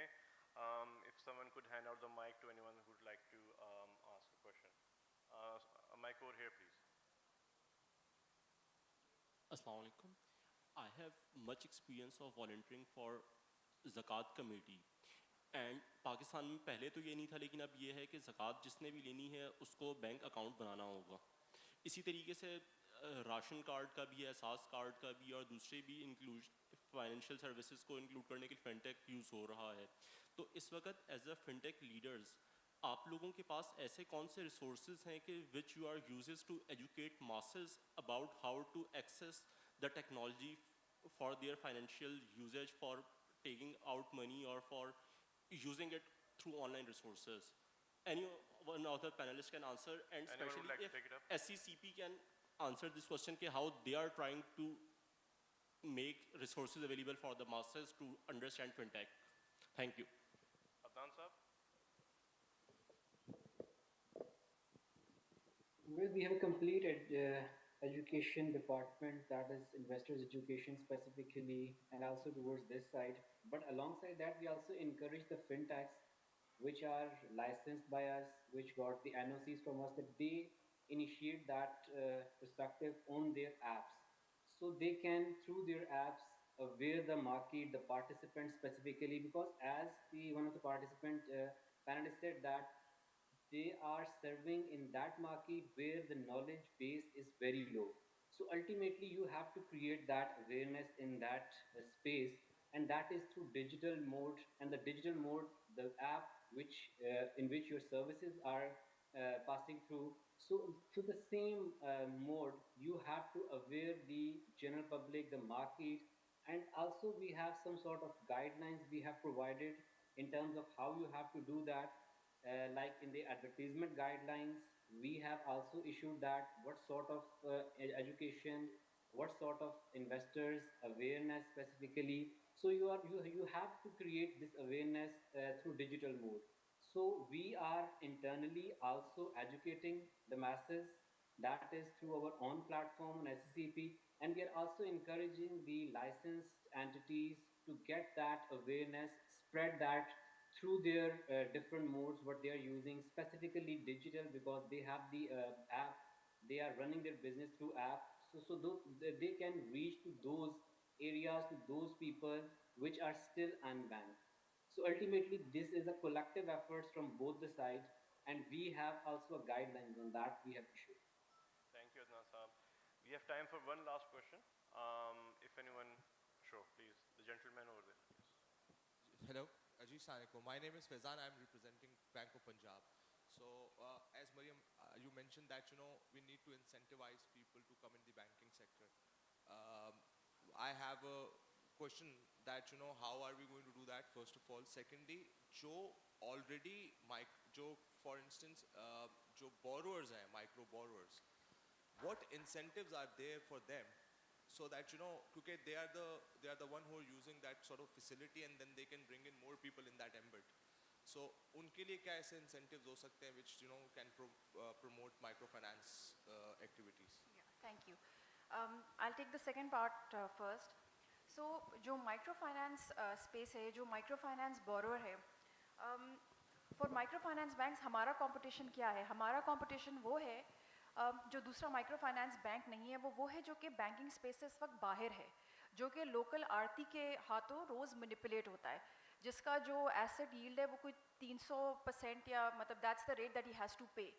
हम उस space के अंदर उसको एक फर्मे में लेकर आके उसको प्रोटेक्ट करके और बहुत ही कम मार्जिन के ऊपर we are providing access to credit to that particular individual. That is the incentive for the microfinance borrower, जिसकी वजह से microfinance का number, I know that we've spoken about the number, we are not where we are supposed to be, at 500 billion worth of GLP और 8.5 million की अभी customer base है, और obviously उसको अगर if you peel the onion तो उसके अंदर शायद जो individual borrowers होंगे जो बिल्कुल जिसमें से आप सेम हाउस होल्ड लेंडिंग भी निकालते हैं, वो शायद 4-5 मिलियन से ज़्यादा नहीं होंगे. However, given the capitalization state of this industry, I think this industry is still doing okay.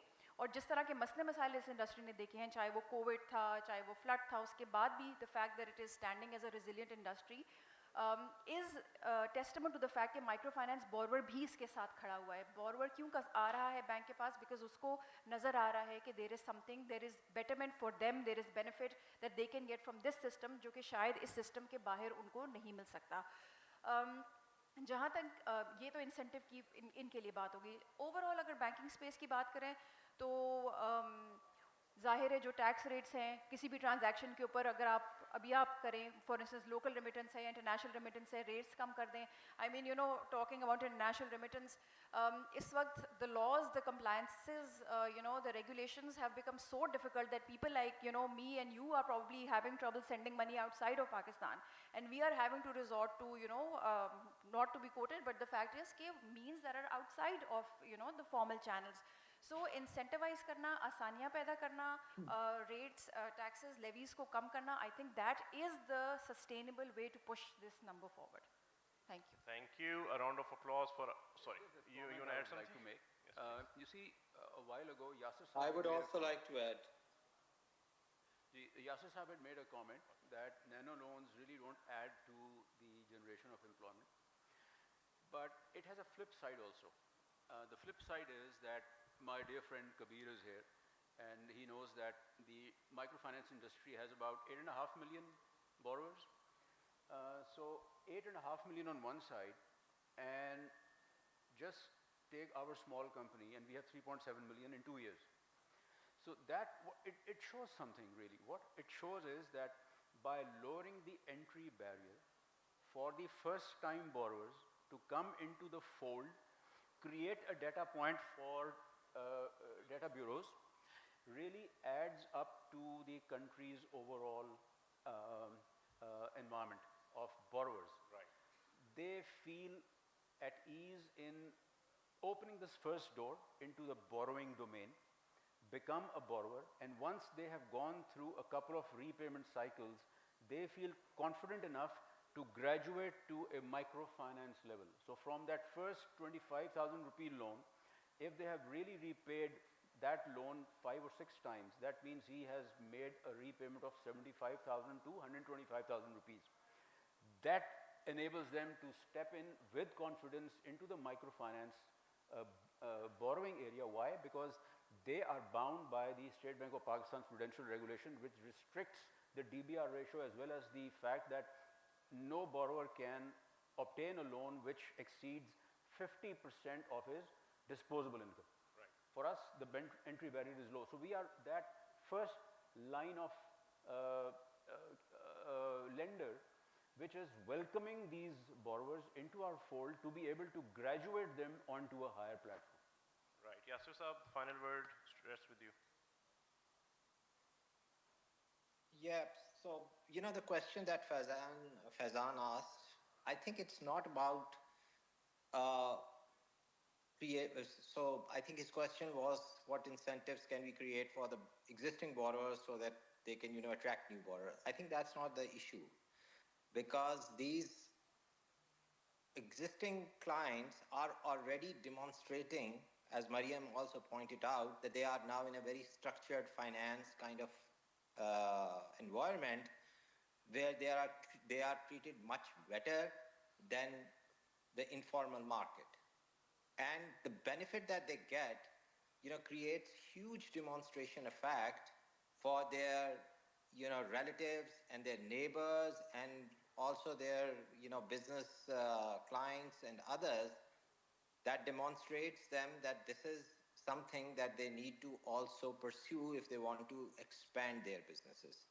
The real issue is of funding, and the other issue is of, you know, actually when you talk about digital finance, it's also about awareness. When we visit field, you know, we'll see, especially in rural areas, maybe 2 out of 12 women only have a mobile phone in their own name. Otherwise, they will use their husbands. And so I think that there are lots of areas that needs to be addressed. the social norms and also the funding requirement is huge. Abrar Mir Saab, taken the only like to add that if we are aware of the, if we have more data on the kind of clients that, fintechs are serving, especially the nano loans, because in my opinion, I think most of the nano loans are going to people who are well educated in the sense that they can use those digital apps and they are not, I mean, people, and I could be wrong because I don't have data, are living mostly in urban areas and could access other commercial banking channels as well for these small loans, but they are not entertained because they do not qualify for that in certain respects. So that's I mean, I can't comment more on that unless I see more data of the kind of clients that are served through nano loans. Thank you. I have a question. We applaud panelists and leaders anyway, but you are the warriors on the ground, in the trenches, fighting this war. So a round of applause for all of the attendees actually. I have a question here. जब भी हम financial inclusion की बात करते हैं और उसमें ये बात होती है कि वो लोग जो जिनके अकाउंट्स नहीं हैं उन तक जो है उनको हम किसी तरह बैंकिंग के सिस्टम में लेके आएँ. एक वो बंदा जो कि 30-35 हज़ार कमा रहा है, 40 हज़ार कमा रहा है, कोई भी बैंक जो है उसका अकाउंट नहीं खोलता, कोई भी उसको फाइनेंसिंग नहीं देता, ठीक है. लेकिन जब नैनो लैंडिंग की बात करते हैं तो मुझे लगता है कि उन लोगों के लिए एक बहुत अच्छा एक चांस है कि वो लोग इस सिस्टम का पार्ट बन सकते हैं. एक बंदा है जिसका बिल जो है 70,000 आ गया या 60,000 आ गए, ठीक है, उसको अगर वो 20-25 हज़ार या 30 हज़ार कमा रहा है, उसको अपना कोई कज़न, कोई रिलेटिव, कोई भी उसको लोन नहीं देगा और हो सकता है कि शायद वो शर्मिंदगी के मारे किसी से मांगे बिना. और अगर वो नैनो लैंडिंग ऐप के थ्रू लेता है और वापस भी करता है, उसमें ये है कि उसकी क्रेडिट हिस्ट्री भी बिल्ड हो रही है, उसका वॉलेट भी खुल रहा है, और वो जो हम फाइनेंशियल इंक्लूजन की हमेशा बात करते हैं, तो this is real financial inclusion कि उन लोगों तक जो है वॉलेट्स पहुँचे, ये सारी प्रोडक्ट्स पहुँचे जिन तक पहले नहीं पहुँच सकती, और जो बंदा बैंक के अंदर एंटर भी नहीं हो सकता और बैंकिंग सिस्टम के अंदर भी नहीं आ सकता. तो आप उन लोगों को किस तरह से बैंकिंग का पार्ट बना सकते हैं, मेरा ये क्वेश्चन है. सो यही काम तो जैज़ कैश और इजी पैसा कर रहे हैं, राइट, कि उन लोगों तक पहुंच रहे हैं जहां बैंकिंग, जिनको बैंकिंग की सहूलत नहीं है, रसाई नहीं है, और कोई बैंक उनका अकाउंट खोलेगा ही नहीं, राइट. तो उन लोगों के लिए ही तो ये वॉलेट्स निकले हैं. So those people have access to this wallets. आप कहीं भी अंदरून चले जाएं हमारे मुल्क में तो और आप पूछेंगे कि अगर मुझे पैसे ट्रांसफ़र करने हैं, और मैंने कितनी दफ़ा पूछा है, भाई आपके पास जैज़ कैश है, यू कैश है, आपके पास इजी पैसा है, तो तीन में से कोई एक चीज़ उसके पास ज़रूर होती है. सो ये नहीं है कि लोगों को पता नहीं है. आई थिंक अवेयरनेस काफ़ी गई है. एंड सिंस ये जो सारे हमारे वॉलेट्स हैं वो उन्होंने एक्चुअली रसाई पहुँचाई है. सो यस, काम अभी बहुत करना है. हमें मज़ीद ऐसी जगहों पे भी जाना है और ऐसे लोगों को भी टच पॉइंट करना है so that more and more inclusion हो. लेकिन ऐसा नहीं है लाइक माय मदर्स नर्स, जब मुझे उसको पेमेंट करनी थी तो मैंने उसको इंट्रोड्यूस किया कि भाई तुम इजी पैसा का ऐप लगा लो. मेरे सारे घर के जितने सर्वेंट्स हैं उनके पास इजी पैसा का ऐप है. They would have never even thought कि ये इस तरह हम बचत कर सकते हैं. अब हमारे ऐप में अब सेविंग्स पॉकेट शुरू हो गई है. जब आप थोड़ा थोड़ा सेव करते रहो, एक साल के बाद आपको इतने पैसे जमा होते नज़र आते हैं. So these are the things कि अगर हम जितनी एजुकेशन करें उतना इस चीज़ की अवेयरनेस बढ़ती जाएगी और इंक्लूजन बढ़ता जाएगा. So there are things in the industry, in the economy that is helping this. So I was surprised at your question. मेरा क्वेश्चन ज़्यादा नैनो लैंडिंग की तरफ, कि नैनो लैंडिंग जो है तो वो भी नैनो लैंडिंग भी इसी ऐप के थ्रू से ही तो होती है. नैनो लैंडिंग भी तो is happening through these apps only, right. अपनी एग्जांपल देता हूँ. My son turned 18. मुझे कहता था कि मेरा अकाउंट खुलवा दें. आई आस्क्ड हिम कि मैं तो नहीं कर रहा, तुम जाओ जाके जिस तरह कर सकते हो खुलवा लो. He went to 3 or 4 commercial banks, किसी ने उसको घास नहीं डाली.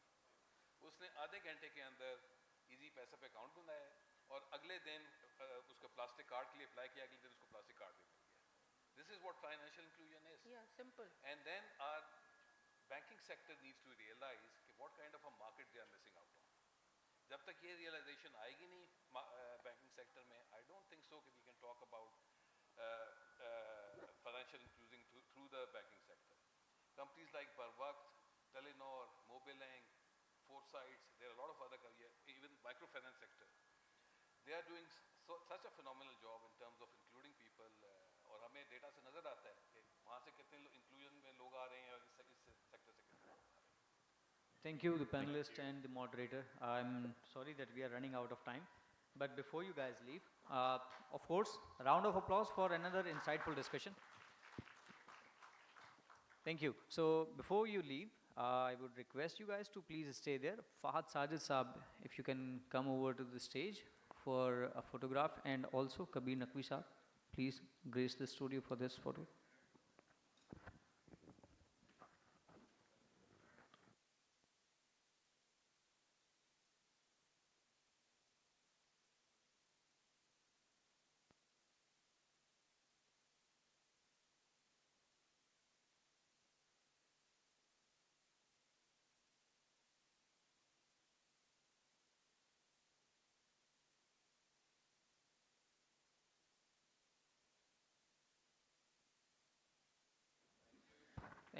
Thank you so much for a wonderful discussion and insights shared by all of you.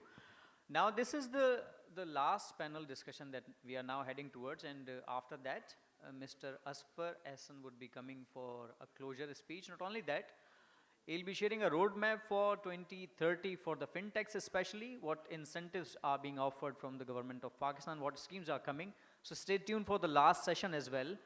The last panel discussion is bridging fintechs and the digital bank. We have talked about it throughout the day. And in the interest of time, I would request my co-host, Roshni, to introduce the panelist. So for the last session, panel discussion 4, the topic is collaboration bridging fintechs and digital banks. We have moderator Mr. Taimur Ali, Group Head Digital Financial Services, DFS, Project Karandas. Having over 14 years of experience in digital financial services, he has driven key transformational projects in multiple government and private sector financial institutes that have resulted in commercial success.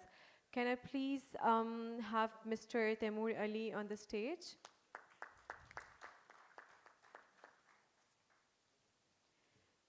And as we move forward to the panelists, we have Mr. Abid Rizvi, who is CPO Rakmi Islamic Digital Bank, dynamic and innovative mobile money professional with 17 years of diversified experience in financial services. Part of the Easy Pesa launch team, he has a proven track record of developing and executing multiple industry-first revenue and operational excellence that have made Easy Pesa the second largest mobile money deployment globally. Can we please have Mr. He's already on the stage. Can we please have a round of applause? Then we have Mr. Amir Aftab, who is Chief Product Officer JazzCash. He has over 20 years of diverse leadership experience in telecommunications, digital and financial services, has delivered large-scale transformation programs across Asia. Thank you, guys. Then we have Ms. Basma Ahmed, Country Head of CEO Element Pay. Basma Ahmed, as Country Head and CEO of Element Payment Solutions Pakistan, holds the unique title of the first female CEO of a prospective EMI. Can we please have Ms. Basma Ahmed on the stage?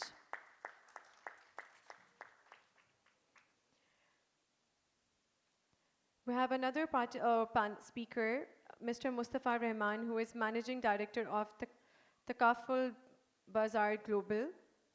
And the last speaker of the house is Mr. Hamza Ikram, Data Analytics and Machine Learning Lead, Hugo Bank.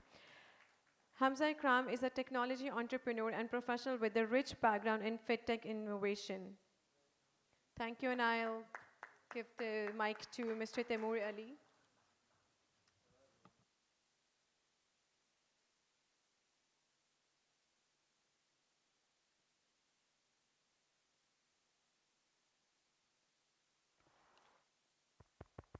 I guess it's working now. Assalamu alaikum everyone. My name is Taimur Ali and I'm very happy to be here among you. This topic where collaboration is the way forward for Pakistani ecosystem to get matured is something very close to my heart. Partnerships between fintechs and digital banks is something that we foresee happening and right from the beginning of their operations now. It is very important to understand the difference between the two. Fintech as a word, as a business model is pretty much confused here in Pakistan and globally as well. So let's just define fintech and we'll kick off with our questions. So any technology company that provides a technology solution is a fintech. Any company that acts in a symbiotic relationship with a bank or a licensed partner and acquire consumers is a fintech.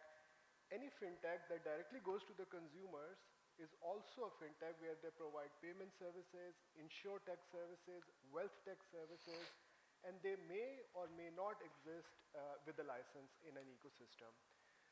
With that, in the current scenario where Pakistan has digital banks, fintechs, commercial banks, brushless banking operators, EMIs, I think the collaboration has to happen in order for the use cases to be digitized and the payments needs to be then tagged to those use cases. So I kick off my discussion with the respected panelist, and in the sequence I'll go, Mr. Abid Raza Rizvi, good to have you here. Representing a digital bank, Rakmi Islamic Digital Bank, and about to initiate the operations, how do you see the fintechs in lending as NBFCs differentiated from a digital banking model, and what sort of collaboration between the two can be created in order to make convenience to the consumer?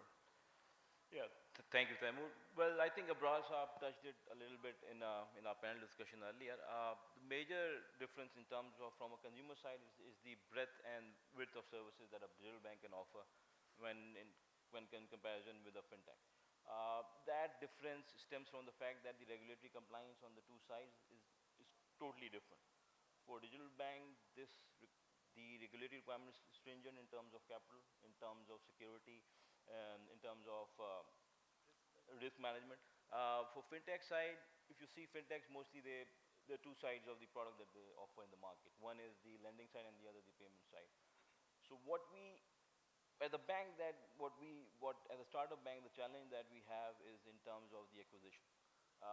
Fintech, because of their lower regulatory compliance, their cost of acquisition is not that high as compared to a startup digital bank. So where we see collaboration with the fintech, with their reach, with the channel, with their customer acquired that they have, and the capital that we have because of the allowance that we get from the regulatory side, we can embed in their systems to provide the lending to their customers. So at one end, we do the heavy lifting of the liquidity, we do the heavy lifting of the regulatory compliance, and they give us the access to the channel. So their lending is mostly based on the capital that they have, and that capital is sort of limited in terms of what they can provide for lending. So we help them in that perspective, and they help us in the perspective of customer acquisition. So we find a win-win solution in that sort of a collaboration. Fair that. So you said acquiring consumers can be through partnerships, and the heavyweight lifting can be done by the digital banks. Now, as a consumer acquiring strategy, there could be a possibility of focusing on multiple value chains, right? In order to kind of penetrate into the market, and there could be a possibility of going directly to the mass grade consumers. So what at Rakmi Bank are you envisioning, and how, as the CPO of the company, you are designing the strategy for acquisition? Is it a value chain approach or is it a mass market approach? Oh, basically, as a strategy, what we are looking into, we are not going into the mass market. We are looking into the segments which are sort of not being catered to by the conventional bank right now. For example, there are about 5.2 million SMEs in Pakistan. The financing gap that Karandaz has estimated about 3.2 trillion worth of financing gaps. The total credit to private sector as compared to private sector, the SME lending is about less than 5%. So we are going into segments, and we are going into partnership with those fintechs who are active in those segments where we can acquire these customers and give them the financing solutions and other banking solutions. Not only SMEs, so we basically want to be, or we aspire to be a segment-led open banking platform. Okay. So we won't be like developing product early and then trying to see the segment fit. But we probably go first, understanding the segment, their need and preferences, and then build the product. So as of now, we are looking at into 5 segments that we feel need bit of, they are being overlooked by the conventional bank. The SME sector, the agri, under 5 acres. There are about 8.2 million farmers in Pakistan. Again, there's a big financing gap there. Women in Pakistan, youth, and the gig and freelancers that we see as the possible segments for digital bank, for Islamic digital bank. Okay. I think the message is clear, and that is what we have heard all through the session, that partnerships will make penetration happen into the right segments, and picking up the right segments and leveraging fintechs that already exist on the segments that have digitized the use cases would certainly be an operational channel for banks to penetrate into those segments. With that, I move forward to my next panelist, Amir. Amir, I'm really honored to have you here on the panel. So I think Jazz Cash is the largest, if I'm not wrong in saying that, the wallet operator. The journey is long, 13 to 14 years long journey. We have seen our different segments, we have seen different products, we've also failed, we have also been successful. So I think the knowledge that we are going to get from you is really going to draft the way forward for the fintech industry. Now that we are a wallet operator, and then we have this ambition of converting cash to digital. That has been the shout by Jazzcash for the last few months. Now, what role do you see fintechs playing in, in capturing that vision at Jazzcash, and what sort of partnerships are you looking forward to? Yeah. Thank you very much.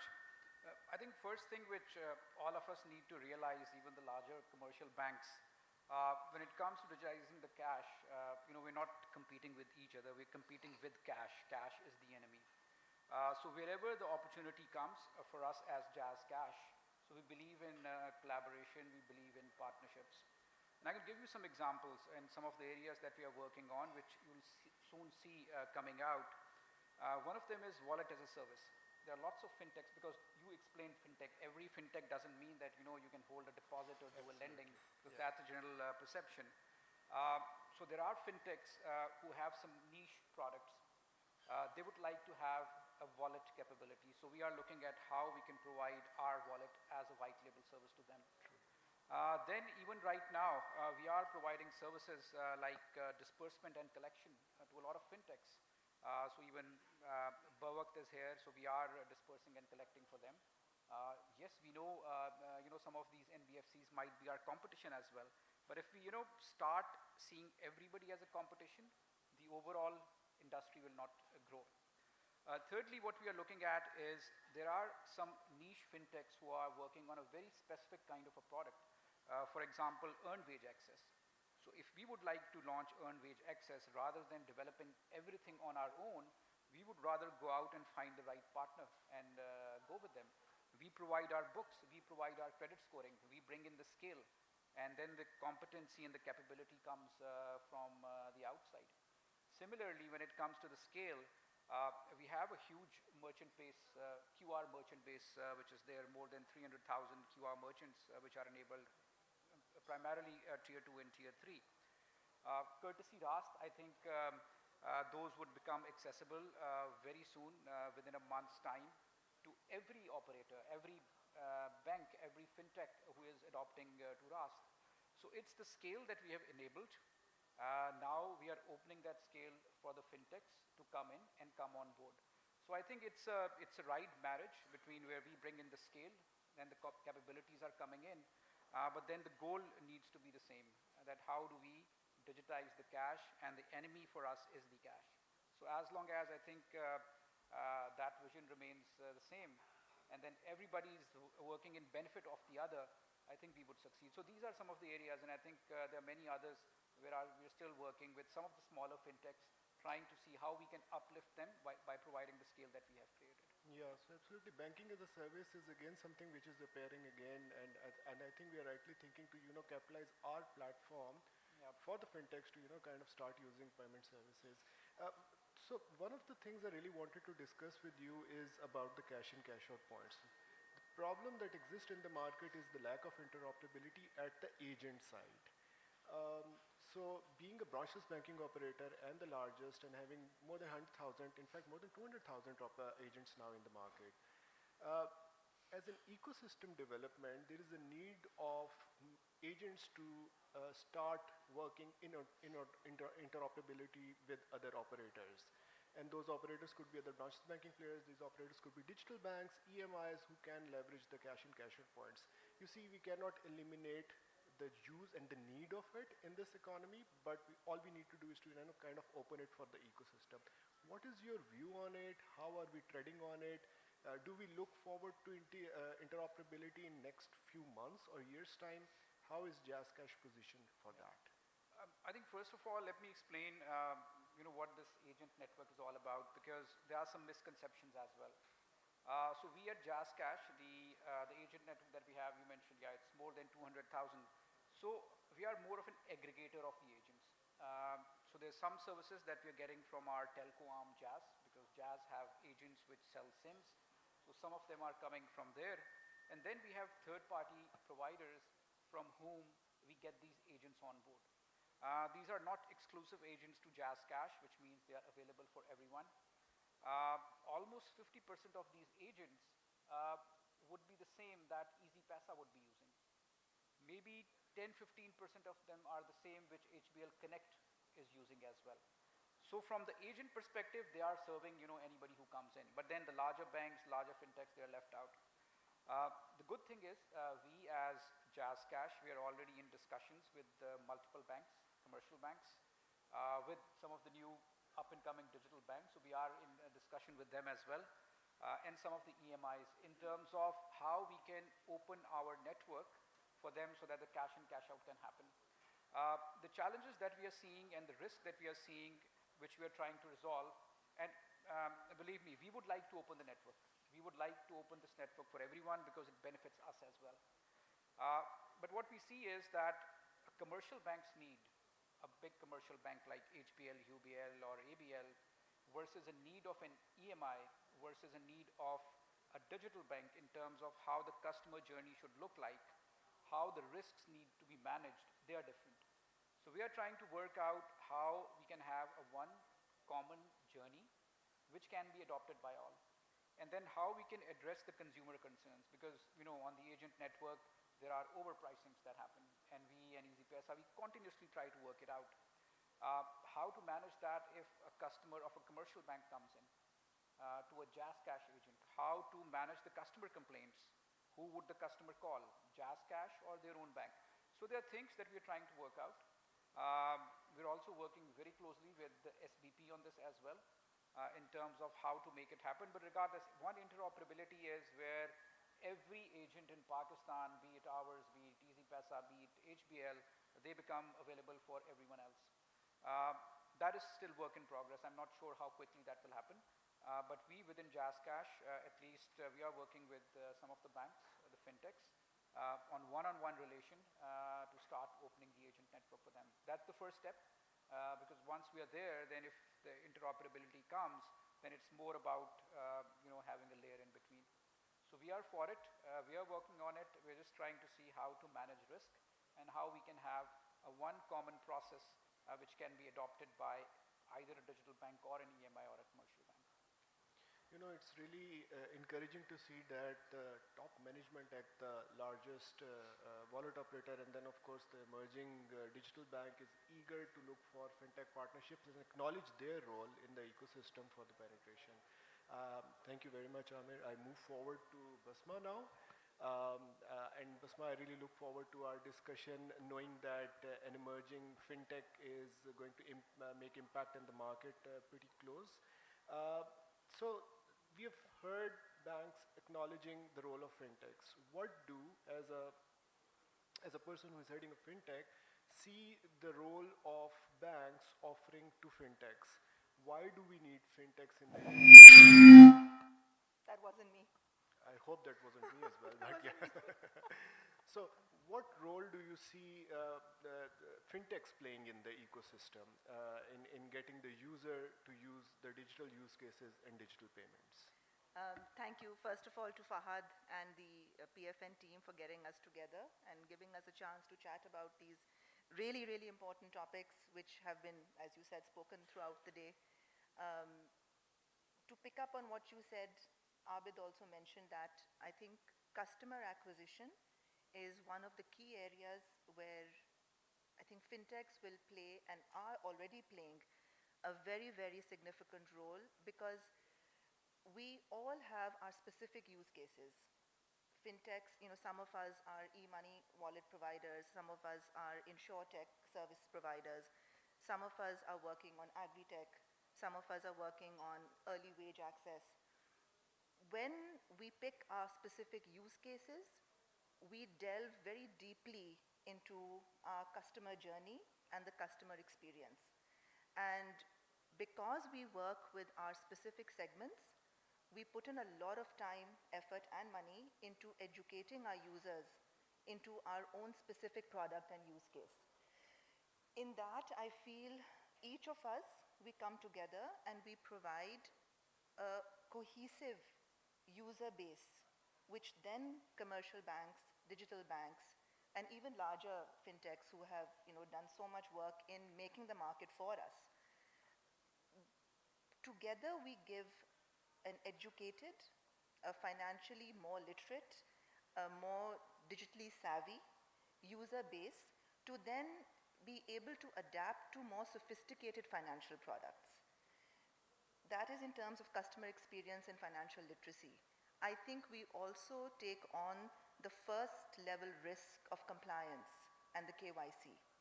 Because we are less regulated than a commercial bank, we are able to have softer requirements for KYC. We are able to onboard and bring into our ecosystem what we've discussed, Taimur, offline, the financially excluded.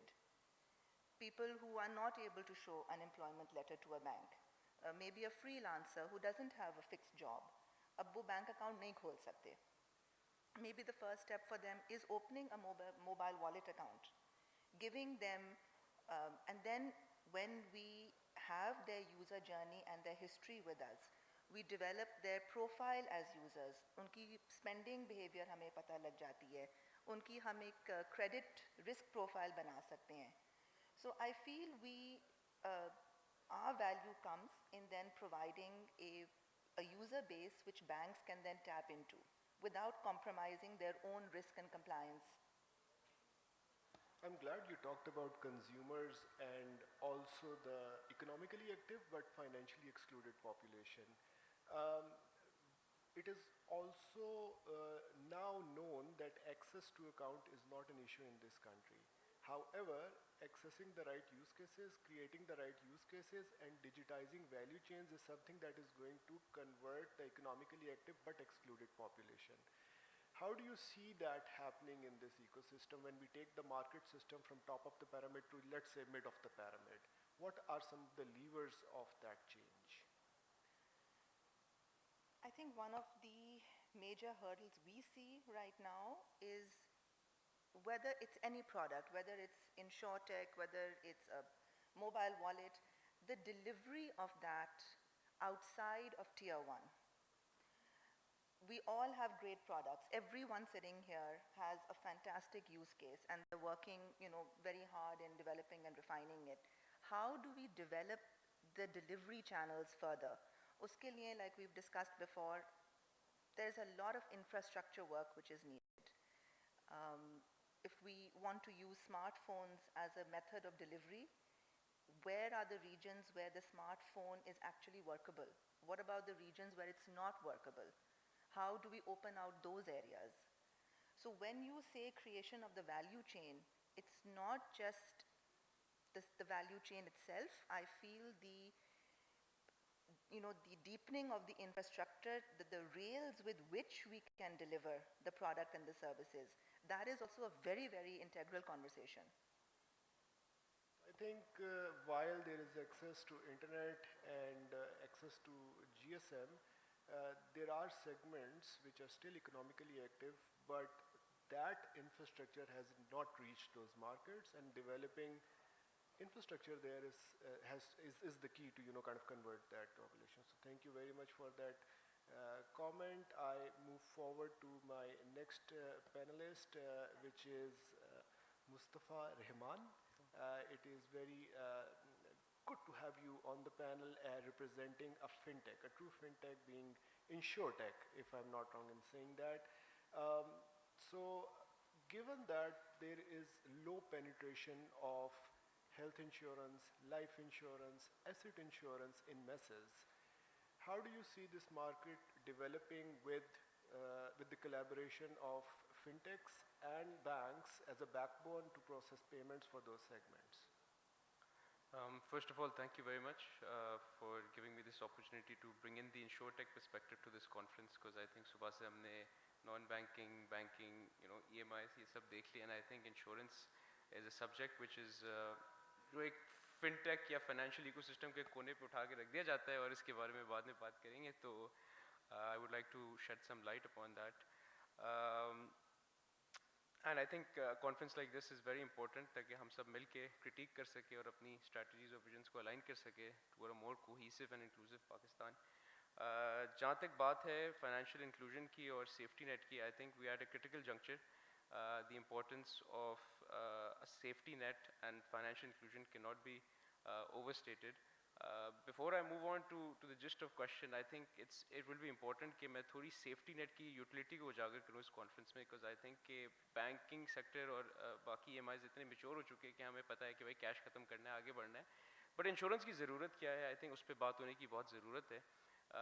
तो आप सब developed world गए होंगे, developing countries में आप लोग आते जाते रहते हैं, तो आप वहाँ notice करते हैं कि खुदा न खास्ता loss of a loved one, healthcare, education, आपकी छत गिर जाए, the state is always there to protect you, right? State आपको इतना आपको able रखता है कि आप अपने पाँव पे वापस खड़े हो सकते हैं, but पाकिस्तान जैसे मुल्क में आप देख लें, कभी कराची में हमारे रोड नहीं बनते, तो हम expect नहीं कर सकते कि state हमें उस तरह की एक safety net फराम करें, whether आपका main जो बंदा घर में पैसे कमा रहा है, उसको कुछ हो जाता है, you don't have any safety net, floods आ जाते हैं, आपका asset चले जाता है, you don't have anything that will enable you to get back on your feet, and sometimes it takes a whole freaking generation to come back out of it, right? So I think safety net इस वक्त इस economic uncertainty में बहुत एक important और ज़रूरी चीज़ है जो I think miss हो रही है पूरे equation में से. And banks बात करते हैं कि हमें inclusion बढ़ानी है, तो आपको पता नहीं है कि rural areas में कितने लोग अपने पास पैसे रख के बैठे हुए हैं कि for a rainy day, हर बंदा पैसे सेव करके रखता है, थोड़ा सोना सेव करके रखता है कि यार रेनी डे होगा, this is the money I will use. But instant if you give them a health card of 400,000 500,000 rupee limit, वो 4-5 हज़ार रुपये की कॉन्ट्रीब्यूशन जाएगी कार्ड पे, and then rest will go to the banks. So I think banking को भी बहुत फ़ायदा होगा जब इंश्योरेंस पे ज़रा फोकस किया जाएगा on the rural side, on the side on the जिसको कहते हैं ना कि हम टियर 2 टियर 3 साइड पे. तो सेफ्टी नेट से अगर मैं आगे बढ़ूँ, जितना बड़ा ये कि अलमिया है कि 70% of Pakistanis are one medical bill away from the poverty line. मतलब 70% हिस्सा हमारे मुल्क का ऐसा है कि एक मेडिकल बिल आ जाए तो आप गुर्बत की लकीर से नीचे हो जाएंगे. तो उस वक्त आप कहाँ जाएंगे? आप अपने एम्प्लॉयर के पास जाएंगे, आप किसी लोन शार्क के पास जाएंगे, या आप अपनी सेल्फ रिस्पेक्ट लूज करेंगे in front of friends and family, right? तो उस वक्त कैपिटल लेने की जो कॉस्ट है ना वो बहुत हाई है. हॉस्पिटल आपको ओवरचार्ज करेगा, इमोशनल स्ट्रेन नेक्स्ट लेवल है, और उसके बाद you will be spending another couple of years paying that loan back of, right? So I think it's very important that we develop this safety net, and Takaful Bazaar is at the forefront of connecting the insurance world with the common man. And if you compare us from traditionally जिस तरह से insurance बेची जाती थी, उसको हमने काफ़ी rework करने की कोशिश की और innovate किया है. I think 3 major issues थे हमारे यहाँ. First of all, it was trust. Insurance was seen as कि कहते कुछ और हैं, करते कुछ और हैं, because there was a lot of mis-selling in the industry initially. You would be told something else, and in the fine print it would say something else. When you would go to your insurance company to get your claim, the expectation of the consumer was set at a very different level. So we've addressed that because at Takaful Bazaar we don't basically represent any insurance company. Our interest is not to serve the insurance company. Our interest is to serve the consumer, the client.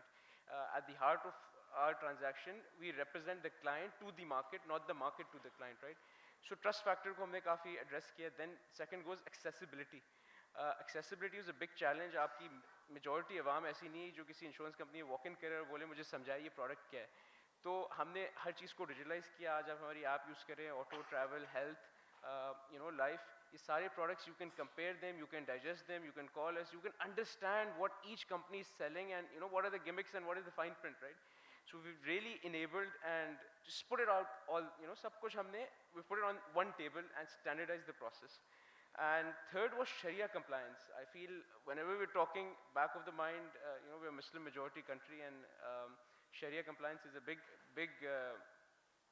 bottleneck at times कि भाई is it compliant, is it not compliant? So we have addressed that and I think takaful से बेहतर mutual solidarity और brotherhood का concept मौजूद नहीं है and I'm a firm believer that takaful is a much more equitable way of doing retail insurance and that could be a topic in debate for another day. So going forward, getting to the gist of your question, I think embedded takaful is our approach to increasing the penetration. Embedded insurance आपने दुनिया में देखी होगी कि हम बहुत reactive कौम है, हम पहले से फैसला नहीं करते हैं, हम जब मसला आ जाता है then we get to the solution, देखी जाएगी. We were not proactive, right? So embedded takaful, basically what we do is that we enable our products at places where the customer is more aligned to be proactive. For example, in the auto sector, we've partnered with a lot of OEMs, auto manufacturers, jahan pe when you're buying your car or you're getting on the road, you'll be pitched takaful right before you exit the dealership and you can instantly get a policy. So we've successfully partnered with, Lucky Motor Corporation at Kia and Peugeot dealerships, aap foreign policy le sakte. We've partnered with Regal, it's a smaller brand, and then now we're in talks with Indus Motor Corporation. So auto sector mein hum is tarah se dealership level pe apne aap ko embed kare. So it's more of a phygital model, ki physically approachable but digitally it's serviced through our back office and the policy issuance process. Next goes to health sector. Health sector के अंदर हम labs and hospitals के साथ partner कर रहे हैं कि जब आप इलाज करवाने जा रहे हैं वहीं पे बोले next time bill नहीं भरना ये card लेके जाओ. So that is another area. Then we are working with different communities. A good example of that would be All Pakistan Maiman Federation, जिसमें Maiman community के 100,000 खानदान हैं जिनको हम health cards provide कर रहे हैं and we've reached a number about 7-8,000 as of today. तो उनके 52 community centers पे access है. You go, you understand the product, you just get your digital card from there, right? So embed करना ज़रूरी है हमें InsurTech का. I think सबसे बड़ा मकसद यही होगा कि market को उन जगहों पे embed करें हम product को जहाँ पे accessibility create हो. And same goes for the bank assurance life module. उस पर अभी हमने इतना काम नहीं किया in terms of उसको market नहीं किया, but we're developing a whole marketplace where digital banks and different EMIs can collaborate with us and people can access the whole market from the existing platform. So a digital bank can have Takaful Bazaar storefront embedded into it, and again that would make things easier in terms of हमें भी वही KYC चाहिए, हमें भी वही onboarding process चाहिए, तो वो सारी चीज़ें bypass हो जाती हैं. And being a banking customer, you can get a car policy, you can get a life insurance plan. So these are some things that we're doing to get the message across, and that's what's happening. Yeah. So thank you for building the understanding for us as well. Masses के लिए insurance, when it comes to the product, it has to be a micro-sized product. Delivery channel आपने explain कर दिए हैं कि that is where we are making partnerships. Now it comes to premium collection. It comes to अगर किसी का claim actualize होता है तो how do we disperse that? I mean that leg is where the partnership between the InsurTech and the banks could also happen. Absolutely. How do you foresee that establishing in your organization? Absolutely. So claims हमने we're just not a marketplace or an aggregator where we sell you the product and be like, when you have a claim, go contact this guy at the insurance company.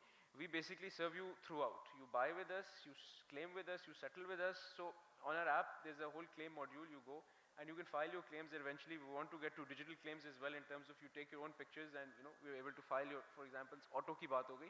But yes, digital claims is something that we have enabled in few of the verticals and we're enhancing that. And jahan tak digital banks ka taluk hai, I think we have a great synergy that is to be explored.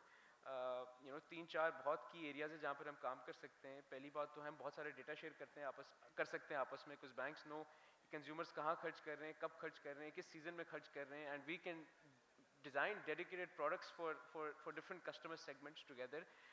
Second, I think open APIs के जरिए हम integration कर सकते हैं अपनी market places की, and vice versa हम auto finance बेच सकते हैं, वो ऑटो तकाफुल बेच सकते हैं, and at much lower cost than physical channels, right? क्योंकि अभी आपने एजेंट रखना है, फिर आपने क्लेम सर्विसिंग करनी है, पॉलिसी डिस्पैच करनी है, हर चीज़ करनी है, but if everything is digitalized at a digital bank, and that's what we are doing as well.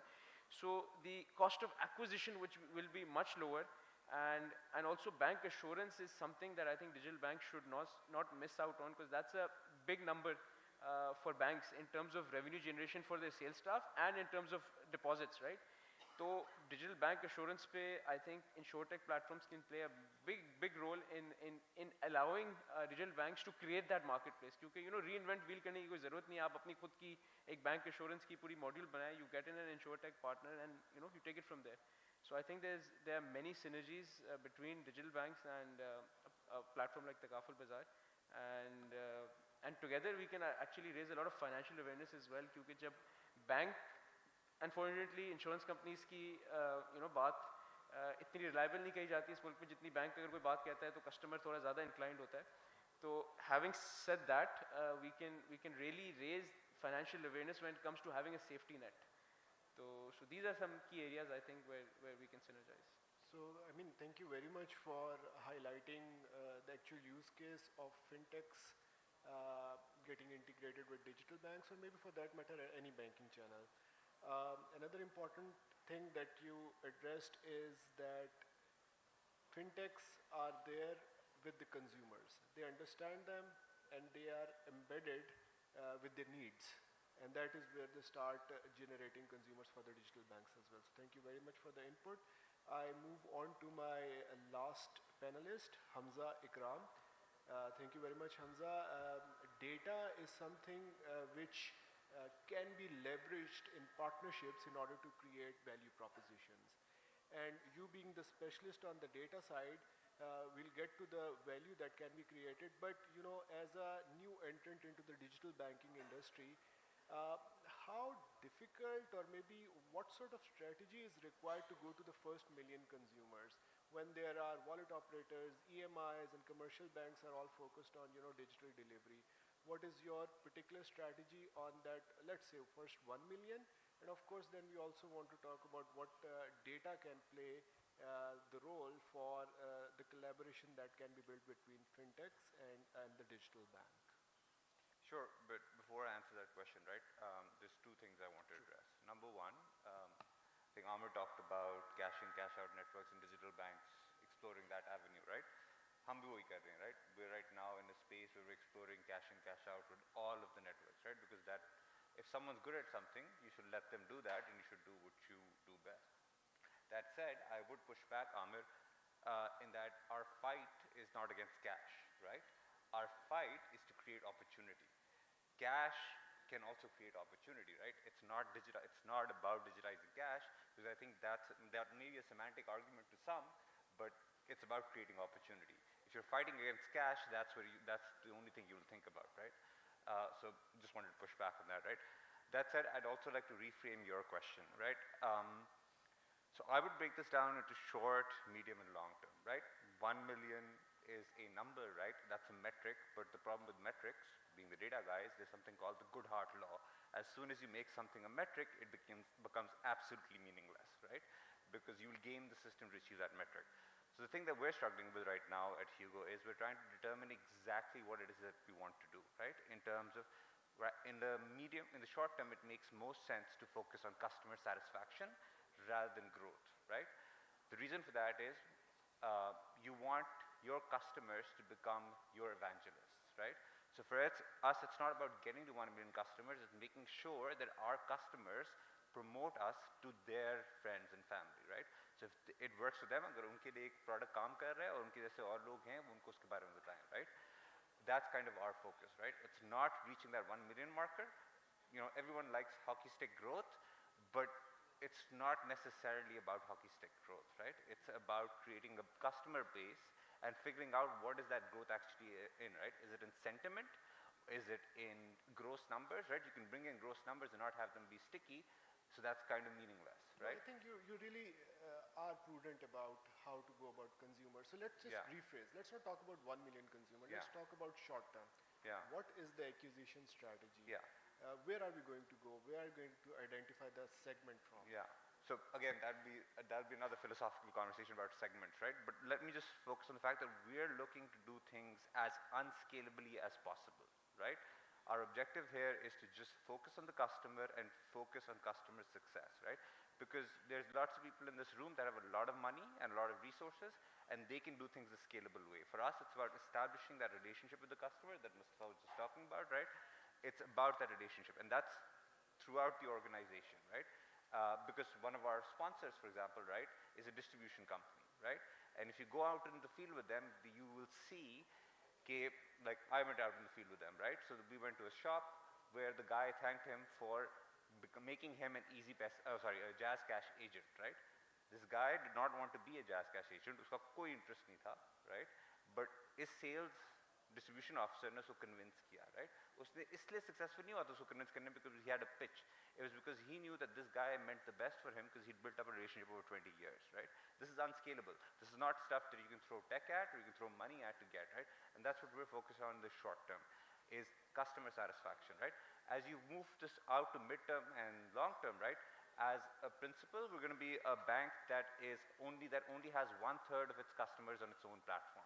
We want 2/3 of our customers to come from fintechs, right? That's why we're very focused on building out a very strong open API and a bank as a service layer, right? But that's just the philosophy we want to go after, right? Because we want people that do something best, the couple, cash in, cash out, to take care of that part, have the customer on their platform, whereas we can provide them the services as a license that they would need, right? As far as data is concerned, I think you asked that question as well, right? I primarily have 3 jobs right now, right? Number one, make sure that we're able to access data that is out there in the market, right? There's a lot of data on, say, gig platforms, on freelancer platforms that gives you a lot of metrics of people's worth and net worth and how you can use that for their credit scoring as well as serving them hyper-personalized products, right? Again, the important part here is that the thing that I am always wary of is analysis fatigue, right? Or analysis paralysis. We are not acquiring data just for the sake of acquiring data, because when you do that, you end up splitting it 100 different ways and you end up p-hacking, right? P-hacking is just increasing your confidence score in your hypothesis. What we're doing is we're taking a scientific approach to this, right? This is something you have to fight at all times. You have to follow the scientific approach. You create a hypothesis, a nullifiable, falsifiable hypothesis, and then you go out and you acquire data to validate or reject that hypothesis. You don't acquire a warehouse data for the sake of warehousing data, right? So that's my main job, right? And Akhri, and the last one that I think was the last panel was about, is about actually challenging institutional biases, right? So if you look up the CRP, the customer risk profile for any large bank, it's basically scorecard based. There is no reason to say that there is more money laundering in X reason or Y reason. It's only because they're near the border. That makes absolutely no sense, right? So what we're trying to do is establish ground truths, acquire data so that you can make these decisions based on what is actually happening, not based on the fact that just because you live around a border and you happen to be a housewife, you're a risky customer. That makes absolutely no sense, right? So that's how we're approaching this. And the fintechs come in really helpful, right? Because as Basma was saying, because they're engaging with these customers at a level where there's not that much KYC required, they're not really concerned with that AML, they don't have that AML regulatory overhead. Their data is really helpful in making us determine whether this customer is actually at a risk for money laundering fraud, right? So that's where the synergies are. So thank you very much for your comments, and I believe that data is value when you analyze it right, you originate it right, and then capitalize creating products on it. Your approach, your unorthodox approach is very genuine, and I believe that will really help you out in, identifying your first set of consumers for the short-term strategies that you are creating. One of the things that I really wanted to discuss and kind of comment back is cash is opportunity, or cash is, I say, enemy is one of the same things for us at this point in time in our economy. The real idea is to, and I believe, Amit, that's what you meant, formalizing the informal economy. And cash is enemies primarily is the opportunity for us to, capitalize on that. I think we are all talking the same thing. So with that, I really thank you, all of you, for contributing on this panel discussion. Some great insights, and I'm really happy to see that banks are ready to collaborate, and fintechs have that appetite to kind of generate that sort of data and start collaborating with banks. With that, I formally end the panel discussion and I hand over to the man of the ceremony. Thanks a lot. Thank you, everybody. Thank you, Tanuj. Thank you. Hello. Thank you so much, Taimur. Before you guys leave, again, I would like to request you guys to remain here for the photograph and would request Fahad Sajid Saab to come over to the stage for the photograph. Asfar Saab, if you could also join, and Abrar Saab, please.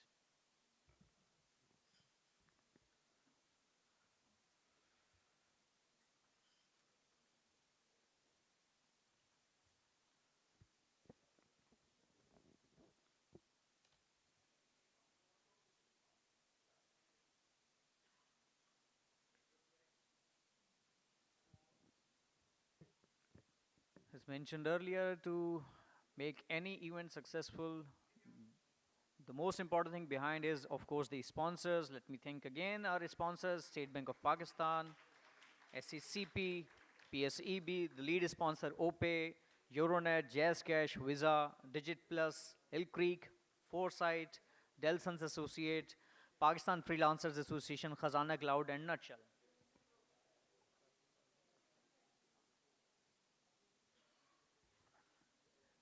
So now, as we move towards our last talk before we conclude this evening, we call off the day, the person of course now I'm requesting to come over to this stage and share a few closing thoughts, is of course doesn't require an introduction, but वो एक रस्म दुनिया भी है, मौका भी है, दस्तूर भी है वाली बात कि आपने एक शख्स को इंट्रोड्यूस कराना है. As far as is our next speaker, who is the former Minister of State for Investment, so Board of Investments, and he's also the co-founder for the Corporate Pakistan Group, CPG. Also, he is the CEO for the Nutshell. He has managed international conferences through Nutshell, more than 400. I mean, there are so many things that I can talk about for Mr. Asfar. Now, I would like, in your round of applause, Mr. Asfar Ehsan to come over to the stage, please, and share his thoughts as a closing note. Thank you. मेरे ख्याल से thoughts share करने की ज़रूरत नहीं है. This is just the closing. I'm grateful to Pakistan Fintech Network for inviting me here, and I want to congratulate the management committee of the Fintech Network for hosting this annual edition. I think ये गुफ्तगू का mood लोगों का नहीं है. मैं सिर्फ आपको मुबारकबाद ही पेश करता हूँ. And with this hope that next year, when we will host this summit, this is actually annual in Karachi. So I'm only saying one thing, that next year, hopefully, the situation, the overall business landscape in Pakistan will be much better, because here the biggest problem in Pakistan is the continuation of policies, continuation of officials, and this is the backbone. Because what you need as far as the fintech is concerned, as far as any industry is concerned, is a long-term strategy, long-term policy. Unfortunately, in this country, what I observe, because I'm also a professional, I'm also doing business, is a complete absence of a strategy. There is no long-term plan. And I'm talking as a state of Pakistan, not for any government or any political party. This is what is missing, despite the huge opportunity, huge challenge. But इस वक्त कोई माहौल नहीं है, तो मेरे ख्याल से मैं सिर्फ ये ऑप्टिमिज्म के साथ मैं इस चीज़ को क्लोज करता हूँ कि नेक्स्ट ईयर, अब ये नई गवर्नमेंट आ रही है, जो भी आ रहा है, जो भी जिस तरह चलाता है, हम अपना रोल प्ले करें, थोड़ा सा कोलैबोरेशन पे बिलीव करें.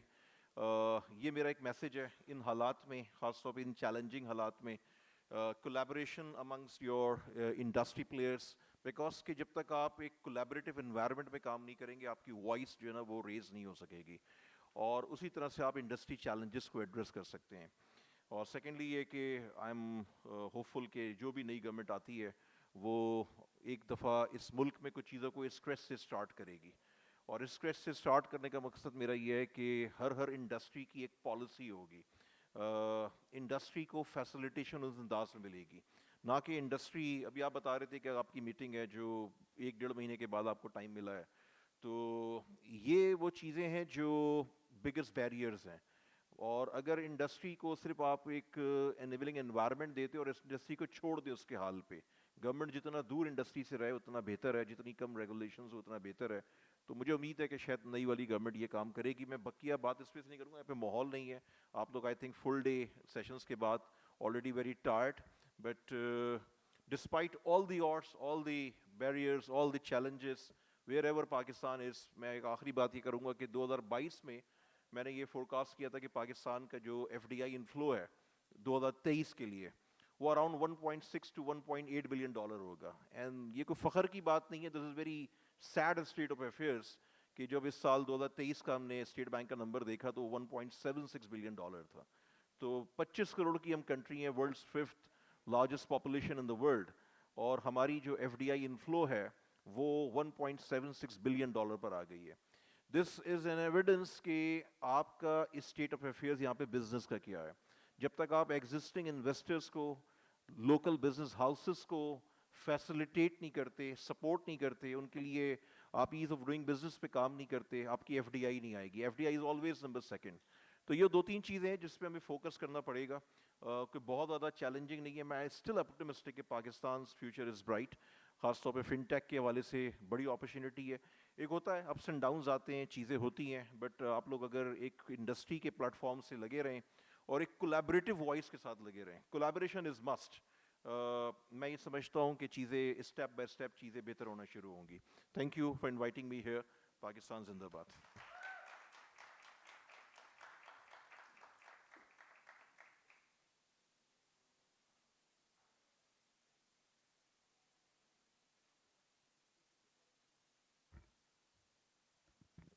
With this, we end this evening, and for you guys, चाय का एहतमाम है, please चाय नौश फरमाइए। Thank you so much.